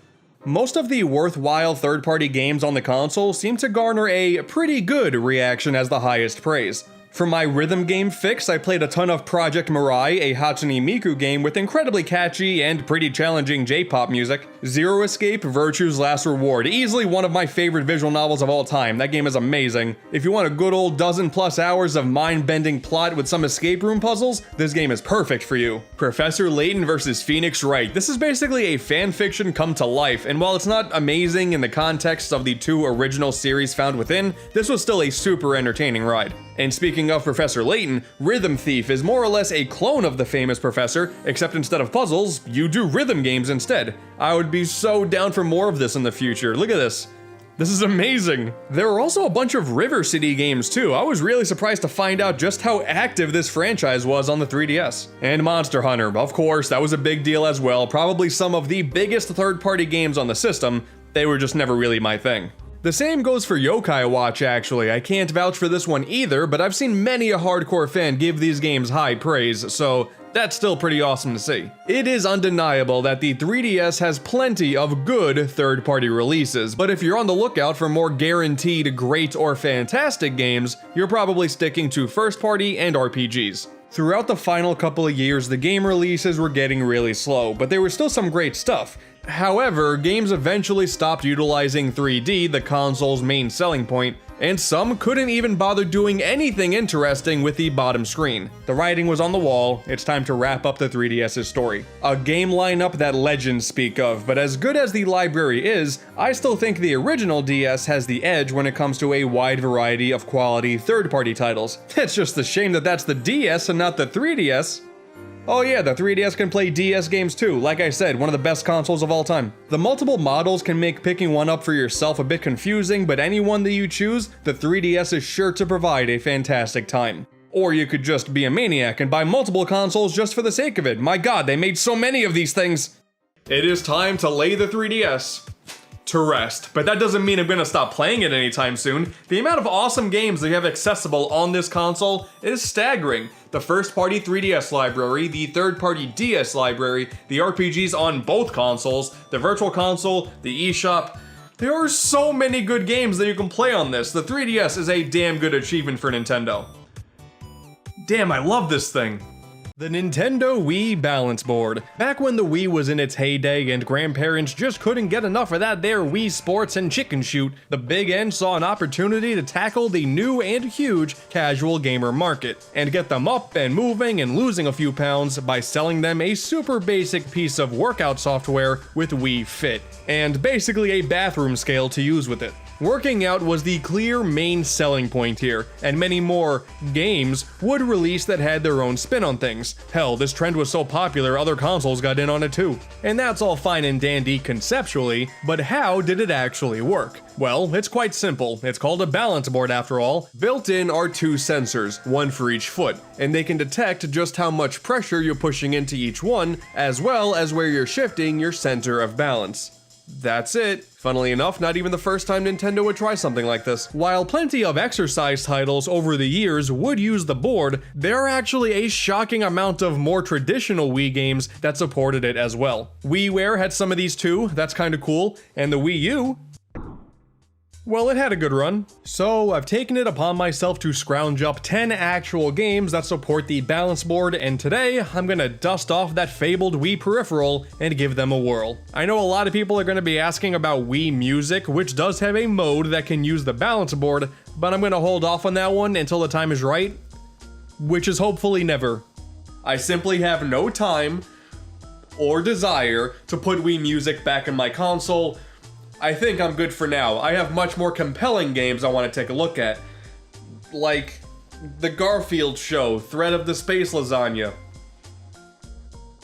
What do you mean you don't think this game is gonna be good? I mean, I think most of us are familiar with Garfield, right? Orange cat, doesn't like Mondays, likes lasagna for some reason. Well, now the lasagna is out for revenge, and this time, it's from space. Somehow, I'm not caught up with the show. They cause a whole bunch of mischief and naturally leave it up to our good old favorite lazy orange feline to save the day. And it's a minigame collection, because of course it is. So this is a pretty common trend when it comes to these games that have some balance board support. We have a bunch of minigames that were already built with the Wii Remote in mind. It's all a matter of sifting through enough menus before realizing, oh, now this one I can finally use the balance board on. There is a proper story mode with linear progression, but we're immediately greeted by a game that can only use the Wii Remote. Luckily, all of the games are already accessible back in the main menu. Alright, here's one. You play as Garfield riding atop Odie, while the other players pester you with balls. You see that meter? Well, that is you shifting your balance to stay on top. It's as simple as that. And then there's this one, where you're rolling a ball to attack the mice, Mario Party style. It's pretty simple. You tilt in any sort of direction, the ball will go that way. It works. Oh, and this one sucks. All you have to do is lean left and right to grab the food and avoid all of the other junk. But here we have a major problem with some of these balance board games. They expect you to make really quick movements back and forth, but sometimes it flat out doesn't function. It's the more subtle movements that are what the balance board does best, in my opinion. Like there's a game here that has you remove lasagna pests by replicating Garfield's movements. And yeah, it actually feels like you have to do them in order to succeed. This is just a minigame collection and only a handful of the games use the board. Wouldn't recommend. How about this? Super Monkey Ball. This seems like it would actually work perfect here. Step and Roll takes the typical Monkey Ball formula and simplifies the level design to be easily playable by shifting the world literally under your feet. And it actually totally works and feels really good. There are no weird gimmicks either, which is great. Simply get to the goal. No weird jumping, no boss battles, just honest to goodness ball rolling. We also have a graph shown at all times showing where our balance is being shifted to. And that is actually super appreciated. It helps out quite a bit when I need to figure out how to move. I just wish they got rid of the timer as well. It is a lot tougher getting by the most basic of obstacles here, and running out of time is a more common issue than I've ever experienced in this franchise because of it. But with enough perseverance, you will be plowing through worlds in no time. And you gotta deal with unskippable credits as well. It's kind of interesting too, because you can play this entire game with just the Wii Remote, similar to Banana Blitz. But in order to compensate for the easier form of control, the game places a ton of obstacles in your path. That doesn't make the game harder, just more annoying. And besides, if you do play the game this way, you are in for the easiest monkey ball game you'll ever experience. A good chunk of the minigames here also use the balance board, and for the most part, they aren't all that bad. Some of them are way worse than others, but I admittedly did have some fun here. Monkey Target was pretty lame though. Come on guys, it used to be the best one. How do they keep messing this up? The snowboarding game in particular is especially cool because you play by rotating the board 90 degrees. Really neat idea. If you're on the lookout for a Super Monkey Ball game that's going to contort your body to do movements as precise as the GameCube games had you do, sadly that's not here. Also, you may be a bit of a masochist. Marble Saga Kororinpa, sequel to the hot Wii launch game, Kororinpa Marble Mania. All these years later, and I still have no idea what Kororinpa means. So I'm actually a huge fan of all of these marble rolling games, and these are some of my favorites. They're all about tilting the stage by tilting the Wii remote, and I believe they do a much better job of that than either of the Monkey Ball games did. You can even sequence break this one if you try hard enough. The sequel here, Marble Saga, even has an adventure mode starring this adorable little ant named, wait for it, Anthony. Haha, it's me! The balance board support here is way better than in Step and Roll. While the game does have a bunch of levels in the adventure mode, there is a completely different set of levels to use with the balance board, which means we have stages perfectly designed around both types of controller inputs with none of the nonsense Step and Roll gave us. I love this, honestly. It is the best use of the balance board yet. It is definitely harder controlling the game this way, but the stakes are also a lot lower, which is the best way to handle something like this. Which can't be said for, yeah, Punch-Out Wii has balance board support as well. There's not really much to say here, to be honest, aside from, it's pretty terrible. Yeah, it works, you dodge in the 3 different directions that you can normally do with a controller. I guess if you go all out and combine this with the Wii remote and nunchuck to throw your punches, even get some boxing glove accessories, then maybe it can be kind of immersive?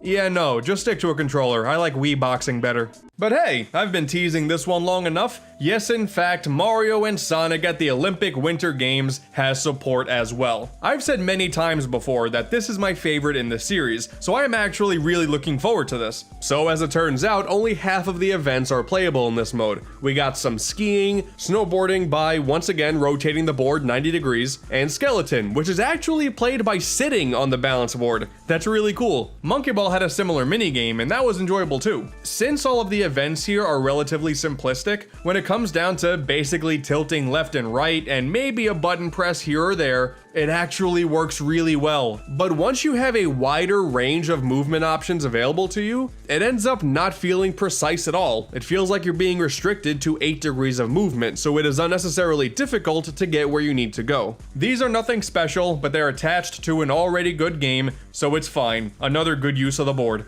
And if you wanted more of those events, just on a larger scale, well, here we have Wii Ski and Snowboard. Pretty big lost opportunity not using WII there. That seemed pretty obvious, but hey, that's just me. Wii Ski and Snowboard took me by surprise. It is incredibly charming. You get thrown into a massive snowy mountain, and go. There are missions to tackle, a handful of customization options, and secrets spread throughout the entire mountain to encourage exploration. But really, this game is all about taking in the world at your own pace, and I am really digging it. Navigation is done primarily with either the skis or the snowboard, and as such, using the balance board involves a whole lot of tilting, as well as a whole lot of motion controls to accelerate. And while that can be enjoyable in short increments, I would not recommend playing the entire game this way. It gets old incredibly quickly in my opinion, and it makes some of the precision-based missions way too difficult. Motion controls with the Wii remote and nunchuck are still required even when you're not using the board, but it is a lot more manageable that way, so like Mario and Sonic, the below average balance board controls are tacked on to an already pretty good game, so whatever. But we even got a full-blown sequel with Go Vacation. Now I've wanted to talk about this game for a while. Essentially, this is kinda more of the same, but while Wii Ski and Snowboard specialized in atmosphere and exploration, Go Vacation is all about variety. On top of having a brand new snowy mountain to explore, we also have a beach resort, a mountainside, and a bustling city, each of them housing a bunch of unique minigames based on their respective locations, totaling a whopping 50 plus different events to take part in. And that is super awesome on paper, but Man, Namco Bandai really tried to get motion controls in here as many ways as possible. Like, there are more vehicle options for exploration now, which is cool, but for most of them, you operate by using some sort of motion controls with the Wii Remote and Nunchuck, like tilting them at the same time to turn, on top of tilting with the balance board. It's just a bit much, honestly. Luckily though, for this little experiment, all of the minigames that can use the balance board are accessible right from the main menu, and at this point, it's kinda what you would expect. Basic tilting where applicable, left, right, forward, and backward, and not much more. The only one that was really clever was the dog sledding game. To mimic pushing off of a sled, you physically push only 1 foot off the board. It feels really good. But like, they also put in a dancing game, and that doesn't use the board. I mean, it's not that I really wanted a dancing game where I physically have to dance, it's just that I expected it, so I'm like disappointed and happy at the same time. Go Vacation is definitely the better game here, but the simplicity of Wii Ski and Snowboard still makes it a better fit for a balance board experience. Also, Go Vacation, like out of nowhere, got ported to the Switch for some reason, and you can play that with 0 motion controls, so you're better off going that route instead anyway. We're really scraping the bottom of the barrel, aren't we? This is dreadful. At least we got penguins. Rayman Raving Rabbids TV Party. Ubisoft couldn't help themselves. So this is really just Raving Rabbids 3, with Rayman once again having barely anything to do with the game aside from showing up in a few cutscenes and being forced into the title. It's a minigame collection where only a small handful of the games have the option to use the balance board. I know. I'm surprised as well. As expected, some of them do the tried and true tilting left and right, which does work as expected. But often the game also asks you to do some more specific movements, and I don't know, maybe it's just me here, but they rarely ever work as I wanted them to. There's a dancing game here that actually does use the board, but now I know why Go Vacation didn't use it. Every time the game told me to push into the board, it never recognized it. Oh, wait a second. Is this a Rabid cover of Toxic by Britney Spears? Oh, I take it all back. This game's great. The more balance board I play, the more I realize why it didn't really take off. When you have the more subtle movements, like moving left and right, it works fine. But then you're really only limited to the fitness games because those are the titles that did that really well. When you're told to do anything else, anything grander, it feels like you're simply wasting your time. Thankfully though, there are still a few games that I would really recommend outside of that. If you have a balance board, or if you don't, they're only like $5 or $10 at this point, then you'll have an extra little balance mode on top of everything. Now, I know what you're gonna ask. Do you need to play Switch 1 first in order to understand Switch 2? Well, I'm happy to say you can jump right in with this sequel and you'll be just fine. It just, you know, you can be like me and spend like roughly $1,000 on a Switch 2 games and accessories, and I'm celebrating with a classic bowl of ice soup. Some may argue that we've only been waiting for the Nintendo Switch 2 since the official reveal back in January 2025. Maybe, you know, since May 2024, when a Switch successor was officially announced via the basic-ass tweet. You could argue that, but quite frankly, I think all of those Switch Pro rumors from years and years ago make this thing feel like I've been waiting for it for 2 decades. But hey, it's finally here. Do you like it? And boy, ain't it expensive. Oh god, you probably heard from all the people yelling about it on social media when it was first announced, like it's a pricey boy. But because I've been waiting these many years, I've been preparing and saving for this moment for basically, yeah, those 2 decades. The Switch 1 was already my primary game console, so of course I was gonna buy a slightly bigger one. Have you played with the magnetic Joy-Cons yet? That'll be $500, please. I bought my Switch 2 at launch to future-proof myself. I already know I'm going to be putting in hours upon hours into this big old hunk of plastic, and my OLED is already sitting in a nice closet next to my Wii U. It's going to be covered in dust in no time, I promise you. But I didn't buy just this hunk of plastic, I bought some other hunks of plastic as well. Bought a Pro controller, I bought a bunch of games. I even bought the stupid Zelda amiibo. You don't have to do that. I did a little bit too much. So yeah, I did spend a lot of money just so I can say that I played a Switch 2 in June of 2025, and that's about it. And I am now making this video to compensate for all of those lost costs. Let's get to it, shall we? Now, the first thing you're gonna do when you have your brand new in-box Nintendo Switch 2, You're gonna fear for your bank account, but then you're gonna open it up and you're gonna feel a whole new chunk of plastic, and I gotta tell you, the Switch 2 here, it feels nice.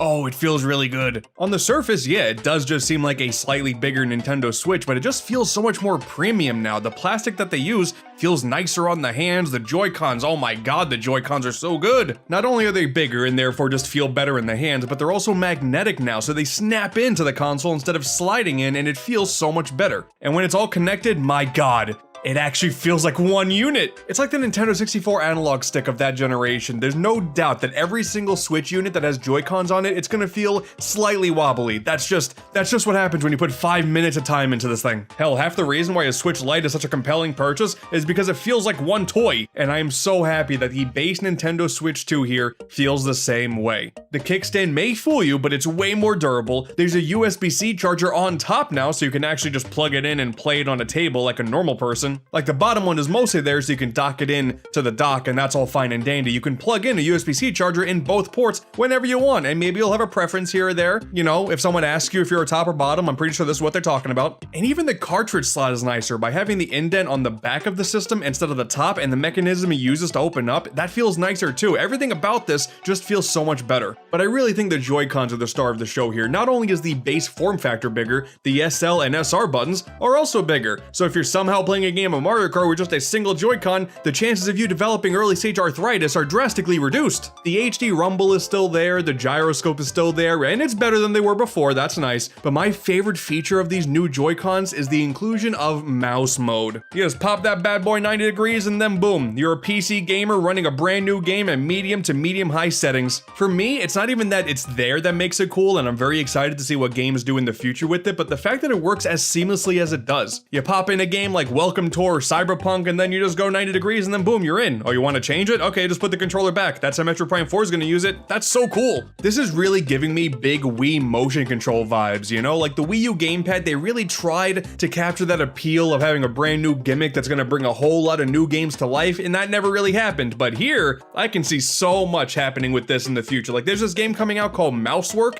It's just a mouse-based minigame collection. I'm there day one. This is already a better gimmick than the stupid IR camera was on the Joy-Con ones anyway. I mean, that does mean that, like, if you really care, any hardcore 1-2 Switch and night vision players, unless you connect a Joy-Con 1 to a Switch 2, they simply will not work as expected. I know, Nintendo spitting in the face of game preservation. And the same goes for Nintendo Labo fans. So many of those cardboard creations were built with the Joy-Cons and the Switch 1 in mind, and now that everything is just bigger, it's not gonna work. Did you buy a brand new console hoping to play Breath of the Wild Switch 2 edition in VR mode?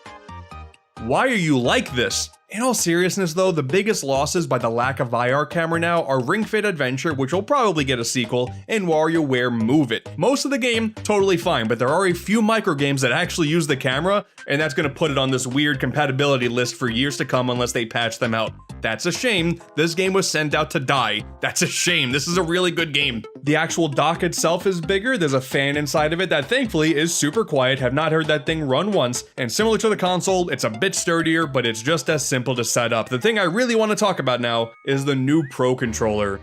Easy early contender for greatest video game controller of all time. The Switch 1 Pro Controller is so good. It felt so good in the hands. I love where the analog sticks are. I love where the buttons are. There were a few issues for sure, like the D-pad wasn't all that great, and I was like, kind of about it. It was my primary controller for years, and I didn't think it can get much better, but turns out they can. The material feels a lot nicer in the hands to me. The analog sticks are much quieter. The quietest joysticks I think I've ever had for a single controller ever. The D-pad feels so much better. I can already play 2D games brilliantly with this in a way that I simply couldn't on the original controller, and we have the inclusion of two brand new buttons on the back, GL and GR. Simply put, you can reprogram these buttons to any other existing button by just holding the home button, and there you go, you can do it right then and there. I know there's other controllers that have programmable buttons as a main selling point, I get that, but for the base Pro Controller of this console to include this feature, it's so good. Doing something as simple as programming the look behind you button on Mario Kart World, or having them be the run and jump buttons when you're playing Breath of the Wild, it feels so good, and the fact that it saves for every single game instead of on a console-wide basis, it's so nice and seamless. I love it. I love this controller so much. It's also very expensive, but damn it, it's really good, guys. I like it. I need more colors, though. Do more colors, Nintendo. You see, that's the problem. It's very expensive, and then I ask to buy more things. There's no right solution for me. The other accessories, though, that's where things get a bit fuzzy. The extra dock, because it has some more stuff in it, is very expensive. The camera has niche uses so far, but I'm hopeful for more things in the future, like Mario Party Jamboree. There has to be a whole lot more games to make it really feel like this alone is a worthwhile purchase, considering you can use any other USB camera instead of that one. Of course, you got a lineup of steering wheels, carrying cases, SD cards. You got to get the express cards now. You want to use a normal SD card? No, you need an express one, and they're more pricey. That's awesome. But the carrying case that I settled with is by a company called Day Up. They had a different name in years prior because I already have a Nintendo Switch 1 case from them, and it was by a different company, but Amazon said I already own that case, but whatever, now it's the same exact case, but a little bit bigger. And now I can carry my, God, far too many games with me at any given time, because you know me, you never know when I can pull out Puyo Puyo Tetris 2 on a regular basis. Thankfully, obviously, most of these things are optional. Because the Joy-Cons are so much better, I don't even necessarily say you need a Pro Controller on day one. By all means, wait for the color or pattern that you want. Even an SD card, of course at some point you may want additional storage, but the base unit already includes 256 gigabytes, and Nintendo, always being the masters at compressing their own games, if you're playing most of Nintendo games on this console, you're gonna have no problems whatsoever. It's gonna be all the crazy third parties that don't know how to compress their games. That's gonna be the issue. Now, of course, it's not perfect. I do love this thing, but there are some issues I have. Like, I think the virtual game card thing that they introduced is just infinitely worse than the basic game sharing that we had before. The battery life is not super great. When you're playing Switch 2 games like Mario Kart for just a few hours, that battery drains pretty quickly. Then there's the C button that they added to the Pro Controller and the Joy-Con, and unless you have an NSO subscription to take advantage of game chat, that's just a useless button. Doesn't really mean a whole lot, and that's just kind of annoying. None of those things really bother me to ruin the experience. Like, I'm sorry if you think me really being excited about the Switch 2 is a thing because it's cool to hate on the brand new console. That's not going to be me. None of those things really mattered to me. I'm sorry. I love this thing. I do want it to be better, but I don't care about virtual game cards. I just don't care. I'm sorry. But fine, what you really want to see are the games, right? Okay, well, first off, we gotta boot this bad boy up. Load up on everything you want to make the initial boot process as magical as you possibly can. It's time to start a Switch to Switch 2 transfer. God, I miss the transfer Pikmin so much. Ooh, look at that. Actually, a little bit of flair for this first time boot. That's it. That's the only time that like fanciness happens. So if you wanted personality in your console user interface, if you blinked, you missed it. Sorry to tell you. And there's still no themes, ain't that crazy? The Nintendo Switch library is gigantic. There are thousands and thousands of games, and like 3/4 of them are probably AI garbage from the eShop, but no doubt, your backlog is still huge. You got plenty of games to catch up on, and that's all fine and dandy, but you want a brand new game to play on your new device, right? Well, thankfully, Nintendo came out with one of the heaviest hitters you could ever think of. A game of this magnitude makes so much sense to drop on a brand new console. Nintendo Switch 2 Welcome Tour. Here you go, everybody! It's the other first-party Switch 2 exclusive. There you go. I already did a big old video on Mario Kart World, and I've already talked about how much I love that game, and I have no doubt that it's going to have a very divisive future in the months or years to come. I mean, at the end of the day, if you're buying a Switch 2, chances are you're going to buy this game regardless, but I don't know, man. I like the intermission courses. I'm not saying the update that they did ruins the game, like some people would say. I think they should change it. It's still a fun game, but in the meantime, dude, load up Welcome Tour. It was $10. That's insane. So there's two sides of this equation. My main thoughts with Welcome Tour is it's actually kind of cool. You just play as a little tiny man and you run around a giant Nintendo Switch 2 Expo Center, and it's filled with a bunch of NPCs that are giving you fun facts about this brand new console that you got and all the technology within. There's a bunch of tech demos to put all of those fancy words into an actual practical thing, and there's also some mini games that not only are just kind of fun to play, but they're also challenging. Each one has multiple medals to go for, and if you want to go for 100% completion, I'll be damned. It's actually pretty damn difficult. There's this stupid mouse mode game where you just gotta go from your starting point and click this target, but you gotta do it in like 0.3 seconds. It's insane. But there's a Maraca test demo that really gives you the vibes of the balls in a box thing from 1-2 Switch. I always love that. The console built in has a microphone, and there's this really cool test you can do here where you can talk into the microphone. There can be so much noise around you, and the console could be like 10 feet away, and it'll somehow still sound really good. It sold me on this technology, that's really sick. There's the 4K Super Mario Bros. Demo too, that's awesome. If you don't have a 4K TV, I don't think you can access this whatsoever. But damn it, I kind of want the entire SMB one in this style now. A lot of the information being conveyed to you come in the form of quizzes, and on the surface, yeah, that's dumb. You're really spending money to get a quiz slapped in your face, but here's the thing, it actually does feature a lot of pretty cool knowledge and even throwbacks to other Nintendo accessories that you would never expect them to talk about again, like the N64 mouse. Do people even remember that there was a mouse? Because yeah, it turns out there was, oh my god. But now in a few years when someone asks me how the Nintendo Switch 2 built-in speakers are operated, I'm gonna know that it's like at a bit of a downward angle so it can like focus in on you as you're facing it, you know, with your face. Nintendo Switch 2 Welcome Tour taught me that, thank you. This is a complicated situation because Astrobot really ruined the perception of what a pack-in game should be for all time. Sony and Team Asobi made a game that was so big for a pack-in title they really didn't need to go that hard, and anything going forward ever that doesn't feel like its own micro game being packed in with an expensive console is gonna feel like a waste of money. When in reality, I could see the argument that there is enough fun content in here to justify the $10. It shouldn't. I mean, it shouldn't cost money. Let's put it like this. Nintendo Switch 2 Welcome Tour feels worth the money the same way Astrobot could have been worth the money if they were as greedy as Nintendo was in this situation. And I feel like there are a lot of people who are like afraid to say as much. There's some really fun stuff here, and if you're trying to do a full completionist run of Welcome Tour and you think it's gonna be a spring breeze, nah. Some of these feel like going through the hardest difficulty option of like a Kirby boss rush mode where like on the surface, okay, it can't be that bad, and then you're crying. Like, it's tough. This is a kind of tough game. But I know by this point you're over it. You've already played Welcome Tour, you put in a ton of time into Mario Kart World, you want something new for your brand new expensive console. And you're not gonna get that yet. We're gonna talk about some more old games real quick. I'm sorry about that. Let's get to it. Leading up to the Switch 2's launch, Nintendo barely mentioned whatsoever how backward compatibility was going to work on this console, and even though that was a very confusing decision, I can almost understand because the word of mouth about how well so many Switch 1 games that ran poorly now run on Switch 2, that alone was way more exciting than finding all of the stupid P-switches in Mario Kart. Like, playing old games on this console feels so refreshing, it's awesome. Of course, with more power, you would hope that all of these older games that were plagued with performance issues would simply run better, and while it's not a 100% guarantee, more times than not, that is the case.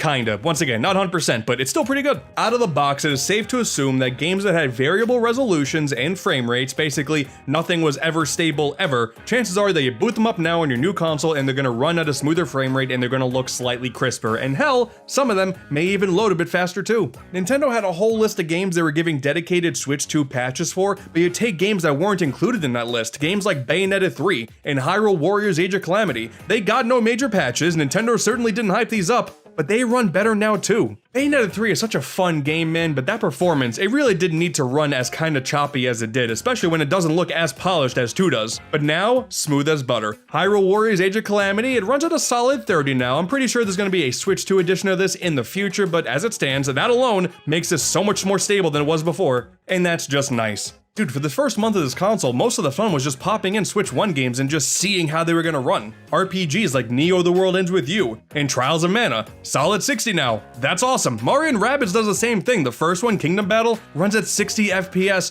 just right out of the box. The same can't be said for Sparks of Hope, but that shows you, depending on how these games are programmed, easy 60 FPS in games you already own are right at your fingertips. It may take some time for games like Doom and Doom Eternal to get a proper Switch 2 edition because as it stands, they run a little bit better but still look really rough. But in general, this untalked about feature from Nintendo, I love. But as for the games that did get dedicated special patches to not only reach their base potential, but now allow for 4K visuals and HDR in some instances, that's also incredible. Games like ARMS and Captain Toad had local multiplayer, but now, thanks to GameShare, you can play them online. And that even extends to the co-op in Bowser's Fury, and having a few more game options in Clubhouse Games, honestly, the premier game for this feature. And they even added mouse controls for Game Builder Garage. I'm still not really super convinced there is a highly active player base for this title, but hey, you know what? In the future, I would love to be proven wrong. People in the distance in New Donk City now walk smoothly. Link's Awakening and Echoes of Wisdom finally maintain smooth 60 FPS frame rates like they should have in the first place. And my god, Pokemon Scarlet and Violet finally beat the "these games run like garbage" allegations.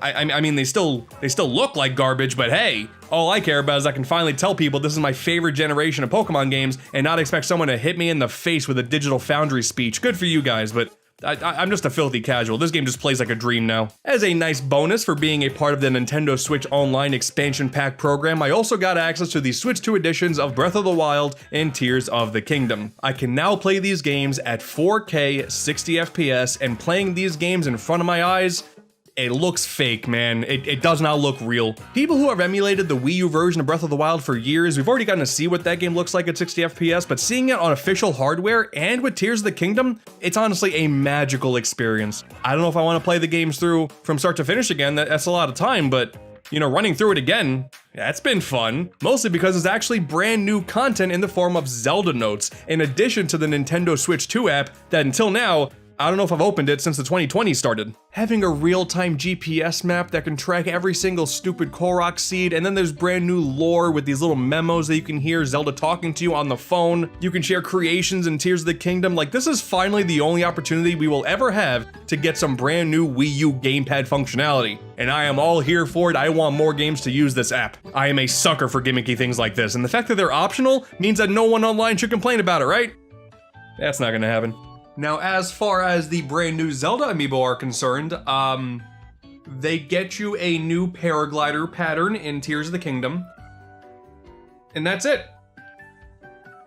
$30 each. Don't be like me. What have I become? But the whole concept of Switch 2 editions are fascinating. It's different than Switch 1 games getting dedicated Switch 2 patches because now they can sell them at retail for full price. If they have the original, it only costs about $10 or $20 to get these patches, and while you would kinda hope that the base features like 4K 60 would be free for every single game, the additional caveat on top of that is you're gonna get new content as well. Super Mario Party Jamboree Switch 2 edition. You got a couple of mouse mode and camera-based minigames. Fine. Kirby and the Forgotten Land plus Star-Crossed World. Not only do you have 60 FPS now, but there's brand new levels and a brand new mouthful mode shown off in the trailer. Of course I'm gonna play it.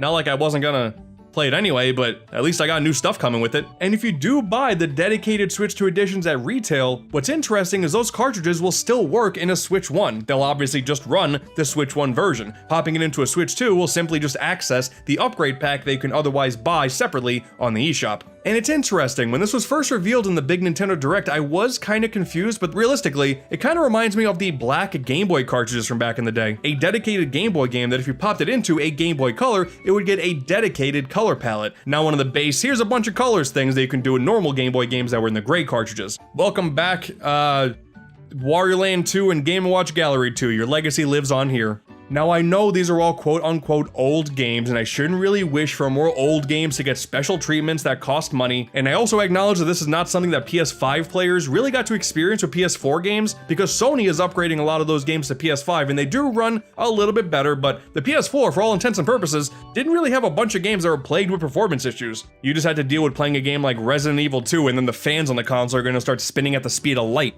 I am all in favor in giving really good games the opportunity to run at their peak performance. And for some of these instances, getting brand new content on top of that is just a sweet bonus. It's not like Forgotten Land and Mario Party Jamboree were starved for content. They were fully fledged games that were jam-packed with content, and now we're getting more of that? Of course I want it for free, but I'll take what I can get. It's gonna take all year for me to finish Breath of the Wild again anyway. It could be that I'm just not as bitter about basic re-releases anymore, but like, if you're a PlayStation guy and you were really excited about The Last of Us Part 1 on PS5, you bought it, you loved it, great. Don't be then salty at me for being excited about playing Breath of the Wild again on my brand new console because it can run at 60 FPS. Like, we can just enjoy games here. They're all good games. We can just enjoy them and not make a thing out of it. Games are cool. Besides, if you're a Sony fan, I think your negative energy is best spent elsewhere, like complaining about the lack of Little Big Planet in the mid-2020s. Like, yeah, we got Sackboy, but the LBP servers are still dead, and that's insane. If I were like deeper into PlayStation, I would be furious, and you should be too. Oh, hey, look at that, more old games. Another addition as part of the Nintendo Switch Online expansion pack is the GameCube Nintendo Classics app. Like all the other consoles before it, they will now start to slowly drip feed really big GameCube games and maybe some really mediocre ones over the months and years to come. The Legend of Zelda: The Wind Waker, Soul Calibur 2, F-Zero GX. The first new game they dropped was Super Mario Strikers. Multiplayer games have access to online play, so we finally have a good online Mario Strikers game on Switch. And if you care about features, thankfully, safe stating is here, works totally as expected, so no, you're never gonna get to beat me in Soul Calibur 2, I will make sure that never happens. And there's even a pretty solid CRT filter here. I don't really like playing with CRT filters, but I know some people do, and it's there. They even went and added it to the Nintendo 64 app as well. The emulation for that console is still incredibly not great. There's like weird sound delay that's really prominent in games like Paper Mario, I've noticed, and I really wish they would fix it by now, but it's been years and I have my doubts. Though now they did give us Rewind, so you're never gonna beat me in a game of Mario Kart 64 ever again, I'm telling you, that's just how it's gonna be. Finally, praise Nintendo, we can play F-Zero GX and Burger Time Deluxe on the same hardware. That's awesome. And one of these games is dramatically better than the other one, and I'm gonna leave it to you to assume which one I'm talking about. To me, front-loading a majority of the brand new console's hype with a bunch of old games, I'm totally fine with it. Realistically, there's a pretty big stacked lineup of first-party exclusives that are gonna be coming months and years down the line. If Nintendo is indeed staggering these releases to ensure that even 2026 is a fantastic year, I much prefer that, and then occupying the time with giving us reasons to play old games once again. I think that's gonna be preferable. Like listen, the Switch 1 has a fantastic library, but let's not pretend like the second year of that console, outside of Smash, wasn't incredibly barren, and I don't want to go through that again. I guess if you want to be a traditionalist, then yes, in a traditional console launch sense, the launch lineup is incredibly weak, and I guess that is kind of disappointing. But quite frankly, I'm gonna be catching up on Switch 1 games until the day I die. I'm just glad they still work and they work better than ever. But hey, I still got some more money to spend. Let's fill up the Switch 2 void with some big third-party releases. Damn it, I hope you like Keanu Reeves. He's my favorite new Nintendo character. Dude, I feel like such a badass now. It comes with stickers. Alright, look, I've been in the YouTube game for long enough. You take one look at me and you would maybe think that a game like Cyberpunk 2077 wouldn't be my cup of tea. You mean to tell me all those Kirby videos I did would make you think that way? That's crazy. Admittedly, part of me was mostly interested in Cyberpunk 2077 for Nintendo Switch 2 because of what it represents. With the jump to a new console that's way more powerful, you got a full-blown AAA open-world game on this brand new console day one. Yeah, I'm interested to put it through its paces. But also, I do actually really like the cyberpunk aesthetic. Blade Runner is obviously iconic. I really dig the Ghost Runner games. Those have a very similar vibe, of course. There's the Cyber World from Deltarune Chapter 2. Does that count?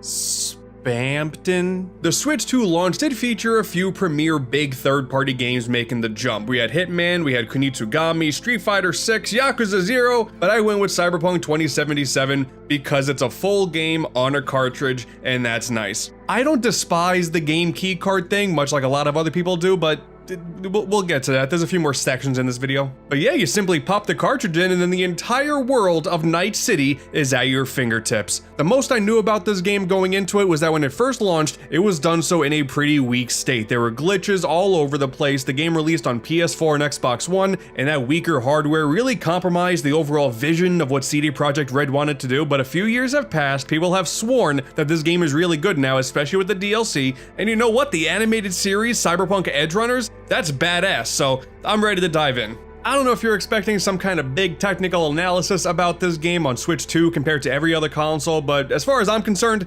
this runs totally fine. If you want a sharper resolution with a better frame rate, then yeah, you've already played the game on PS5, Xbox Series X, PC, whatever. Here, I get to play it with gyro controls, and I have the option to turn a Joy-Con 90 degrees and play it in mouse mode. Having those options in a fully functional story-based AAA title, to me that's a big deal for the Switch 2 going forward. Hit me with the Keanu Reeves amiibo. It's probably like $50, but you know what? It'd be pretty cool. Considering how many people are gonna call me a Nintendo shill after this video, I'm gonna go the corpo route. That makes the most sense to me. Ooh, and the full-on character creator. Okay. I'm just gonna randomize and hope for the best. Yep, there we go. Spitting image of me, I'll take it. It kind of felt like a blessing and a curse to go into this game with next to no knowledge, because the opening really does set the tone very hard for how beautiful Night City is. You're really getting invested into this giant cyberpunk world. Bright neon lights are all over the place, you're inside flying cars, there are people with robotic body parts. It's pretty sick. And you got your buddy Jackie, who talks in Spanish, and with the subtitles you can tell that as he's talking, it's translating to English on the fly. It's such a small detail that I actually really like. It shows the future tech they're working on That's cool. The curse, though, is that even though the game does start off pretty cool, the opening is pretty damn slow. I'll be honest, I was really thinking Keanu Reeves was gonna make a stronger role in the first few hours of this game, but no. Come to find out, whatever choice you make at the start for whatever lifestyle you want to lead, that doesn't start taking effect until multiple hours in once you pass Act 1. And honestly, Act 1's pretty slow. There's a lot of dialogue, there's a lot of following people, it's just dealing with so many cutscenes. You don't really have the freedom that you kind of want in an open world game. And I was thinking to myself, okay, maybe this is why I actually don't really like AAA games all that often. It just doesn't really appeal to me. But then Act 1 finishes up, and come to find out, when Johnny Silverhand, aka Keanu Reeves, finally enters the fray, he's actually a full-blown terrorist and rock star, and he's been implanted into your head via a biochip. So now he's just kind of haunting you as you're trying to go about your business. That's kind of sick. A lot of people are gonna go, oh man, that's spoilers. You shouldn't be spoiling a game that's this new. But listen, man, I was about to turn this game off. I was getting pretty bored. But this whole final segment of Act 1, that sold me on it. I'm into this now. Part of me also just enjoys playing a good FPS from time to time, and one of the things I love, very similar to the Wii once again, is the amount of control options on offer. You can play a traditional dual analog style, you can play with gyro controls, which is how I prefer to play my shooter games, but also mouse mode. That's really sick. Apparently you can even plug in a keyboard and you can just play this game as like a PC game on medium specs. Considering this game also has cross-save compatibility, you can just take your PC version, bring the save file over, and then play with the Switch 2 on the go. That's cool. That's really cool. And I'm really happy to know that all these years later, all of the bugs that were really plaguing this game at launch are totally taken care of.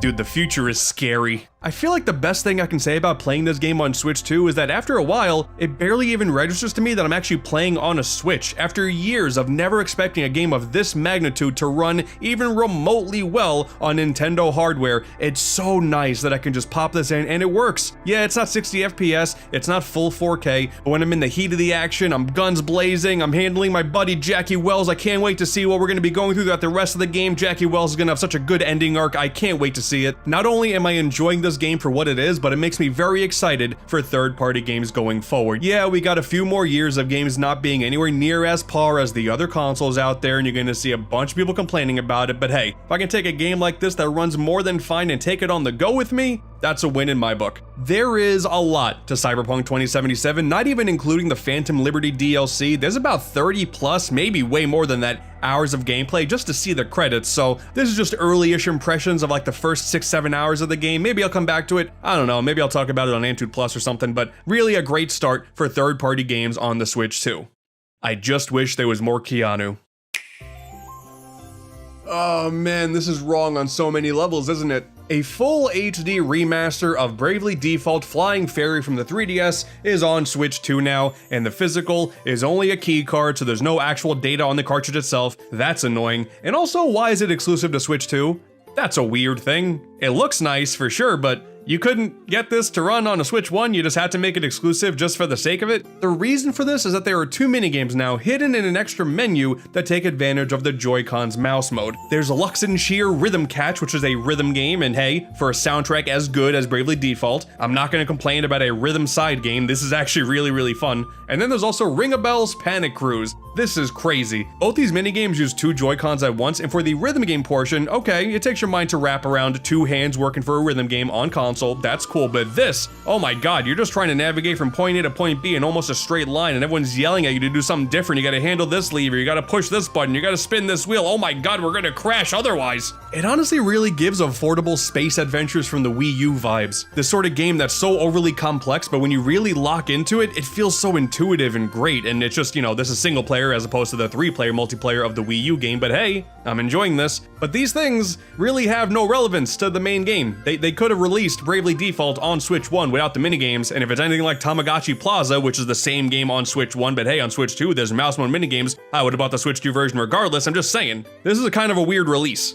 As for the main adventure itself, it's Bravely Default, alright. The original release on 3DS had Street Pass functionality, and here you just got random NPCs that you walk past, and then boom, the Street Pass functionality is restored with the benefit of not having to go outside the house. That's awesome. And yeah, it remains a really solid retro-themed RPG. The whole selling point originally was, okay, we're gonna make a really polished version of a very classically themed RPG where you're just trying to find these elemental stones and save the world, yada yada yada. There's a whole new battle system with the Brave and Default system where you can sacrifice some turns and just just defend, so that when you do want to activate your moves, you can do multiple at once. Really adds a nice level of strategy there. And the class system is awesome because there's a whole bunch of mini bosses in this world that are all themed off of a different gimmicky class, and once you beat them, then you get access to that class and you can put them on whatever character you want, mix and match to your heart's desire. It's really fun. I love Bravely Default, so even though there's a lot of weird shenanigans with the release strategy for this game, I wasn't gonna not play it again. Bravely Default's awesome. Bro, you couldn't even put Bravely Second in here? Like, man, you really skimped out on this, I think. You could have just made it a Switch 1 game and then offered an upgrade path. There's so many Switch 1 games that have substantial upgrade paths to make them look super good on Switch 2. You could have done that here.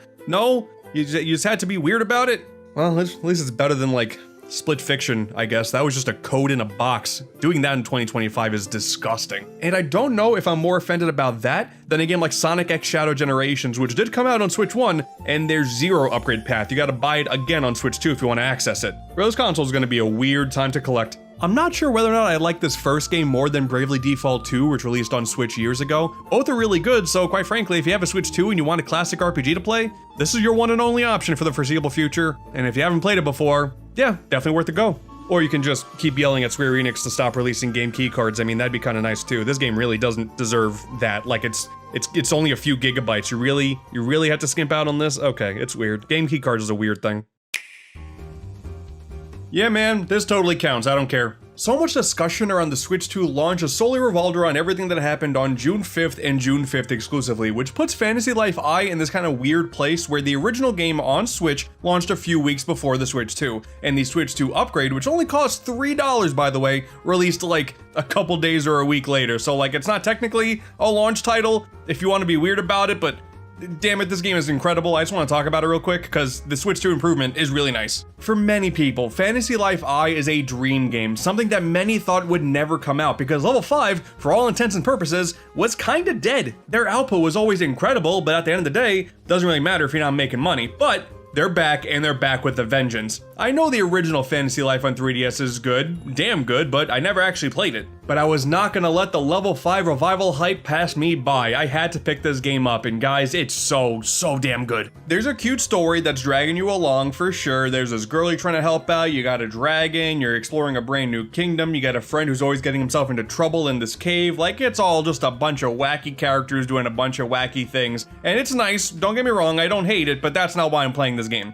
You have access to over a dozen different classes that you can change to whenever you want, and while some of them are combat focused and of course level up as you're doing battles, you also got fishing, you also got gem mining, you also got tree cutting, you also got planting, and every single one of them has its own line of experience and levels up at a different rate and has its own skill tree with each unlockable providing different benefits for each different class, and just by focusing on that element alone is addicting as all hell. And then you throw in all of the other quests you can do because there are side quests for different NPCs. You got daily quests giving you a reason to pop the game on for like an hour or two every single day. And while the game did honestly look and run fine enough on the Switch, I saw some people saying it was unplayable, that was way overblown. You can't deny, the Switch 2 update did wonders for this. It's so much crisper, it runs at a smooth 60 FPS, and you can play the game online with others, and of course, that runs better as well. Fantasy Life I perfectly combines these sort of action RPG mechanics with a bunch of cozy life sim elements, and the results are just this super compelling ride. And dude, I forgot there's even like a town building aspect. Like, there's a whole separate layer to the game where you can talk to this robot and then he can build a town for you, and like, God, there's just so much. There's so much to this game. I feel like it's kind of rare when a game feels like the developer put every little fiber of their being into their project, and this is one of those games. And I mean, it makes sense. Level 5 came back and they want to make sure that revival actually hits, you know? They didn't want to put out some random dud. I know every time a moderately good game comes out, a lot of people will go, oh, it's a Game of the Year contender, but honestly, this time, it's actually warranted. And then, like, literally as I'm recording this segment, they go ahead and announce a proper Switch 2 physical card version of the game. It's not a key card, it's actually on the cartridge, so that's sick. I mean, I'm gonna keep this part in the video, but that's pretty cool. Fantasy Life I is a Game of the Year contender, and I don't care if it originally released on Switch 1, the Switch 2 update came out within the first month, it counts. Play it on PlayStation 5 or Xbox or PC for all I care, I don't know, just play this damn game, it's really good. Let's move on. The original Switch was my go-to console for indie games. So many indie games out there are just these fantastic bite-sized adventures, and being able to take the console with me wherever I wanted, I was playing indie games all the time. It was fantastic. And with backward compatibility on Switch 2 being as good as it is currently, I foresee years and years of indies making their way on Switch and Switch 2, and I'm gonna make the Switch 2 platform my primary home for so many indie games. Like, dude, on launch day, we finally got Deltarune Chapter 3 and 4. Are you kidding me? I really feel like I got to save all my thoughts about Undertale and Deltarune for a separate video, but oh my god, Chapter 3 and 4, dude, they were so good. Please go and play Chapter 1. You can do that one for free still, and then you go on to play Chapter 2, and like, dude, Chapter 3 and 4, I love Tenna. Tenna's such a fantastic character, and Gerson in Chapter 4, oh my god. I love this so much. But really, when you look at the digital exclusive offerings on launch day, there weren't really many options to choose from. There was Arcade Archives 2 Ridge Racer, and that's cool. The Arcade Archives team is finally working on 3D arcade games, and that's great. You know, I can never say no to more classic arcade games getting really good ports. But it was Fast Fusion by Shinin Games that I knew I had to pick up on day one. I'm well aware that I've made my opinions on F-Zero known in some of my previous videos, so you may initially assume that a fast, high-speed, futuristic racer, that's the thing that I don't jive with. And that's not true. This game is fantastic. On the PlayStation side of things, I've always been a fan of the Wipeout series. I really feel like I connected with those way more than the F-Zero games, so I'm really happy to say that the Fast games, if you haven't played them yet, they're way more Wipeout coded than F-Zero coded, in my humble opinion. They may discredit because I'm not a big F-Zero fan. You just feel so properly weighted in this car while still hitting such massive speeds. You gotta be cognizant of the area around you because you have to change your color from blue to orange in order to hit these speed panels, not slow down from them. There's a jump button, and that little bit of fast-paced platforming can lead to different shortcuts to really give you the advantage. And if you ever take a second to just pause and look at the environments, this game is gorgeous. I don't know how Shinin does it. Every single time Shinin pumps out a game, even going back to the Wii with the original Fast Racing League and Jet Rocket, those games are some of the best looking on that console. I don't know what they're doing over there, but oh my god, I love it. But if you played the previous game, Fast RMX on the original Switch, you may wonder what Fusion brings to the table, and outside of having some new content with new tracks and whatnot, the Fusion idea is quite simply you take two vehicles they have access to, and you can use some of your funds to fuse them together to make a brand new vehicle that kind of has an amalgamation of the stats of the two that you used. And if you're not a fan, you can disassemble them, make whatever combination you want, and then there's like a collectopedia that keeps track of every single creation you made. That's a cute idea. I mean, I feel like when you're really in the thick of it, those minute changes I will never notice, but the collectopedia thing, I'm always a sucker for filling a blank page with a bunch of transparent PNGs. I'm a big fan of this. It feels like a gimmick that doesn't really add much to the overall experience, but hey, it's an excuse to get a sequel to Fast RMX, which really was just a port of the Wii U Fast game, so hey, a new Fast game in like 10 years. This is awesome. The music is intense. It always feels like a massive test of skill. They just released free DLC with more tracks. That's such a sweet bonus. I love this game. Fast Fusion is fantastic, and I cannot wait to see what Shinin does with the Switch 2 going forward. Dude, they made The Tourist on Switch. Okay? They made that game look outstandingly good. Like on other consoles, it can run at 8K. It's one of the few games that has 8K compatibility. This team, man, this team is on something ridiculous. But what a perfect first Switch 2 exclusive indie game. Considering the install base of the Switch, I would really like to imagine the existence of the Switch 2 will reinvigorate the indie community once again. We got higher fidelities and frame rates in combination with things like mouse mode and the existence of gyro controls, and I'm hoping we see some more really clever stuff in the years to come. Hades 2 is coming out soon. The original Hades was exclusive to Switch for a while. Very excited about that one. In the future, we got really high profile indie games that I think are indie. I mean, they're being published by big studios, but the studios making them are kind of small. I don't know. We got Marvel Cosmic Invasion coming soon. We have Reanimal, made by the team that originally made the Little Nightmares games. That's gonna be sick. Human Fall Flat 2, great multiplayer experience. Makes perfect sense for the Switch 2. They swear that Silk Song is coming. I don't buy it, but they said it's gonna. And I'm sure many more indie games that are gonna be flying under a ton of people's radars are gonna be in the recent releases and coming soons on the eShop for months and years to come. Remember, Mousework is coming. I want more gimmicky things like that. Very exciting time as far as I'm concerned. Oh yeah, you remember Survival Kids? That was like this weird thing that happened in the Switch 2 Direct. Like, it looks like a kind of okay game, but it's by Konami, and it's a franchise throwback to an original Game Boy game. And it's also the game that froze on the Switch 2 Direct, so like, it really led to no one having a good time, but it's a franchise throwback. Dude, Konami, you guys are marketing this game terribly. That actually could have been cool, but now it's just gonna be a meme for all time. Fantastic. Good job, guys. It should be more than clear by now, but I have loved my first month with the Switch 2, and it won't be too long until that very high price tag will be justified, at least in my opinion. It is a fairly high price point, but like, dude, in the next few months we have Donkey Kong Bonanza, Metroid Prime 4 Beyond, Pokemon Legends ZA, Kirby Air Riders, Dragon Drive, Age of Imprisonment, Splatoon Raiders. A lot of you guys are gonna go, wait a minute, you really included Dragon Drive in that conversation? I mean, it's coming out. That's objectively true. And then you got third parties that are either going to be Switch 2 exclusive or Switch 1 games with Switch 2 editions, Shadow Labyrinth, Dragon Quest 1 and 2 HD, Elden Ring, Duskbloods, Professor Layton and the New World of Steam, Sonic Racing, Crossworld. Yes, many of these third-party games are on other consoles. A lot of people will always argue that a Nintendo console you buy exclusively for Nintendo games, and hey, if you're content with just a PS5 and a PC, by all means, I am so happy for you. But we are back to the original selling point of the original Switch, a simple and straightforward way to take these games on the go, now with less performance issues than ever before, and it's a product that's actually sold at retail versus the realistically comparatively niche Steam Deck. That's a tough pill that many people have to swallow. A lot of people are going, oh man, I can't wait to emulate my Switch 2 games. Like, have at it, bro. I'm gonna be playing Bonanza. You guys have fun. Hell, the Switch 2 is even getting a brand new Madden game, dude. Nintendo hasn't had a Madden game since NFL 13 on Wii U. That's gotta mean, I'm gonna be called a bootlicker, I'm gonna be called a shill, I'm gonna be called someone who is too afraid to make fun of a multi-billion-dollar company. If you've been following me for long enough now, you know that simply put, I love Nintendo. I'm not afraid of offering criticisms like, hey, the eShop runs a million times better than it did before, but it's still filled with AI slop. That's insane. Whoever's in charge of that marketing division at Nintendo should be fired. And I think for this initial launch period, it's kind of cool to hate on the hot new Nintendo thing despite it selling really well. But I'm not gonna lie to you people, I have no benefit in that. I'm really enjoying my time with the Switch 2. The price sucks. The price absolutely sucks. It should always come down to whether or not you are comfortable making that purchase and giving a giant corporation some of your hard-earned money. That's up to you. Just don't shame people for having the money and choosing what to do with it. With Nintendo releasing the console in June, I imagine a lot of people's holiday wish lists are going to be filled with Switch 2s, and I'm very excited for the future of this console because hey, but that train ain't stopping anytime soon. Nintendo has to keep going, and now the real test begins. God, I'm so excited for Donkey Kong Bonanza, you guys. And yeah, I haven't forgotten yet. Put Funky Kong in Mario Kart World, damn it. You cowards.